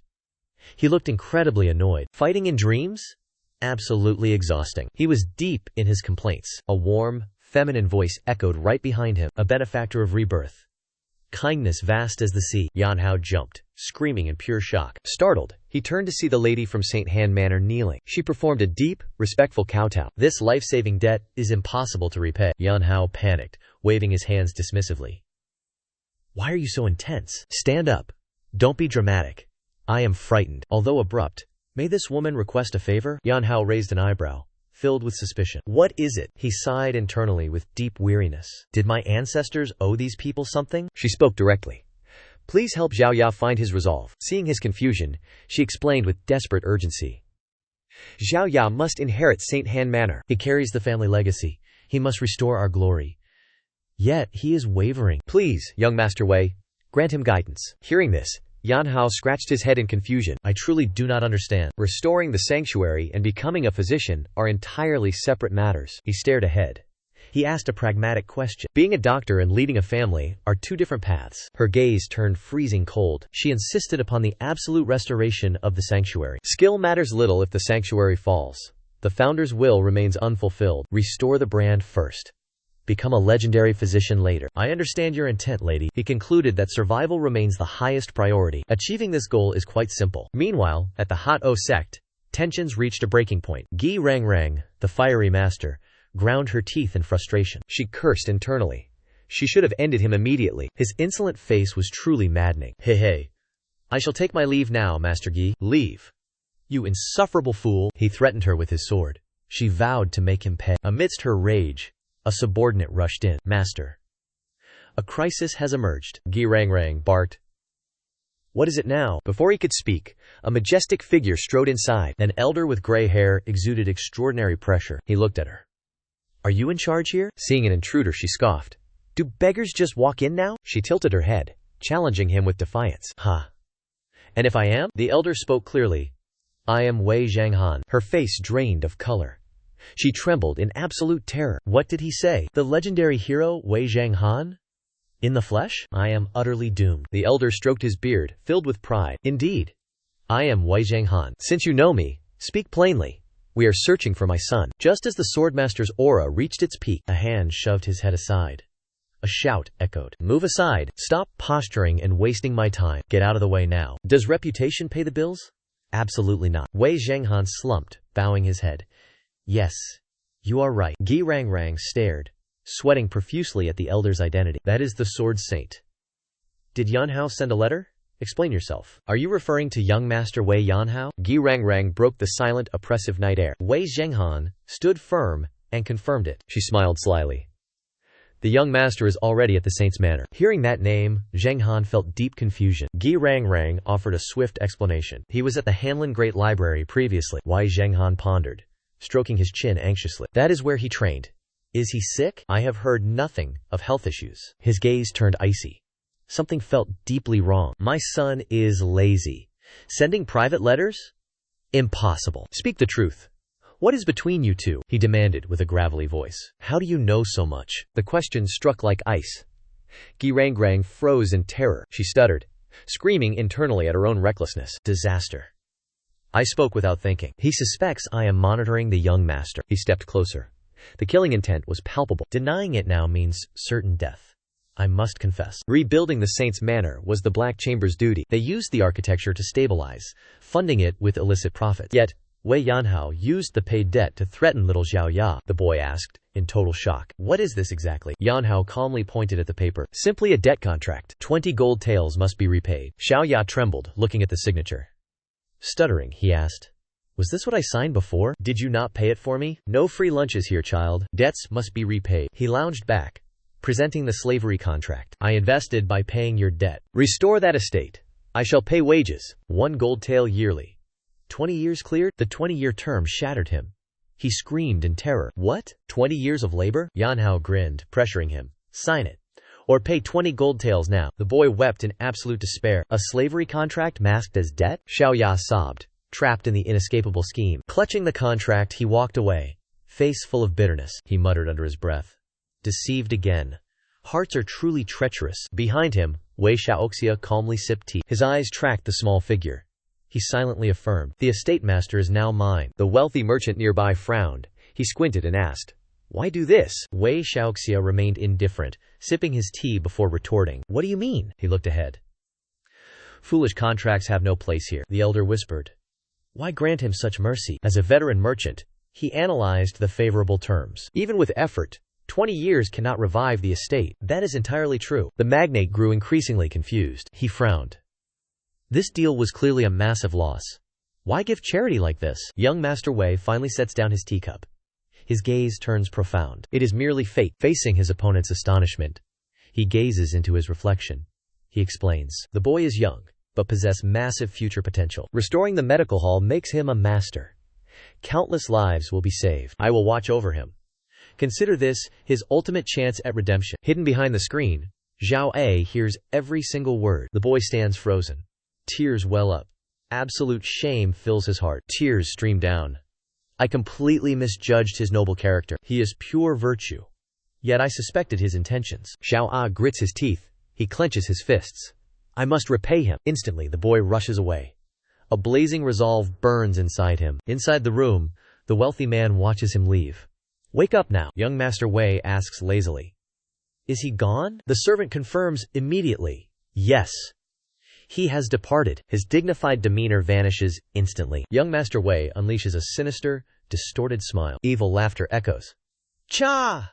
Cha! Cha! The dark plot succeeded perfectly. Fooling clueless children is far too simple. Cha! Cha! Cha! Xie Dapeng laughs arrogantly, calculating his next move. I did not intentionally deceive anyone. Is that not true? He and Wei Yanhao grin wickedly. Two old foxes celebrating their prize. As the new head manager, Xie Dapeng prepares for the grand opening. The opening day arrives. The atmosphere is completely chaotic. Crowds flood the hall. Orders shout out. Food runs out completely. Hire more workers. Bring everyone you know. They must help us. The situation turns dire. Not a single seat remains. Xie Dapeng commands. Open every single empty medical ward. He even laid mats in the main hall to accommodate the crowd. When a subordinate panicked about dwindling supplies, the manager waved him off. Order more now. Stop waiting. Wealth is no object. Flashiness remains paramount. Amidst the clamor, Qin Zhaoya stood still. He regained his composure. Calm your nerves. Do not falter now. His presence drew immediate whispers from guests. Is that the heir to St. Han Pavilion? Has the boy truly grown this much? Expectation rose. He must match his father's skill. Others scoffed. They predicted the pavilion's total destruction. Suddenly, a thunderous shout announced a titan. An imposing procession arrived. Citizens cleared the path. Qin Xiaoya stood waiting. Firm feet descended. A crimson-robed official emerged. His aura suppressed everyone. The governor arrived. All knelt in unison. Even Hada Bang bowed his head. The governor has arrived. The governor stroked his beard. Ahem. His eyes scanned the crowd. He scrutinized Wei Yanhao. He faced Qin Xiaoya. Emotion filled his gaze. He declared. Seeing the pavilion rebuilt brings joy. Are you the heir of the master? The governor stared at the kneeling boy. Trembling, the boy stammered. Yes, Excellency. The governor felt pleased. He announced to the gathered masses. Trade prosperously. Do not disappoint me. He watched Xiaoya with deep expectation. Serve the people with absolute devotion. Xiaoya bowed in gratitude. I dare not disobey, Excellency. Cheers erupted across the land. The people rejoiced. St. Han Pavilion has returned. The governor continued to incite the crowd. He bellowed. Why call this Wuhan's pride? It is the true pride of Hubei. Flood the Saints Medical Hall today. Public health ensures a balanced nation. The crowd responded in perfect unison. Understood, my lord. Have no fear, governor. Many were stunned to see the governor visit a modest infirmary opening. They soon realized this was the legendary lineage of the Saints Medical Hall. Amidst the chaos, Xiaoya gazed at the sky, where his late father's spirit smiled. The boy clenched his fists, whispering, Father, are you listening? I shall succeed. Please, watch over me. Yet, behind the spectacle, the governor's mask shattered in a private room. Trembling, drenched in sweat, he asked the man lounging before him, "Is this sufficient?" Wei Yanhao casually flipped through a ledger, smiling faintly. "Yes. Truly perfect," the governor pleaded. "Then keep your promise," Yanhao sneered. "Naturally. I shall keep this evidence as a keepsake. Attempt betrayal, and the world will see everything." The governor ground his teeth in helpless fury. Upon leaving, Yanhao waved with mocking insolence. "Travel safely, my lord." The governor took a bitter, jagged breath. He lamented. "The Black Lord's ledgers have reached the imperial censor. I must vanish into the shadows now." The next morning, Xiaoya opened his doors and froze in shock. A sea of people surged before him. Shouts of order echoed endlessly. "Stop shoving! Form a proper line!" Witnessing the endless queue, Xia Debang stood stunned, stammering. "How far does this line stretch?" Before Xiaoya's eyes, the steward's pupils transformed into glowing golden ingots. He laughed greedily. "The scent of profit is intoxicating. Master, we must seize this gold. Empty every purse in sight." Observing his perverse greed, Xiaoya shouts in pure disgust. "What are you saying?" While the clinic thrives, the rival pharmacy sits in darkness. The proprietor stands alone. He roars in blistering rage. "Why is there no patient?" A trembling subordinate reports. "The new clinic has opened." Everyone flocks to their doors. The rival pales.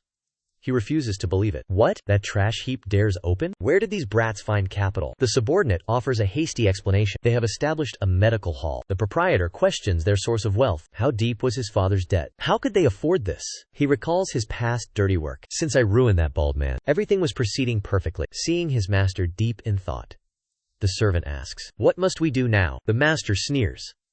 This was the young master's command. "If this fails, the blame rests on me." The servant sighs. "Is there no alternative?" It is too late for regrets. His eyes turn cold, searing with killing intent. "If the game is rigged, destroy the board." He slashes the table. The subordinate trembles in fear. He grins wickedly. "Such a pity. They just recovered." The rival plots a cruel end. Ambushed by bandits at night. A tragic death. "How very unfortunate," he commands coldly. "Prepare the funeral gold." Beneath the flickering oil lamp, Xiaoya studies her silver needles, unaware that death draws near. Meanwhile, at the Chongtian Martial Alliance, the atmosphere grows deathly tense. Alliance leader Sima Tianxi asks, "Is it true? Has Lu Lin allied with Tiexu Gate? How credible is this intel?" "My lord, the Peng family confirms it through a child named Peng Daoji. Hunted by the Lu Lin 10 swords, he survived by sheer divine luck." Sima Tianxi narrows his eyes. "Even the 10 swords? If true, Lu Lin and Tiexu Gate have already formed a pact. The martial world is in chaos. 20 years of dormancy is enough. It is time for legends to rise and shake the foundations of the earth." With the Martial Alliance and Tianyi Union at odds, minor clashes ignite total war. Sects are wiped out over trivial disputes. It is common occurrence. Tianxi presses, "What of the Tianyi Union?" The subordinate answers, "If they shield Lu Lin, the conflict will escalate beyond control." Sima Tianxi sighs. "War with them will cost an ocean of blood." He turns back to the main point. "Forget that for now. Did that boy Peng Daoji truly defeat the 10 swords and escape?" The reply leaves him utterly stunned. Word is, a youth named Wei Yanhao intervened to save him. "Wei Yanhao?" Tianxi mutters, deeply suspicious. The subordinate continues, "Second son of Wei Zhenghan, from the Guangdong Wei clan. Vanished for 5 years. He has only just reappeared." Hearing this name, Sima Tianxi erupts into manic, satisfied laughter. "Wei Zhenghan? That righteous swordmaster? So that is it. The father is a legend. The son is a prodigy. Like father, like son. Peerless talent." He nods, his eyes filled with genuine admiration. "Hidden for 5 years, forging his son into a dragon." The subordinate bows, adding one final, critical piece of information. "Furthermore, the eldest son is Wei Shunhao, the famed demon-slaying sword." He believed the Wei family would soon dominate. The listener nodded in respectful agreement. A dragon emerged. Great deeds await the sect. Such praise heralded a hero's impending rise. Reality struck hard. Wei Yanhao slept soundly. His snores echoed.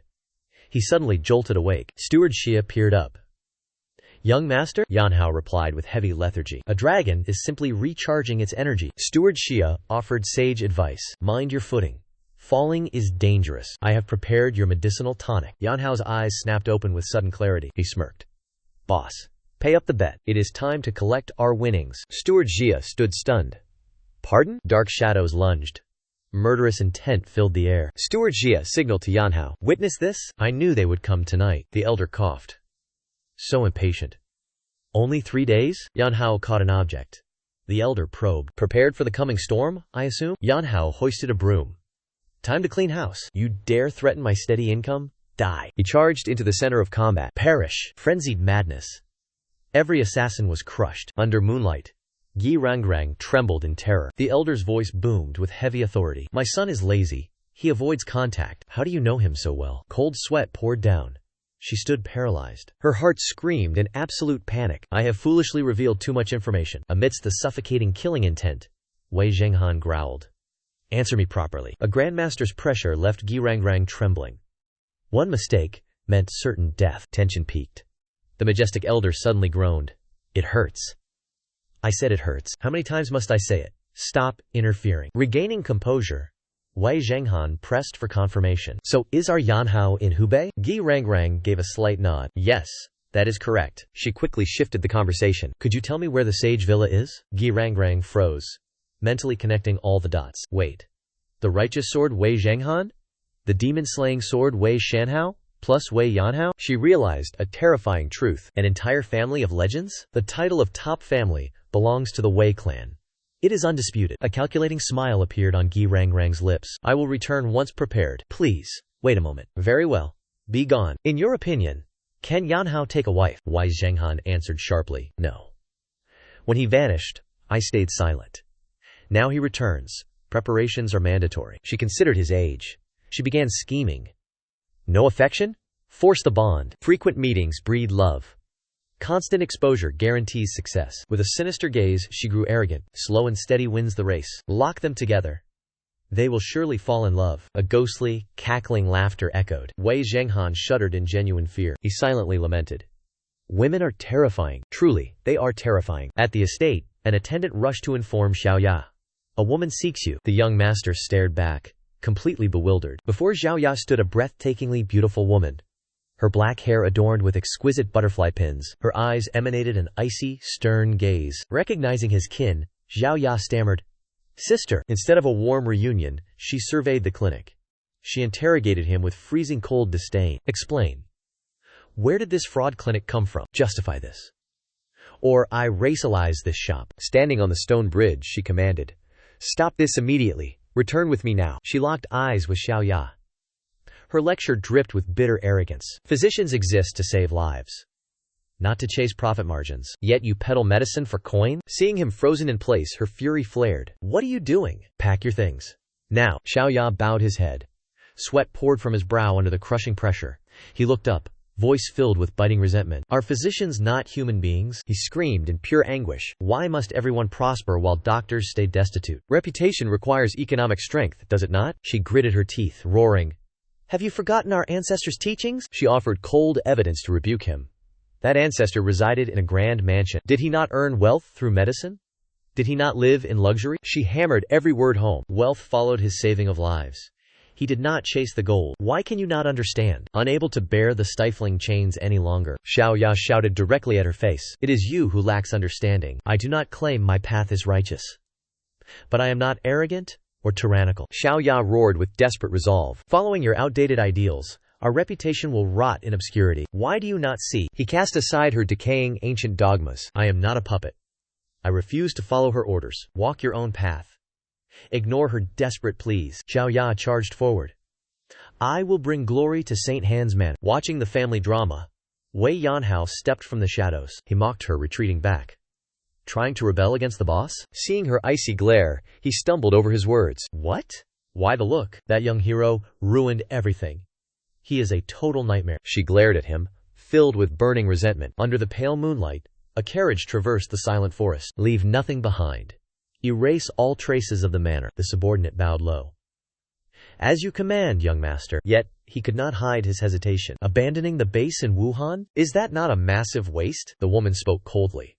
She explained her extreme caution. That mysterious boy was a major problem. Small errors often lead to catastrophic ruin. Her face hid in darkness.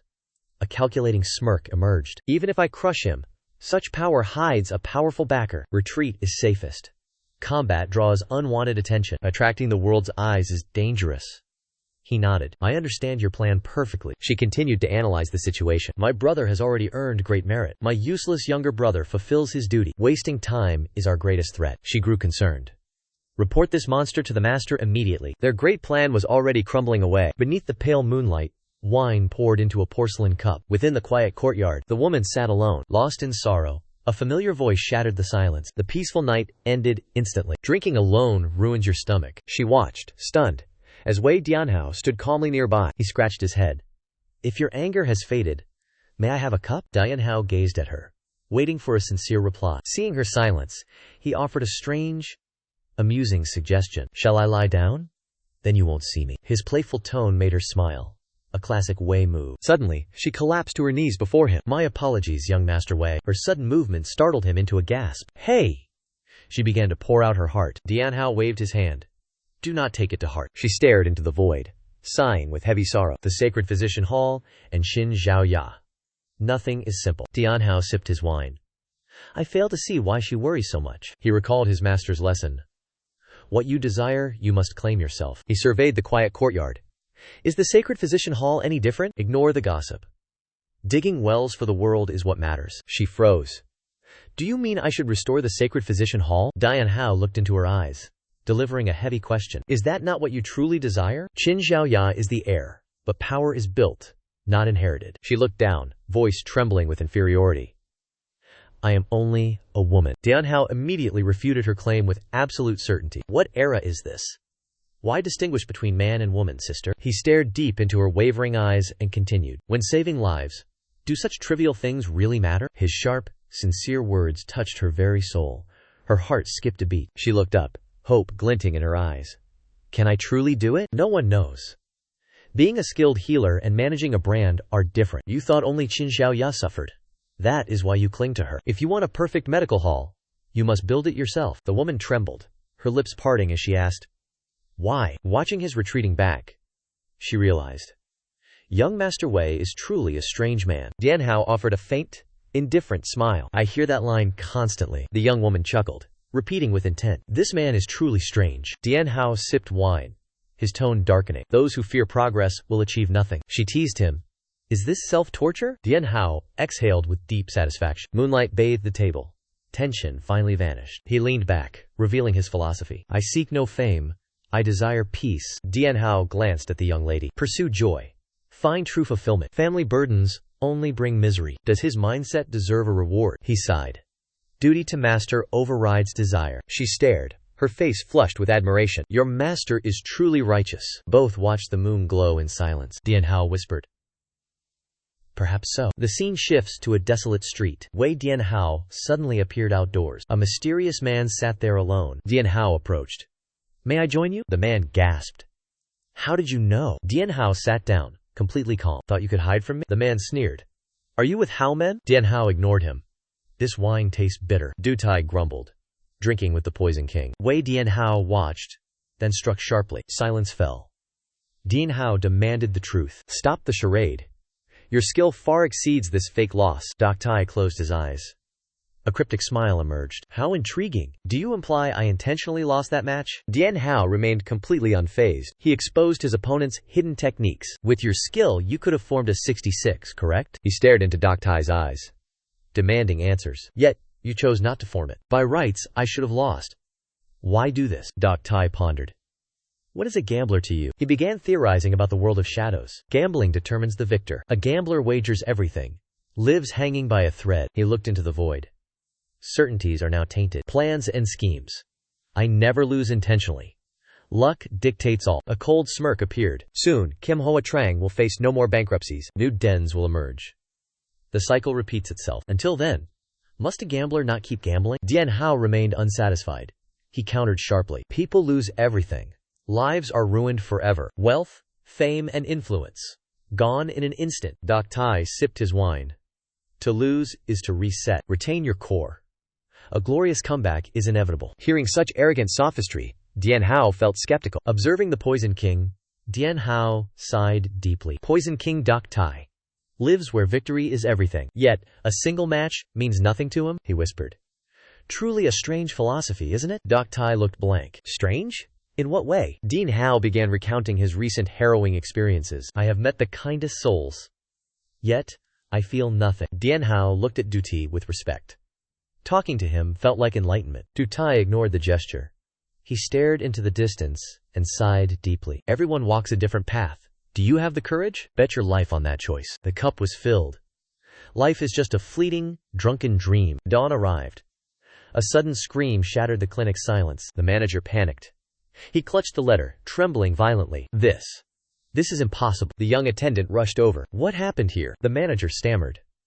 The master left this letter and vanished. The words were bold. They reeked of complete indifference. I am leaving. This place is a cage. My potential is being wasted here. The manager read the lines, paralyzed by shock. What is this madness? Where could he go? The letter continued. Manage the clinic yourselves. Stop obsessing over spirit stones. Tan Toa will succeed. I trust you, manager. One final line nearly stopped the manager's heart. Payout must be fair. Tan Toa grew cold. He pointed sharply. Manager, find him. He cannot be far. He is still nearby. Bring him back. He owes us everything. While the clinic descended into chaos, peace reigned in the countryside. Patients rested under the sun. One villager spoke with gratitude. You traveled so far. We are truly thankful. The female physician smiled. Her eyes were gentle. I am a physician. Duty is my only path. Use this medicinal salve. The pain will fade. Watching from the shadows, Nungi Dian Hao stood. A simple pack rested upon his shoulder. He mused silently, words truly failing him. He stepped forward. The silence shattered immediately. If it works, I must witness it. Her surprise was absolute. She stood shocked. Amidst the waterfalls, Wei Yanhao begins anew. Yanhao watched Xinrulan. He scoffed coldly. Traveling to heal for free? Does she know the financial cost? By the waterfall, Rulan turned around, questioning. Why go to such great lengths? Why tread such a painful path? Is it truly for your mission? It is not for the mission. The young master already said so. Rulan smiled gently. Her resolve was clear. Stop lingering. Only real combat remains. Yanhao produced a small, wrapped parcel. Take this. I redeemed these. Never sell them again. Give your word. Our protagonist is truly beyond compare. She opened the parcel. She gasped. Her lost jewelry returned. Were these also bought back before? Yanhao spoke with absolute, grim authority. Do not sell them. Promise me. Rulan held them close, nodding slowly. I promise. Seeing order restored, he turned away. I shall depart now. Rulan called out, visibly bewildered. Wait, where are you going? He spoke with a somber tone. Due to my master's decree, I cannot remain here long. If destiny wills, we shall meet again. Do not cling to sorrow. Farewell. Wait a moment. Ruilan called out, offering a blue ribbon for his hair. Dean Hao accepted the gift. He tied his hair and smiled. I will treasure this. Her farewell echoed throughout the vast mountains. My gratitude, young Master Wei. Watching her retreat, Dian Hao steeled his heart for the arduous path ahead. Qin Xiaoya has her path. Qin Ruilan has hers. I must tread mine. Yet once out of her sight, his image of a noble master shattered instantly. He shrieked in agony. His face twisted from pure, unadulterated laziness. Playing the master is exhausting. Forget pride. Give me a lift, great sir. An elderly merchant's carriage approached. Dian Hao collapsed, rolling directly into the path of the wheels. The old master trembled. Sweat poured as he stared at the stranger on the ground. Dian Hao looked pathetic. He whimpered, Please, sir, just once. I beg you, carry me. The carriage driver eyed the bizarre youth with deep suspicion. You desire a ride? Dian Hao remained sprawled, responding with cunning nonchalance. Anywhere is fine, old man. Just spare me from walking. Faced with this strange, honest plea, the driver clicked his tongue. What odd words. Fine. Climb on. Hearing consent, Dian Hao launched himself onto the carriage, calling back effortlessly. Many thanks. He sprawled across the wooden planks, savoring the comfort. Avoiding travel is truly glorious. Night fell. The carriage rolled silently under the pale, emerald moon. Upon the deck, Wei Dian Hao slept deeply, drool leaking from his mouth. Sensing the time, the driver called out softly. Hey! Wake up! Dian Hao blinked groggily. The old man spoke in a low voice. We must part ways here. Dian Hao rubbed his eyes, yawning uncontrollably. I have slept quite long. Looking at the desolate, midnight landscape, the driver felt a surge of concern. Are you certain this is wise? There is absolutely nothing around here. Dian Hao responds with a carefree, optimistic laugh. I can survive anywhere. Sleeping rough is my style. He jumps down. I am grateful for the ride. Seeing his resolve, the elder offers a warning. Then travel with extreme caution. Dian Hao waves. Very well. I depart now. The carriage leaves him on the dark road. The driver smiles, watching the strange young man. Truly an interesting fellow. Qi Yue, the scarred old man calls out. The masked assassin kneels immediately in response. Command me, master. Suddenly, the old man touches his face. His true, vicious face is revealed beneath. Coldly, he declares. That boy discovered you. Qi Yue trembles. Cold sweat pours down. My presence was detected? Impossible. Investigate his origins immediately. Qi Yue bows, acknowledging the order. Meanwhile, Wei Dianhao rests by an ancient tree. He looks up. Shall I sleep there tonight? A female ninja sprints through the dense forest. Her breath hitches. Her strength is nearly gone. Cannot run any further. She glances around frantically. Where to hide? Her eyes lock onto a target. Found it! With grace, she leaps into the thick canopy. She holds her breath. Using concealment techniques now, a chilling sensation freezes her very spine. Why does this feel wrong? As if someone else is here. A dark shadow looms directly behind her. Turning around, she nearly fainted in shock. Wei Yanhao was soundly sleeping on the nearby branch. She let out a terrified, piercing scream. Yanhao awoke, sluggishly opening his tired eyes. What is happening? A nightmare during deep slumber? She signaled silence, sweating profusely, whispering urgently. Reveal our position? Certain death awaits us. Beneath the tree, a spearman searched fruitlessly. The organization and Duke found nothing. The leader roared, "Disperse and search!" They vanished. Silence returned to the dense, dark woods. Have they truly departed? Yanhao puffed his cheeks, annoyed. Move away. She realized their proximity and jumped away. Yanhao sat up, scratching his head sleepily. Why jump? You ruined my precious sleep. Realizing her error, she bowed her head. Danger remains. We must depart immediately, Yanhao asked with a blank expression. Why? She explained with grave, somber intensity. Stay hidden. They show no mercy today. She began moving, gesturing for him forward. Follow me. This burden is mine. I will ensure your safe escape. They moved silently through the suffocating forest. She introduced herself, despite the awkward situation. I am Shiman Delian, Shiman clan. Yanhao replied with a cold indifference. I am Wei Yanhao. Delian revealed her true hidden status. I serve the Shengtian Zhengwu alliance. Hearing this, Dianhao could not resist mocking her. Looking that battered, I thought you stole something. Delian's face saddened. She whispered, You will believe me when you face those pursuers. Dianhao narrowed his eyes, demanding the truth. I must know who they are first. Delian revealed their identity. They are demonic cultivators. Ngai Dianhao fell into deep thought. The demonic cult? The maiden nodded, her expression grave and serious. Yes, the remnants of the demonic cult. Dianhao sighed. This is a massive headache. Seeing his indifference, Delian snapped. I told you it was a huge problem. Dianhao calmly touched his chin. No, that is not what I meant. He stared into the dark forest and declared, You actors have performed enough. Reveal your true forms. Delian gasped as black qi engulfed the area. In the silent forest, hidden shadows stirred uneasily. How did he know? Does he see us? Masked assassins appeared instantly, reeking of killing intent. Delian trembled in absolute terror. The demonic cult. The leader glared at Dianhao, questioning him suspiciously. Are you with the Orthodox Alliance? Dianhao remained indifferent. I despise them even more than you do. The leader sneered maliciously. I shall believe you. He drew a violet blade. Let the underworld explain the rest. Sensing Dianhao's life in danger, Delian rushed forward to block them, shielding him with a shout. Wait! He knows nothing. Let him leave. She desperately offered a trade for his life. Spare him, and I will reveal everything I know. The leader grinned. That sounds reasonable enough. Yet the air grew heavy with tension. Dianhao poked his head out, looking bored. You intend to silence me? Does he have a death wish? Delian snapped, furious at his stupidity. Why utter such foolish words? Dianhao replied calmly. I thought you forgot. The demon sect assassins stared, stunned and confused. Is he truly insane? His gaze sharpened, turning cold and serious. He already knew they were demon sect. Demon sect? Letting captives live? Never gonna happen. Ngai Dianhao smirked, his smile enigmatic. He gripped his cloth-wrapped great sword, reminiscing deeply. My father once reached immortal realm. Shimen Delian stood by, trembling. She watched the closing circle of assassins. The demon sect are no mere bandits. An assassin sneered. Who is your father? A majestic, lethal aura manifested behind Dianhao. The Guangdong Wei clan. Fear Wei Zhenghan. The assassins paled, their eyes wide with terror. The son of that wretched, righteous swordsman. He lunged forward. Rot with your father! Delian screamed. Dianhao stood unmoved. The assassin struck with killing intent. Dianhao parried the blade with ease. The assassin recoiled, shocked by such strength. Amidst the chaos, Dianhao spoke calmly. I live not for my father. Cloth bindings fell, revealing a radiant glow, but I obey his final teachings. Blue sword qi erupted, enveloping his body. Surrounded by enemies, he stood completely arrogant. Prepare to be slaughtered. He raised his blade.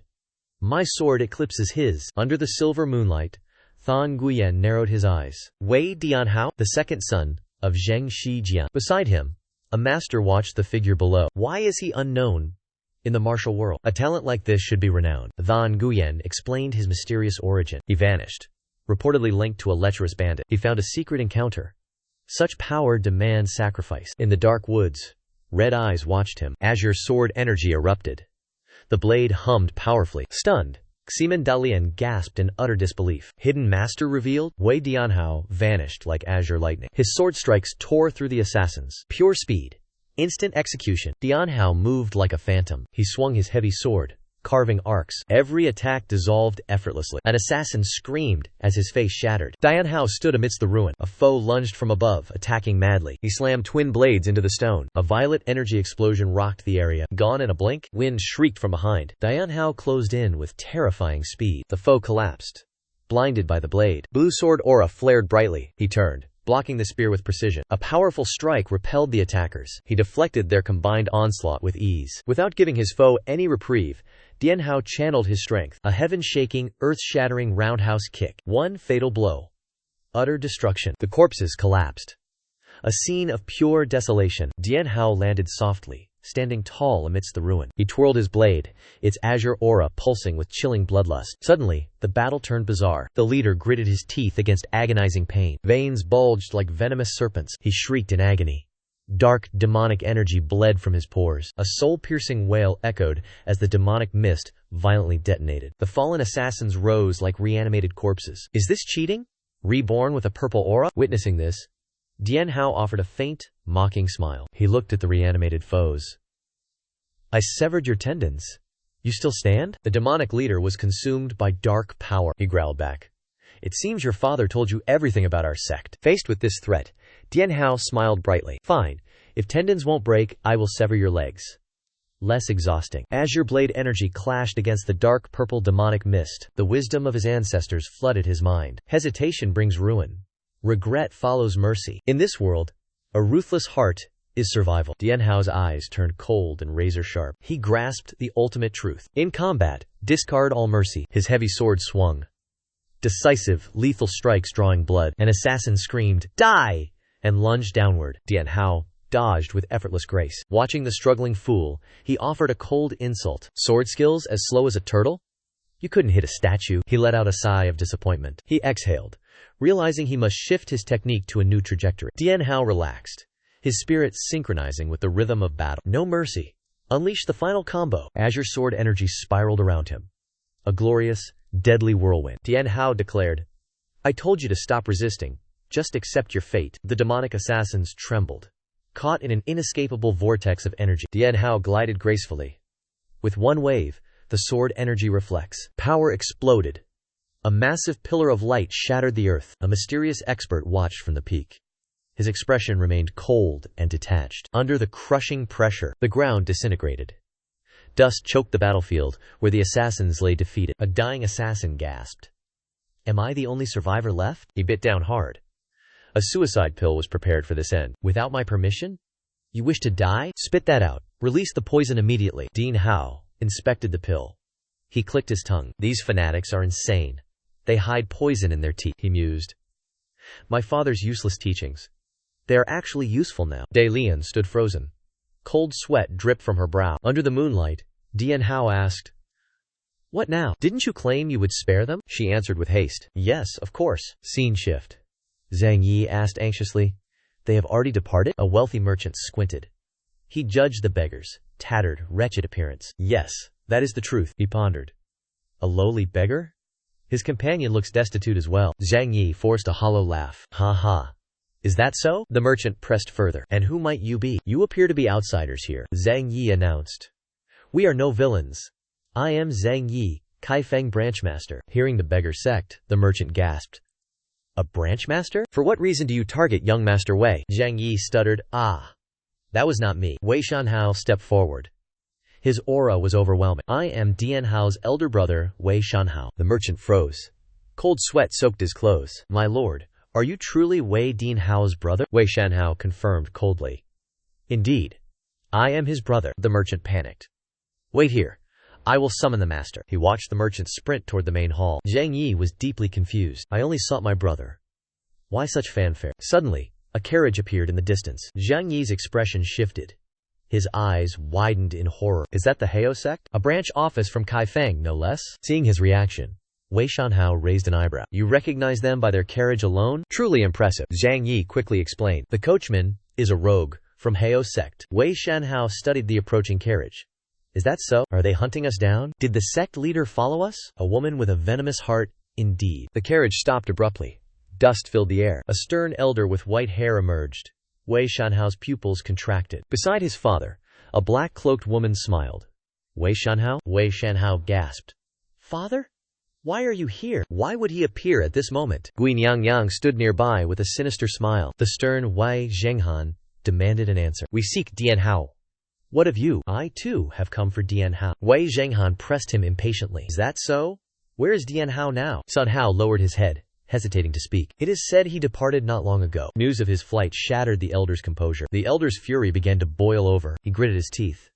I said arrive earlier! Suddenly, a young boy appeared, bowing with perfect decorum. Greetings. Are you the family of hero Wei Dian Hao? Sun Hao and Wei Zhenghan stared, stunned. He introduced himself. I am Xin Xiaoya, master of the Saints' Clinic. The boy smiled, his eyes gleaming with gratitude. He saved our sect. Hosting his family is our greatest honor. Sun Hao was left completely dumbfounded. Such a child, yet head of a massive clinic? He calls Dian Hao a hero. This is truly bizarre. Qin Xiaoya gestured warmly. Please, enter. A feast awaits. Wei Zhenghan hesitated, feeling unsure. How can we trouble you so? The boy insisted. His family is our own kin. Please, allow us to host you properly. Realizing this offered answers, Wei Zhenghan nodded. Very well. Let us go inside then. Inside, a banquet of fine delicacies filled the hall. Wei Zhenghan's eyes lit up. He chuckled, urging them forward. I am not hungry, but for our host, I shall indulge. Unlike her husband, Dian Hao's mother sighed in deep sorrow. I have no appetite. Is my son even eating well? Sun Hao quickly comforted her. Mother, do not worry. He glanced at Gui Rangrang. We must mobilize the beggar sect and Hao sect. Eat first. Gather your strength. Sun Hao's words made his mother sigh in agreement. True. My body has grown quite frail. Instantly, Xiaoya jumped up, full of concern. Is your health failing? You should have spoken sooner. Do you know where this is? The boy shouted for the attendant. Grand Hero Wei's mother is ill. The steward panicked upon hearing this. Heavens! I will summon a physician. Xiaoya shook his head firmly. Standard physicians fail. Summon the best healer. Everyone stood there, utterly confused. What? A terrified shout echoed loudly. Shan Hao and Wei Zhenghan rose vigilantly. A group of strangers stormed inside. A muscular brute led the party. He wore a sinister, cruel grin. Think you can act unchecked? Wipe out my clinic? In your dreams. Xiaoya's eyes widened in fear. How are you here? The silver-haired man sneered coldly. The dark sect master sent me. Today, you die. The steward trembled, cursing the situation. Cursed scum. Facing danger, Wei Zhenghan remained eerily calm. Shan Hao. Time to settle our debts. The duo descended the stairs, approaching the killers. I shall resolve this immediately, Wei Shan Hao declared coldly. The leader roared. Slaughter them all. Masked assassins lunged with razor-sharp claws. Wei Shan Hao drew his sword. Steel sang. An assassin charged, screaming wildly. Wei Zhenghan watched, utterly unimpressed. Show them the dragon claw style. A piercing blue light ignited his eyes. He unleashed the flying dragon technique. A colossal sword aura, shaped like an azure dragon, erupted violently. It swept away and crushed the masked assassins. Wei Shanhao stood tall. His aura remained perfectly calm. Dust settled. The assassins lay dead everywhere. Xiaoya and the others stood frozen in terror. Wei Zhenghan smirked with immense pride. The silver-haired leader paled. Cold sweat drenched him. He trembled, stuttering. The demon-slaying knight. Repair the gate.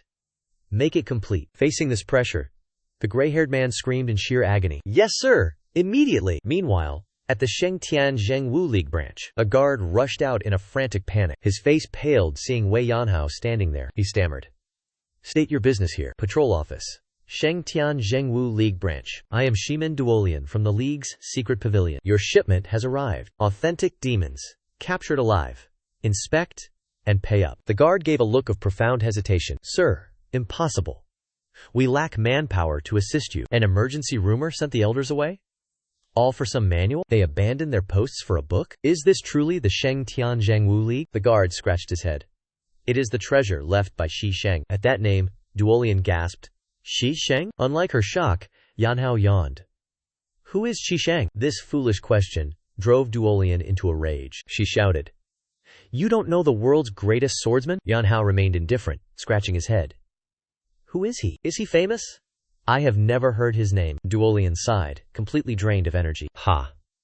They earned fame by building sects like Shaolin and Wudang. Disciples will preserve their master's legend for generations to come. She gazed into the distance. Her voice carried deep reflection. Life is brief. Yet legacy survives through sects and successors. Dao Lian lowered her head. She spoke with a heavy tone. Qi Sheng simply failed to achieve that. Rumors say he remains indifferent toward his own bloodline. Wei Dianhao pondered. Skepticism filled his face. This indifference sounds oddly familiar. The carriage rattled along the desolate mountain path. Dianhao lay inside. He sighed with deep resignation. Ha! Such is my pathetic fate. I must head directly to the Heaven Ascension League in Luoyang. Why do you follow me? Why sit in my carriage? He crossed his arms. He spoke with calm indifference. I have no destination. Anywhere will do. Luoyang is lively. Going there is not a bad idea. Is the path to Qi Sheng's dwelling not dreadfully dull? Dianhao began muttering his personal philosophy on cultivation. To me, those manuals are mere scraps of paper. I cannot master the techniques I have. Why bother collecting more? De Linian stared at his lack of ambition. She was left speechless. Evening arrived. Crimson sunset enveloped the lonely carriage. De Linian announced the time. We must set camp to rest. Dianhao did not resist. He simply accepted his fate. By the flickering campfire, De Lian began to probe his origin. You claim to hail from the Wei clan of Guangdong, correct? Dianhao nodded. Indeed. That means you are the brother of the demon-slaying sword, Wei Shanhao. Dianhao admitted it calmly. That perfect brother of mine is exactly who he is. Hearing this, Dalian's attitude shifted instantly. So you are the younger brother of young Master Wei from Shaolin. Dianhao was surprised. You know my elder brother? Dalian smiled radiantly. We were fellow disciples. So you are an old acquaintance of my brother? From now on, you shall call me elder sister. This connection is quite profitable. Dalian laughed with pure delight. That is right, dear younger brother. Taking advantage of the moment, Dalian began acting coyly. I drove the carriage all day. I am covered in dust. This rocky path is brutal. My back aches intensely. Dianhao showed no mercy. He shouted. If tired, sleep. Stop complaining to me. Dianhao slammed the carriage door. He left no room for reply. Silence now. Get some rest. Dalian froze. Her face flushed with sudden anger. She gritted her teeth. That utter bastard. Yet, watching the campfire, she admired his brother. Young Master Wei Shanhao is truly a noble gentleman. Lost in thought, a figure appeared behind her. Dalian panicked. A deep voice echoed right beside her ear. Forgive me. Do not be alarmed. We have business. Lost in the mountains, under the dark sky, 3 cloaked strangers appeared. One of them spoke with urgent desperation. If not too rude, may we seek shelter from the night? Seeing Shimen de Leon remained highly guarded, another suggested. Perhaps we should reveal our true identities first. The leader nodded in agreement. A fair point, indeed. He removed his hood. A bearded, middle-aged man revealed himself. I am the left envoy of the Muyuan sect in Qingzhou. Please, excuse the intrusion. We are currently hunting a demonic entity. Dalian arched a brow. She recognized the sect's reputation. So lay disciples of Wu Tu. I have heard of the Muyuan sect before. To test them, she asked about someone surnamed Hang. The envoy answered without hesitation.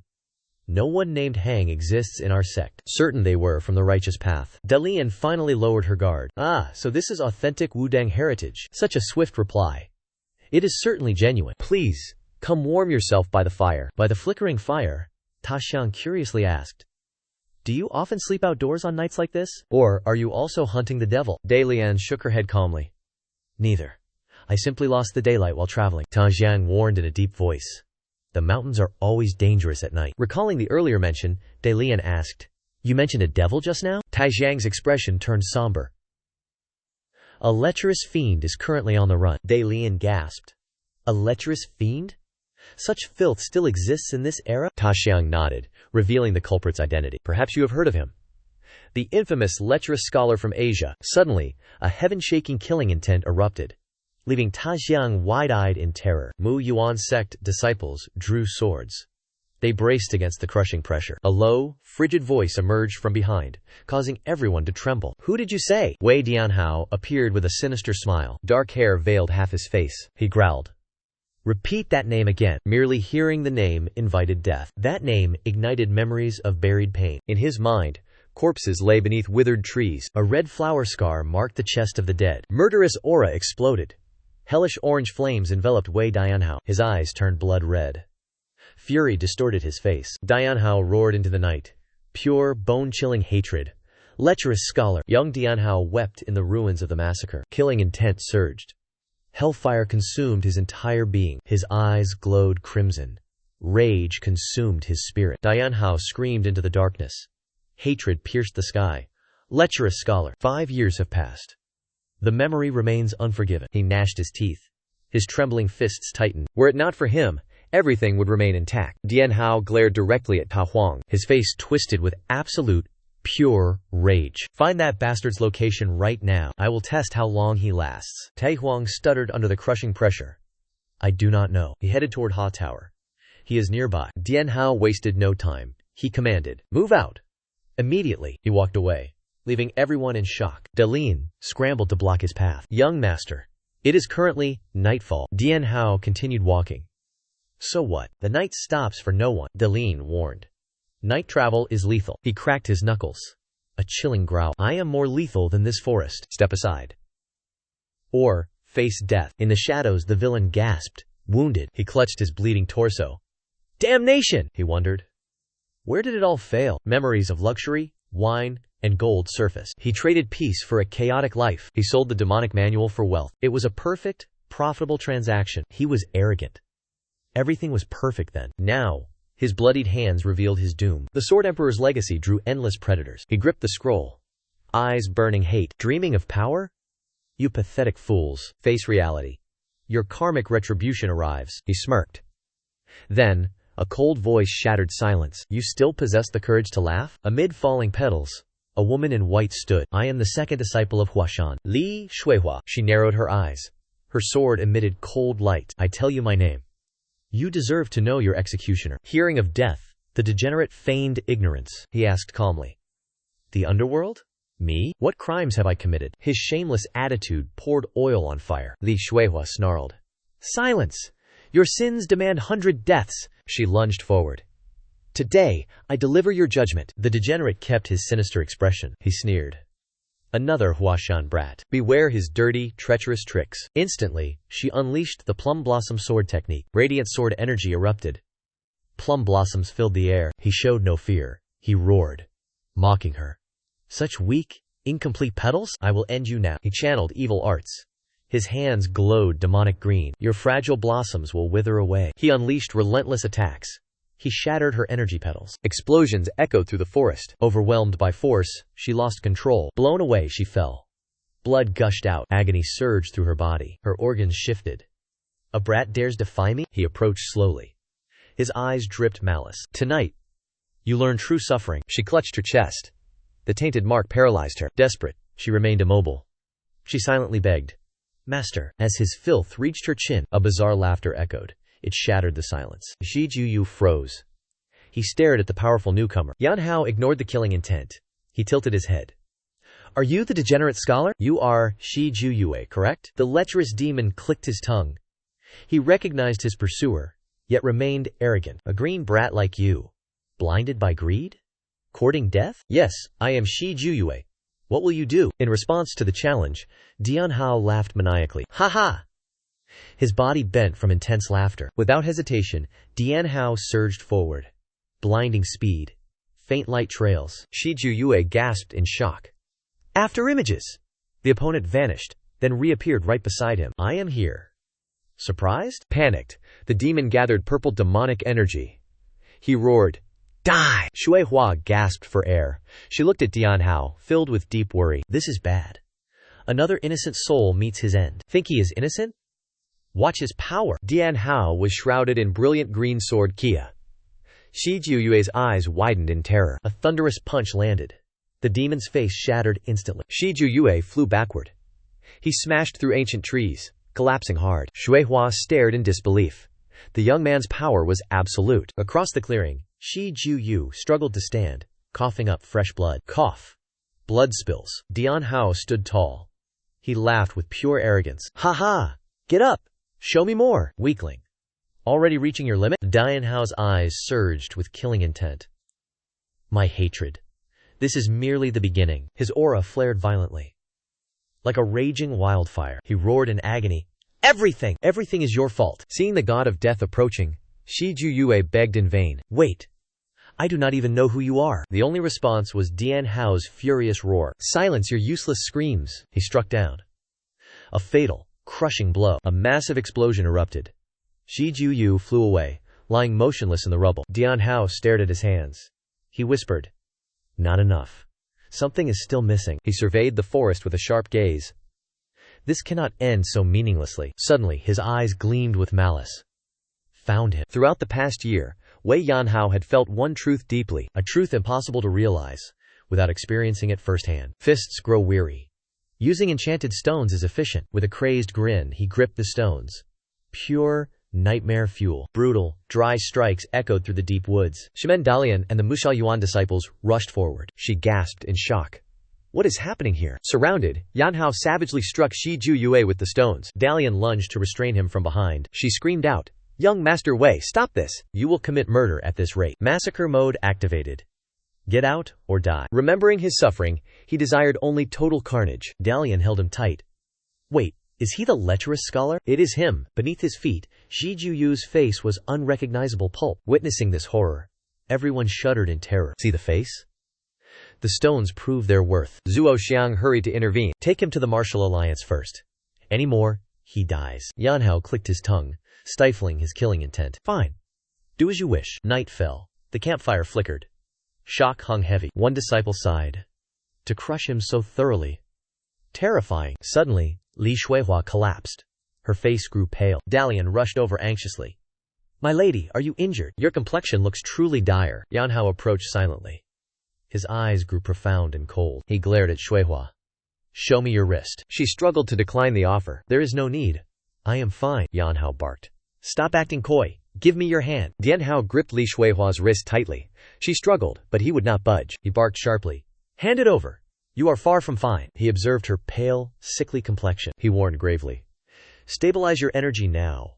Permanent damage is inevitable otherwise. Shimen Duolian watched in profound silence. He began re-evaluating the strange young man. I thought him a fool. He understands medical arts? Dianhao pondered the situation, then clicked his tongue. This is not my area of expertise. He shrugged with total indifference. It is hardly a pressing matter. His cold, nonchalant tone terrified Shuihua. Cold sweat dripped. She asked, Young master, what is not important? Beside the flickering campfire, Dianhao spoke casually. Nothing major. You might simply lose all cultivation. Both Duolian and Shuihua stood frozen in shock. Dianhao added a final, heartless blow. Losing cultivation is nothing. Why so tense? Retire. Grow vegetables. Lead a peaceful life. Li Shuihua's eyes widened in sheer terror. I am destined to lose my cultivation? She shrieked in absolute gut-wrenching despair. Is there truly no cure? Watching her pathetic state, Dianhao scratched his cheek. A cure exists. But how to explain? He hesitated briefly, then confessed. I am no healer. I lack acupuncture needles. To purge the poison, I must touch your dantian. Accept or decline. Your choice. Shuihua blushed deeply. Her mind screamed, touch my dantian? It is a sensitive matter. Decide for yourself. Intense psychological warfare flickered across her face. She thought, allow this strange youth to touch my dantian? Yet, the fear of losing her strength outweighed her shame. If I fail to heal, how will I ever hold a sword again? Finally, she whispered a desperate, trembling plea. I beseech you, help me. Shuihua trembled. She revealed her wounded dantian. Heal my wounds. She lowered her head. She pleaded desperately. I beg you. Sudden agony struck. She shrieked in pain. Dianhao stepped forward. No time for hesitation. I shall heal you now. Green spiritual energy surged. He touched the crimson flower wound. Dianhao channeled his essence. Radiant aura enveloped them both. Shuihua screamed aloud. Immense power flooded her body. Cold sweat drenched Dianhao. He growled. Focus. Stop screaming. You disrupt my flow. Break focus? We both die. After intense concentration, he withdrew his power. It is finished. The hideous wound vanished completely. Shuihua collapsed. She breathed heavily, visibly shaken. Dianhao leaned back, weary. Rest now. Do not move, or your wounds will worsen. Shuihua adjusted her robes. Her face flushed with shame. She murmured a quiet reply. Understood. Next morning, Shimen Duoyuan sat slumped, aching from a long night. Nearby, the lecherous scholar lay bound, tight as a cocoon. Seeing Shui Hua, Duoyuan asked, "Was your rest uncomfortable?" Shui Hua smiled softly. "Not at all. It was pleasant." Duoyuan stood up. He studied her closely.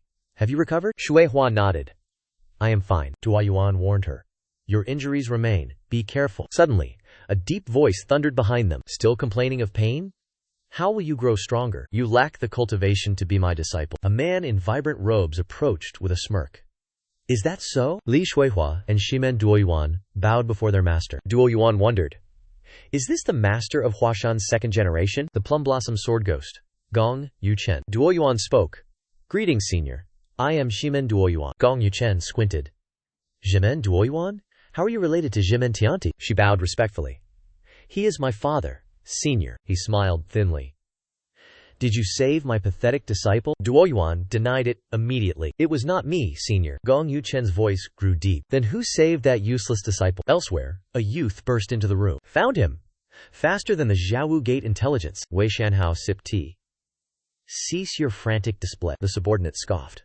"Boss, we found the young master." Wei Zhenghan kicked the door open, shouting, "Yinhao, where is he hiding?" "He was sighted in Xinyang City, master." Wei Shanhao muttered. "Such excessive drama over nothing." Zhenghan ignored him. "Xinyang City, you say?" the old man roared. "Still sipping your tea? Move! Head to Xinyang immediately." A beautiful maiden stepped forward, bowing deeply. "I offer my respects to the benefactor's family." She introduced herself. "I am Zhen Ruilan, of the Ya clan." Wei Zhenghan returned the salute. "An honor. But why call us your benefactors?" Ruilan replied. "Your son saved me twice. I am forever in his debt." Zhenghan's wife beamed. The old man broke a sweat. "Very well. Why have you come here?" "I wish to treat your illness, madam." Seeing her beauty and grace, Yanhao's mother began vetting a bride. She beamed. "A girl this perfect, yet single? Truly a waste. What do you think of my son? Ready to join the Wei clan?" Stunned by the sudden interrogation, Ruilan flushed and stuttered. "Pardon me? What was that?" Watching this, Wei Zhenghan and Shan Hao shivered. Truly, a terrifying social encounter. Elsewhere, Plum Blossom's sword ghost, Gong Yuzhen, studied the ruins of the battlefield. He assessed the stranger's shocking martial power. One strike. He defeated an enemy Li Shuihua could not touch? Staring at the lecherous demon bound upon the ground, he mused.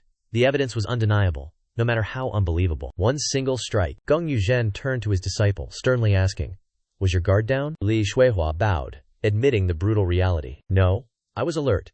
Yet I could not parry one blow." It seems that lecherous demon possesses profound cultivation. Seeing her master's concern, she softly replied, "Master, I am unhurt." The strict master retorted, "A strong opponent is no excuse for failure, regardless of their strength. You must fight with everything you possess." He glared at Shuihua, his voice dripping with icy reproach. "If you had fallen while fighting the demon, I would praise your effort for giving your all. But to suffer a pathetic defeat and require rescue, that is utterly inexcusable. I cannot tolerate such shame. Return to Mount Hua and face the wall in meditation immediately." The biting reprimand caused Li Shuihua to tremble in silence. She whispered, "Yes, master." Once she departed, Gong Yuzhen mused, "Matters will wait." He turned toward the carriage, his curiosity piqued. "Show yourself. Let me see the savior of my disciple." Standing outside, Gong Yuzhen called out, "Are you awake yet?" Silence? No response? Instead of a dignified expert, Wei Yanhao tumbled out in a truly pathetic heap. He groaned. "Morning already? Stop the racket.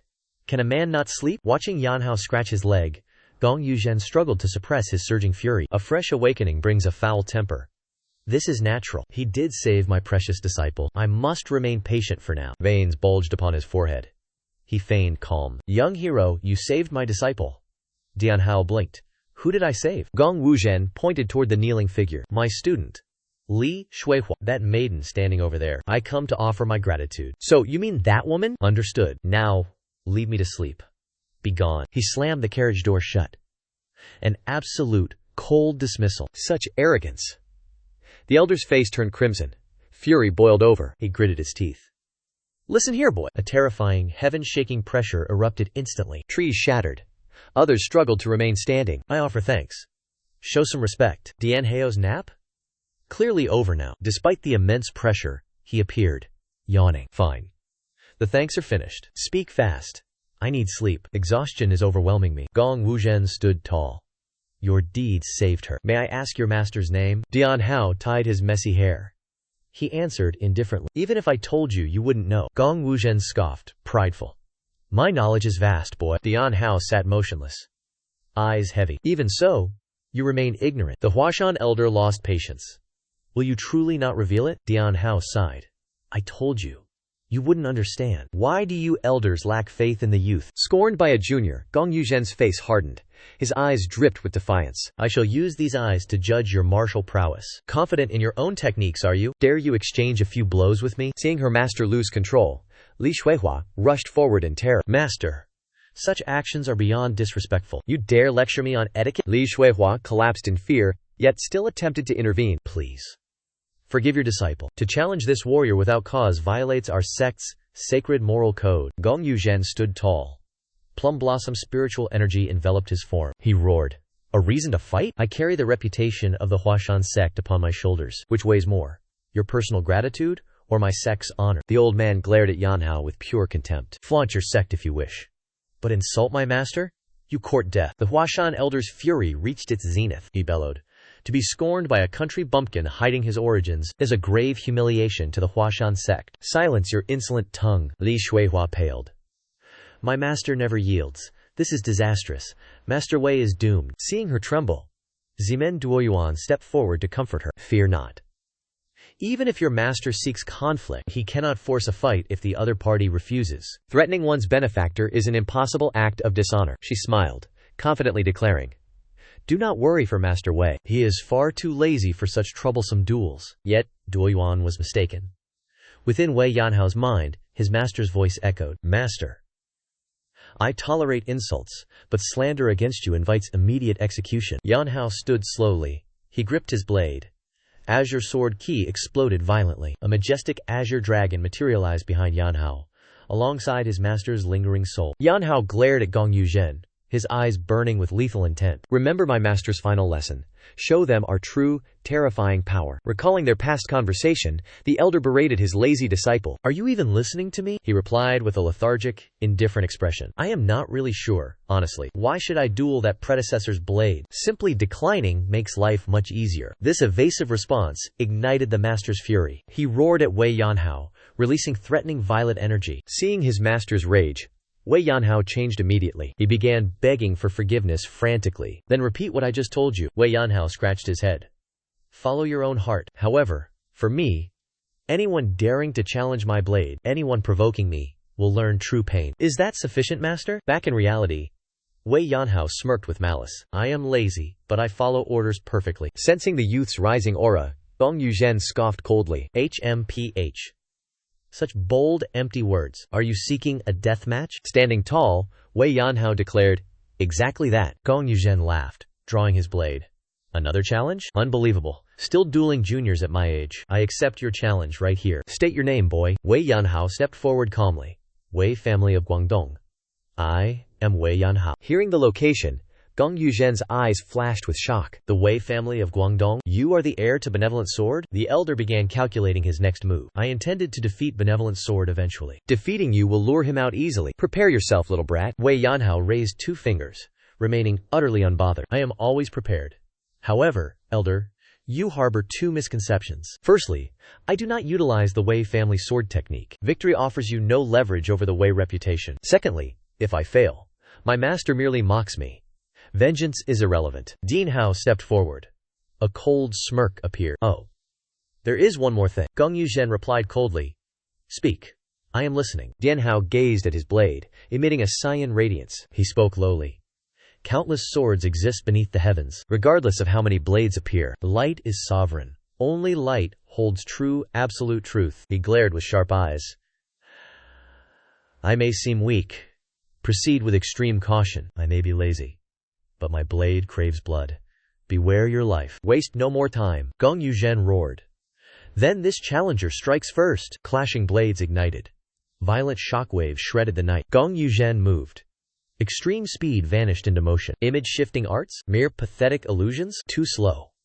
Not even a scratch. Gong Yuzhen attacked relentlessly, filled with arrogance. A formidable technique. Yet, is this all you offer? Parrying lethal strikes, Dian Hao mused.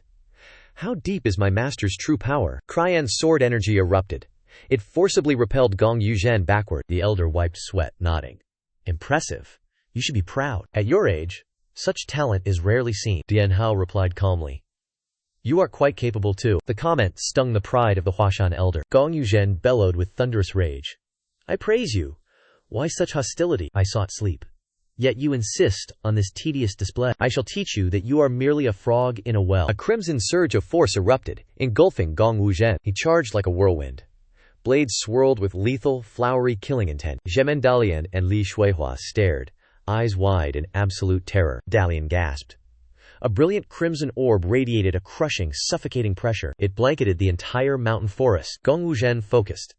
His strength was unstoppable. The Huashan elder's face grew grave. Amidst swirling petals, he poured his life force into his blade. Gong Wuzhen unleashed his ultimate technique. His sword birthed a crimson hurricane. It spiraled with lethal, piercing intent. Petal illusions surrounded Wei Yanhao from every direction. The youth stood firm. Azure spiritual energy pulsed outward. It collided with the crimson onslaught. The strike descended with earth-shattering power. Facing annihilation, Yanhao remained eerily calm. Azure aura reflected in sharp eyes. He watched the energy flow. Yanhao swung. An azure wave slashed upward. It tore the petal storm apart. He shattered every energy blossom into glittering dust. Seeing his technique crushed, Gong Wuzhen panicked. The elder gasped in pure disbelief. Impossible! I am utterly outclassed? Yanhao ignited his aura. Blue energy consumed him. Sensing lethal danger approaching, Gong Wuzhen grit his teeth. He had to block it. Death was seconds away. He poured his remaining strength into his final strike. An earth-shattering azure blast erupted. The crimson petals vanished instantly. Space itself trembled in the wake. As the spiritual dust finally cleared, Gong Wu fell to his knees amidst falling petals. His breath hitched. His face betrayed sheer exhaustion. The elder touched his chest with trembling fingers. Li Shuihua screamed in horror. Master! Gong Wu broke into a cold sweat. Wei Yanhao's heavy blade hovered at his throat. Yanhao stood tall. He looked down with indifference. Within the military advisor's manor, tension was rising. A secret discussion began among the masterminds. What? The Sword Emperor's tomb appeared after 3,000 years. Tiao Xuan stroked his beard, eyes narrowing deeply. A grave from ages past finally emerges today? He began linking the abnormal events in Jianghu. The Sword Emperor's ruins appeared amidst the chaos. Rumors of the Poison King's treasure also spread. The strategist's eyes grew sharp with suspicion. Is this coincidence? Or a calculated, dark scheme? Tiao Xuan turned to his subordinate for intelligence. How is our intelligence network operating now? Are the Beggar Sect and Heo Sect active? The subordinate reported. The Beggar Sect is gathering. Tiao Xuan felt a wave of deep concern. Are we blind everywhere except Xinyang and Sichuan? One name has created a massive intelligence gap. The mastermind is unknown. This is a trap. Zhuge Tianji, another advisor, spoke up with a question. Just expose the truth. Why worry about it? He sighed, staring at the map's empty regions. Hidden threats lurk within those dark, unknown areas. I hope the situation remains under control. I pray these are just my own fears. Maintain surveillance. Watch every movement, no matter small. Deep within the silent forest, the caravan forged ahead slowly. Walking alongside the carriage, Gong Wuzhen began his incessant preaching. Breathing fresh air is better for martial enlightenment. The elder droned on, calculating hours to prove the protagonist wasted his time. Yanhao closed his eyes, enduring the lecture while screaming internally. He fumed silently. You lost. Why still lecture me? He wanted a fight. But his father's friend. Utterly troublesome. Amidst the tension, a strange voice suddenly echoed ahead. Allow me to ask one question. Yanhao opened his eyes. Martial Academy students blocked their path. Zimen Duolian recognized their origins immediately. Disciples of the Chongqing Zhengwu Alliance, Qianlong Academy. Why are you here? A youth stepped forward, bowing respectfully. A great honor. I am Shangguan Hong, from Qianlong Academy. Duolian raised an eyebrow, recognizing his reputation. Your fame is legendary. You are the Sword Dragon? He responded with practiced humility. Mere rumors. Just idle gossip, nothing more. Duolian remained stern. Why roam outside the academy? Academy rules strictly forbid leaving the grounds. No explanation? I will deem you deserters. Shangguan Hong spoke in urgent defense. A misunderstanding. Nation region is collapsing. We provide support. Reinforcements were slow. The academy sent elites for emergency intervention. Duolian nodded. If you are capable of field combat, you must be the famed 3 dragons, 2 phoenixes. Shangguan Hong inquired about the health of a senior. Duolian stated he remains vigorous in training his disciples. Shangguan Hong sighed, his face showing visible pressure. He complained of constant comparisons to his predecessors. His master demands perfection. His burden is heavy. Dalian sighed with deep empathy. Forget it. Do not wallow in self-pity any longer. Your peers are tired of the comparisons. Blame the demon-slaying sword for this. Wei Shanhao stands tall, a legendary peak. He transcends all standards of the era. Shangguan Hong spoke with profound, heavy respect. I accept being compared as the norm. He is the finest talent Qianlong Academy produced. His gaze suddenly turned sharp and resolute. Shanhao is peerless, truly untouchable. But wait. I shall claim his throne. Dalian smiled, offering a gentle encouragement. Then I wish you great success. A mocking laugh erupted from Dianhao. Dalian froze in place. Shangguan Hong's expression soured. He glared daggers. Sensing the rising tension, Dalian intervened.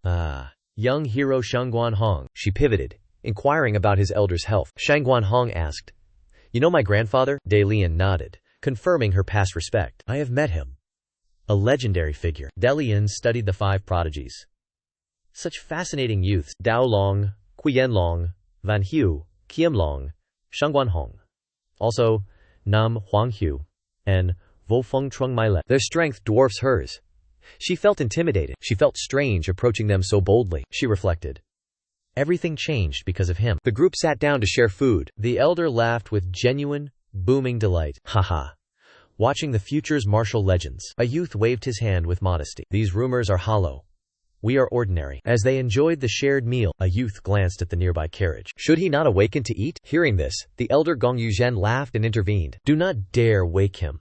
Let him sleep for peace. The elder chuckled, reassuring everyone with firm conviction. Confronted by such odd behavior, the young man awkwardly scratched his head. I understand now. My apologies. Yet inwardly he wondered. Who exactly was that person? Could it be a reclusive expert with an eccentric temperament? Suddenly, Zhang Meili, known as the martial phoenix, stood up. She declared, I have something to say. Gong Yuzhen narrowed his eyes, curling his lips into a smirk. HMPH. You are the girl they call the martial phoenix? Speak your mind, young lady. Zhang Meili stared at the elder, her gaze steely and determined. I have heard the Huashan sword techniques are peerless under heaven. Might you grant me the honor of a direct spar? Nodding in approval. True martial phoenix spirit. Your thirst for knowledge is commendable. However, he glanced at Li Shuihua and offered a subtle refusal. My disciple Li Shuihua is still recovering. Let us postpone this duel for another time. Zhang Meili corrected him immediately, her eyes shifting toward the carriage. Do not worry. I have no intention of fighting an invalid. The true Huashan sword expert is inside the carriage. Why hide it? This statement stunned Gong Yuzhen. Cold sweat trickled down his face. The surrounding crowd was equally paralyzed with shock. Shangguan Hong screamed in terror. Are you out of your mind? Do you want to provoke the monster and get us all killed? Gong Yuzhen narrowed his eyes. His smile became sharp and challenging. Is it your intention to challenge me instead? Zhang Meili bowed with deep, practiced respect. I dare not fight you. I only seek your guidance to improve. The Huashan elder laughed with hearty, booming intensity. He stood abruptly, his robes fluttering in the wind. Ho ho. Rumor says the martial phoenix is obsessed with the path of martial arts. It seems those rumors were entirely accurate. Very well. I admire your reckless, burning ambition. But are you prepared for a duel that may end in blood? Without a trace of hesitation, Trung Mai bowed her head. She declared her intent clearly. Dying mid-training is the perfect end. Witnessing that ironclad resolve, Gong Yuzhen's smile vanished. He commanded in a deep voice. Good. Let us move to open ground. Gong Yuzhen stood firm. His hand gripped his blade with arrogance. He snarled. I shall show you the greatness of Huashan swordsmanship. Staring at Trung Mai, the elder issued a heavy warning. You had better protect yourself well. Is this master cruel? He fights juniors without mercy, facing such overwhelming pressure. Trung Mai remained steady. She drew her blade and responded with confidence. My blade is sharp too. Watching from afar, Dalian whispered. Sister Daduyan, shall we not intervene? Li Shuihua looked at her master. She sighed. He is deadly serious now. Dalian narrowed her eyes. He never listens to anyone. Even if he acts kind for Wei Xiaoxia, the nature of the Plum Blossom Sword Demon remains unchanged. Is that not right? Dalian's eyes deepened. She realized one thing. There is only one way to stop this. Seeing Shangguan Hong intervene, Dalian stopped him. She whispered. My apologies. Seeing his confusion, she explained. Vo Feng is a martial arts fanatic. I lack the strength to stop her. Gong Yuzhen gestured grandly. Attack first. I grant you 3 moves. Trung Mai smirked. You grant me 3 moves? She swung her sword. Brilliant blue slashes erupted, striking only the empty air. Gong Yuzhen froze. His expression shifted to shock and irritation. What are you doing? Trung Mai sheathed her blade. She stared at the elder. Done. Your 3 moves are finished. Shall we begin the combat with Ran? Humiliated publicly by a mere junior, Gong Yuzhen turns bright red with rage. The old man erupts into a crazed, manic laughter. Ha ha! You dare look down on me? Crimson spiritual energy surges violently around the elder's body. He roars, I originally intended to go easy on you. Fine. Witness why Huashan's swordsmanship strikes terror into men. Sensing the lethal aura, Li Shuihua screams in absolute terror. She lunges forward, wailing, he intends to kill her. Stop this battle now. De Lian watches the carriage, realizing the situation has spiraled out of control. Only Yan Hao can handle him. If he goes berserk, we are doomed. At the peak of the hostility, Wei Yanhao suddenly appears atop the carriage, looking visibly annoyed. He shouts, too loud! Can you all just stay silent? Huh?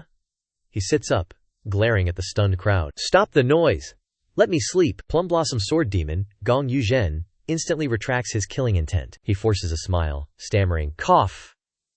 Young master, you have finally awakened? Wait, the sword demon was just ferocious? Now he uses humble honorifics? Watching this legendary elder, the onlookers stand frozen in total shock. Meanwhile, in the infirmary, Physician Zen provides strict instructions. He requires at least 3 days of absolute rest. Limit all strenuous activity immediately. An attendant bows respectfully, I understand.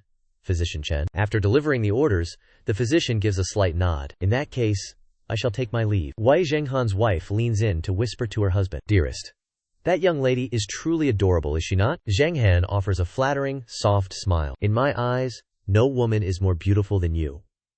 She brushes him off immediately. If we bring her home as our daughter-in-law, we strike gold, yes? Wei Zhenghan scratches his head, silently assessing the girl. That girl truly possesses a most exquisite appearance. His wife remains worried.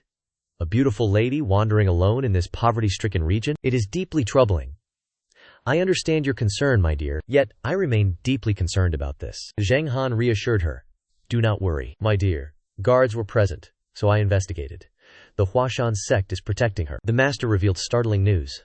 The benefactor is none other than Dian Hao. That boy truly has hidden potential. His wife rejoiced. Heavens! That lazy brat is helping a strange girl? She exclaimed excitedly. Dian Hao must have feelings for her. I support it. But he must know himself. Zheng Han muttered. She asked, what do you mean he needs self-awareness? The old man offered a bitter remark. She is brilliant. Compared to Dian Hao, can you not see? A radiant jewel among a pile of trash. The comparison wounded the wife's pride. Killing intent erupted. She roared. You call our son trash? You seek death. Elsewhere, the Plum Blossom Sword Demon attempted to justify his actions. This was not my fault. She demanded a duel herself. She is still just a child, is she not? Unbelievable. A senior bullying a child. Have you no shame? Young Master Wei. That is unfair to the senior. Clearly, Lady Wu Feng issued the challenge first. Suddenly, the sword fell, ringing with a dry sound. A voice spoke. Wei Dian Hao froze. He squinted at the girl. He felt immense confusion. Who are you? You are a stranger. How do you know me? She approached, trembling. Are you Wei Dian Hao? Correct. I am Wei Dian Hao. The words barely left his lips. A sharp crack pierced the air. Without a word, she lunged. A brutal slap struck his face. Intense force. He spun mid-air and crashed down. The onlookers stood paralyzed, eyes wide with terror. Dian Hao clutched his swollen cheek. He bolted up, roaring in fury. Good heavens! Has she lost her mind? She approaches me and strikes my face. You dare lash out? I am no coward. Had I retaliated, you would be dead. Dian Hao freezes. The maiden is weeping. Ha! She cries while hurling bitter insults. Do you know how hard I searched? What hole were you hiding in, brother? Sensing the crowd's judging eyes, Dian Hao panics. I am innocent. Stop staring at me. I swear. I do not know her. Suddenly, the girl screams in absolute agony. Dian Hao stands stunned. Buried memories resurface. A vision appears. A small, sobbing girl. Brother, please. Do not leave me behind. His eyes widen. The truth strikes home. She wails again and charges to embrace. Dian Hao stammers. Is that you, Tulian? She sobs against his chest. It is me. Did you know our family suffered endlessly? Where have you been all this time? Wei Dian Hao stares in shock, stuttering. Are you truly little Tulian? Wei Tulin cries, pounding his chest. Brother. Do you not recognize your sister? Reunited after years, Dian Hao observes her. He sighs deeply. 5 years pass quickly. My word. You have truly blossomed, sister. Even mother would struggle to recognize you. Dian Hao narrows his eyes. Why use aliases? Tulian lowers her head. voice trembling. It is because of our eldest brother. Revealing your Wei clan origins invites unwanted scrutiny. She detailed the warnings from elder brother Wei Shanhao. He insisted that true cultivation requires hidden roots. Dian Hao offered a cynical, sharp sneer. So your brother plays these secretive games? Suddenly, Tu Lian pinched his arm hard. Gritting her teeth, she hissed, "You fool. Do you realize how much they suffered searching? What have you been doing all this time?" Dian Hao smiled enigmatically. "I fought demons." Tu Lian gasped in shock. "Demons? A tale for another time.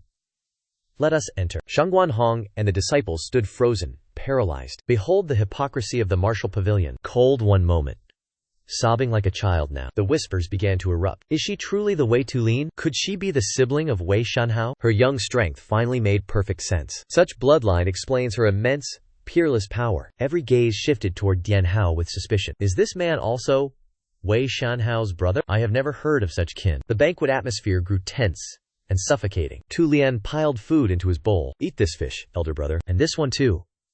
Dian Hao complied helplessly. Tu Lian looked at him with pity. Eat. Your frailty breaks the family's heart. Dian Hao blinked, stunned. Is that true? His sister delivered a stinging final blow. You were plump once. Now you're skeletal. Shangguan Hong sweated, wondering about the Wei family. Dian Hao chewed, thinking of his bitter suffering. Tu Lian persisted. She force-fed him relentlessly. Brother, eat more meat. Spectators analyzed the terrifying rise of the Wei family. She was the third lady of the Guangdong Wei clan. First, the sword saint. Now the demon slayer and martial saint. They pondered the family's deep, dark secrets. Did the Wei clan harvest rare ginseng daily? Or drink pure spirit wells? Yet did the Wei clan harbor any filth? They are all titans. Who is this weakling Dian Hao? Wei Dian Hao chewed his food and pondered. Their fame will soon shake the entire world. Tu Lian gazed at her brother with deep suspicion. She asked the senior. My elder brother has potential. This second one? A total waste. Pure, lazy trash. She added a stinging remark. My dear brother never steps foot outside his home. Gong Yuzhen erupted into laughter. Haha. You truly do not understand him yet. The elder sighed in silent admiration. Ah. I had never considered that possibility. He turned to Dian Hao and questioned him. Upon reflection, that is indeed the truth. A sloth like you? Why travel to Luoyang? Dian Hao replied calmly. Master forced me out. I was becoming a mushroom. See it. Hear it. Feel it. Only then can you enlighten. Hearing this, Gong Yuzhen froze. Cold sweat poured down. He smiled faintly. He nodded in total approval. Precisely. The core of martial arts is practical experience. If you hide away in seclusion. Gong Yuzhen sat cross-legged. He began to circulate his internal energy. Realizing their master reached a critical breakthrough, a disciple jumped up and shouted orders. Protect him. Do not let anyone approach. The room entered high alert. Disciples formed a defensive perimeter. Tu Lian stared, bewildered. Why are they acting like this? Dian Hao pulled his sister back. Stand clear. Avoid the collateral damage. A violent crimson aura erupted around Gong Yuzhen. Blinding light radiated from his eyes. He reached a new realm. A cataclysmic explosion echoed. The dust settled. A master reborn. The disciples knelt in unison. Congratulations, master. You have ascended. Gong Yuzhen stood tall. He replied gently. I thank you all. The disciples watched with immense pride. The first swordsman of Huashan ascended. Soon, the world will call him number one. Gong Yuzhen laughed loudly. Nothing is that simple. Yet, he thought bitterly. Number one, I cannot even defeat that young brat. He looked at Dian Hao. You will likely surpass me soon. Dian Hao smiled calmly. That is highly unlikely. Time is always perfectly fair. At the feast, she piled food onto his plate. Brother, this is delicious. You must eat. Dian Hao opened his mouth. Say ah. He chewed contentedly. He felt impressed. The chefs here possess true talent. Tu Lian watched her brother with pity. Brother, eat more. You must gain strength. Dian Hao stretched, complaining about his travels. The ground was hard. My back aches incessantly. I was never this fragile before. Hearing this, Tu Lian burst into tears. She covered her mouth, deeply moved. My heart breaks hearing you suffer so. The disciples nearby stood speechless. Suffering? He looks perfectly healthy to us. Tu Lian wiped her eyes. She asked about tomorrow. But what is your plan, brother? Dian Hao asked with a blank expression. What are you talking about? His sister warned. Anger, big brother? Prepare for death. Wei Shanhao appeared, radiating terrifying malice. Dian Hao trembled at his impending doom. Dian Hao sweated. Why does he only show affection through violence? That is a psychological disorder, truly. Yet, Dian Hao became strangely overconfident. He claimed he had reached peerless heights. Can I crush his attacks easily? Absolutely. Tu Lian raised a brow in doubt. You dare challenge the eldest brother? Dian Hao smirked with arrogant disdain. My martial prowess is now quite formidable. He compared them. Could big brother surpass Uncle Gongwu Zhen? I handled that master with absolute ease. Master's teachings were never empty boasts. His techniques transcend this entire era. The legendary master's image appeared, proving the absolute power Dian Hao now possessed. Tu Lian remained deeply skeptical. She questioned him to confirm the truth. Brother, are you truly capable of defeating him? Dian Hao replied calmly. Yes, it is possible. Instantly, Tu Lian delivered a thunderous slap. Away for years? Yet you dream of fighting him? This strike will wake your sleeping senses. Dian Hao clutched his head, groaning in pain. Yet, a massive doubt flickered within him. Why is it that outside, or here, when she attacks, my body lacks any defensive reaction? Amidst his thoughts, a stern voice from the Huashan disciples rang out. Your words are no laughing matter. Dian Hao looked on in complete confusion. The disciple stood, his face burning with fury. The demon-slaying sword is the top genius. You claim to defeat such a warrior? Are you calling everyone here completely incompetent? Facing this murderous intent, Dian Hao remained unmoved. He stared coldly and replied with indifference. Correct. None of you are my match. Do you have a problem? This arrogance ignited their burning fury. The Hoa Sun disciples gnashed their teeth. You dare insult our cultivation prowess? Fuang Quanhong growled with intense rage. Nigi Dian Hao shrugged, ignoring their pressure. I know my strength. Stop dreaming. You will never be strong. Her remark caused everyone to fall speechless. Even the founder cannot make you powerful. Dian Hao cried out in sudden agony. Ow! That actually hurt. Fuang Quanhong narrowed his eyes in disgust. Talk is cheap. Anyone can brag. Dare to prove it in battle? Dian Hao sighed with utter boredom. Fuang Quanhong roared. You refuse? Refuse and your family name is disgraced. Dian Hao remained indifferent to their threats. He coldly shifted the burden to his brother. My eldest brother carries the family honor. I am just here to live comfortably. Fuang Quanhong and Trung Mai Li glared. You openly admit to being a coward? Dian Hao nodded, without any hesitation. Indeed. I am a total coward. Tu Lian chimed in to support him. My brother is inherently very timid. Dian Hao added his philosophy on longevity. One must embrace fear to survive longer. Reckless bloodlust leads only to an early grave. This attitude made the academy geniuses tremble. That insolent brat. Gong Yuzhen smiled and offered a reminder. Did you not accept all sword challenges? Dian Hao muttered while continuing to eat. That applies only to my sword techniques. This concerns the Guangdong Wei family legacy. It is best to let this slide. My master died as a lonely man. I am his only protector of honor. Shangguan Hong grit his teeth. He decided. He pointed at Dian Hao. Direct challenge. Dian Hao hesitated. Tu Lian intervened nervously. Please forgive my brother, young Master Shangguan. He is still naive to the world. I shall duel you in his stead. Shangguan Hong refused the offer point blank. Zhang Meili, stay out of this matter. You clearly seek a fight, girl. Dian Hao sighed and patted her shoulder. Fine. Since you target my swordplay, accept it. Step back. Witness true martial prowess. The arena was set for battle. Shangguan Hong stood proud and bowed. Shangguan family, Shangguan Hong. I request a duel. Unlike his stern air, Dian Hao yawned. Fine, whatever. Let us just begin. Shangguan Hong squinted. His aura exploded outward. Focus well. My blade is sharp. Unmoved, Dian Hao signaled for silence. Enough talk. Draw your blade. Fight now. Stop wasting time. End this quickly. I must sleep. Insulted, Shangguan Hong gritted his teeth. His blade trembled with pure rage. Defeat you spectacularly. The demonic sword will choose me. I shall show no mercy today. Dian Hao curled his lips. You talk far too much. He exploded forward. A ghost in motion. Prepare to face me. His speed was terrifying. Shangguan Hong panicked. Too fast. Must evade now. He moved to dodge. Then, realization struck deep. Wait. Move there? That is suicide. Receive this blow. Wake up instantly. Without hesitation, Dian Hao launched a vicious kick. He struck the most vulnerable point. Spectators gasped. Eyes widened in horror. They winced at the sheer pain. The sound of crushing ruin. Absolute, overwhelming devastation. Shangguan Hong collapsed. His body curled in agony. He groaned incessantly. A strike targeting his manhood. Students recoiled in terror, faces distorted. They whispered, cruel, truly wicked. Even the elders hid their eyes. They pitied the unfortunate soul. It is over. The Shangguan lineage is finished. In a silent chamber, an elder pruned his bonsai. Rhythmic snips echoed through the shadows. What of the treasure map? He snipped a leaf. The hunters have it. They marched toward Na Mountain, unsuspecting. The elder paused. What of Tian Mountain? The subordinate replied. They will act soon. Such a scheme. Only fools remain idle. The elder pointed to the bonsai. Do you see? After a brief nod, he offered deep insight. Weeds ruin the garden. Cleanse them all. Then, we thrive. The elder observed the pruned plant. He concluded with a cold stare. The martial world is no different. Eliminate all obstacles. Root them out. The subordinate bowed low. He pledged with iron resolve. I shall execute the plan flawlessly. The elder narrowed his eyes. A sinister shadow crossed his face. Silence has lasted too long. Show them our sharpened blades. Elsewhere, Wei Yanhao's carriage caravan rested within the dense forest. Yanhao watched the bound man atop the carriage. He pondered. Must we move him now? Lady Zhen tended to the injured. She issued a firm warning. That man is a patient.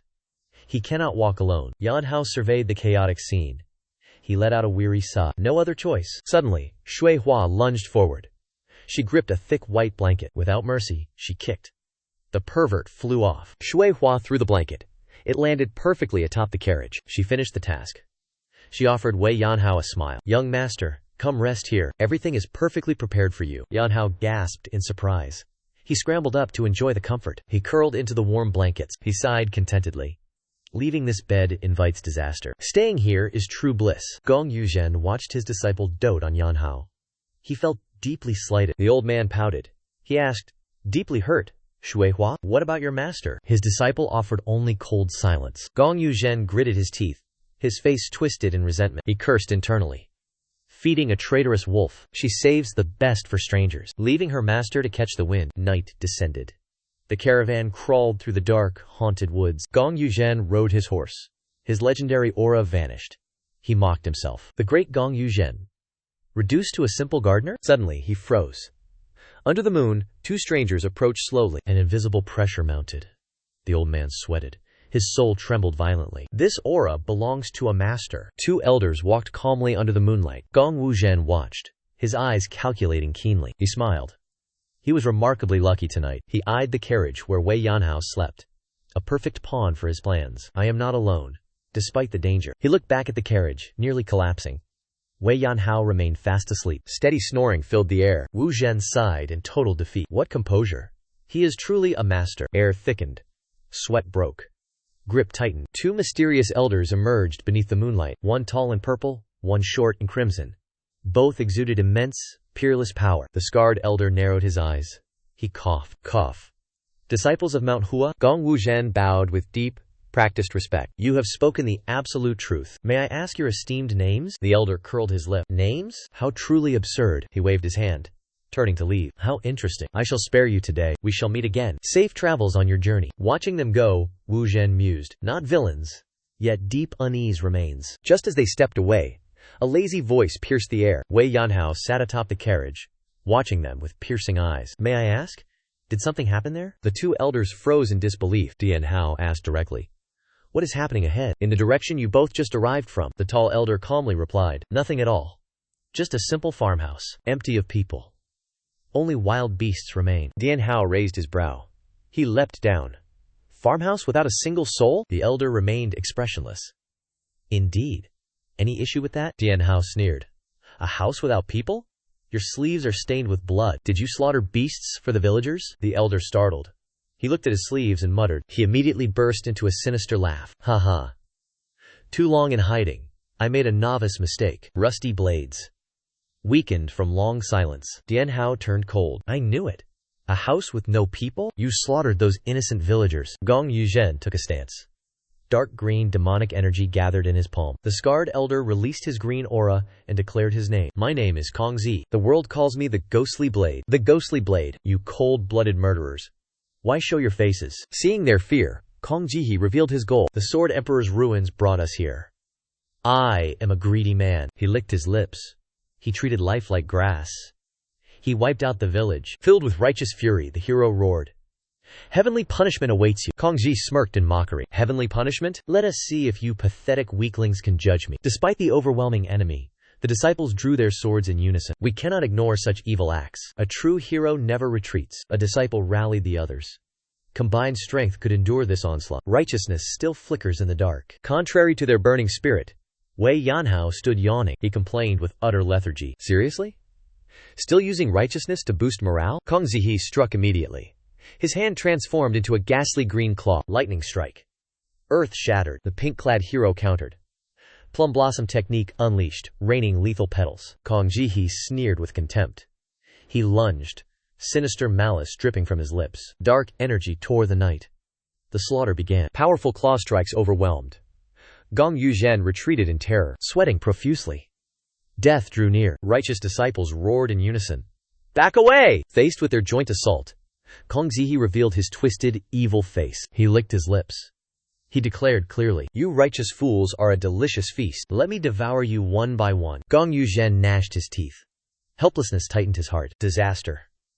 Our combined strike did nothing. He glared at the calm magic blade, then shouted at Wei Yanhao. "Why are you standing idle? Young Master Wei, did your master teach you nothing?" Facing the elder's desperate impatience, Yanhao maintained a blank expression. He replied with total indifference. "My master said to ignore impossible situations." Gong Yuzhen stood frozen in shock. Yanhao added one more line. "I only draw my sword when I feel like it." Gong Yuzhen blinked, utterly confused. What does that mean? Dian Hao placed his hand upon the hilt. He spoke clearly. "Today I am furious. All of you will die." Killing intent erupted. Dian Hao stepped forward. His face darkened. He growled. "My anger is boundless now." Seeing this, Kong Zi laughed with utter contempt. "Ha! Is this brat insane? Gone completely mad?" Dao Ma mocked him with cruel laughter. "He needs a lethal lesson." Dian Hao drew his blade. He offered one final warning. "Enough empty words. Prepare for your end." Facing the arrogance of Wei Dianhao, Kong Zi sneered with absolute disdain. The elder growled. "You insolent, wet-behind-the-ears child. Do you know who I am?" Before the words finished, a terrifying aura struck. Dian Hao surged forward like a lightning bolt. His heavy sword tore the void apart. Kong Zihe froze, mocking the strike internally. A pathetic slash. Why did I lose my fingers? Reality struck. A wave of numbness consumed him. His demonic fingers fell to the ground. He could not comprehend such immense power. Wei Dianhao stood tall, cold, and calm. A slight miss. He locked eyes with the crippled Kong Zihe. His pupils glowed with deep, azure energy. Good. A quick death is too merciful. The video ends here. Subscribe for more epic content. Thank you. Farewell to everyone.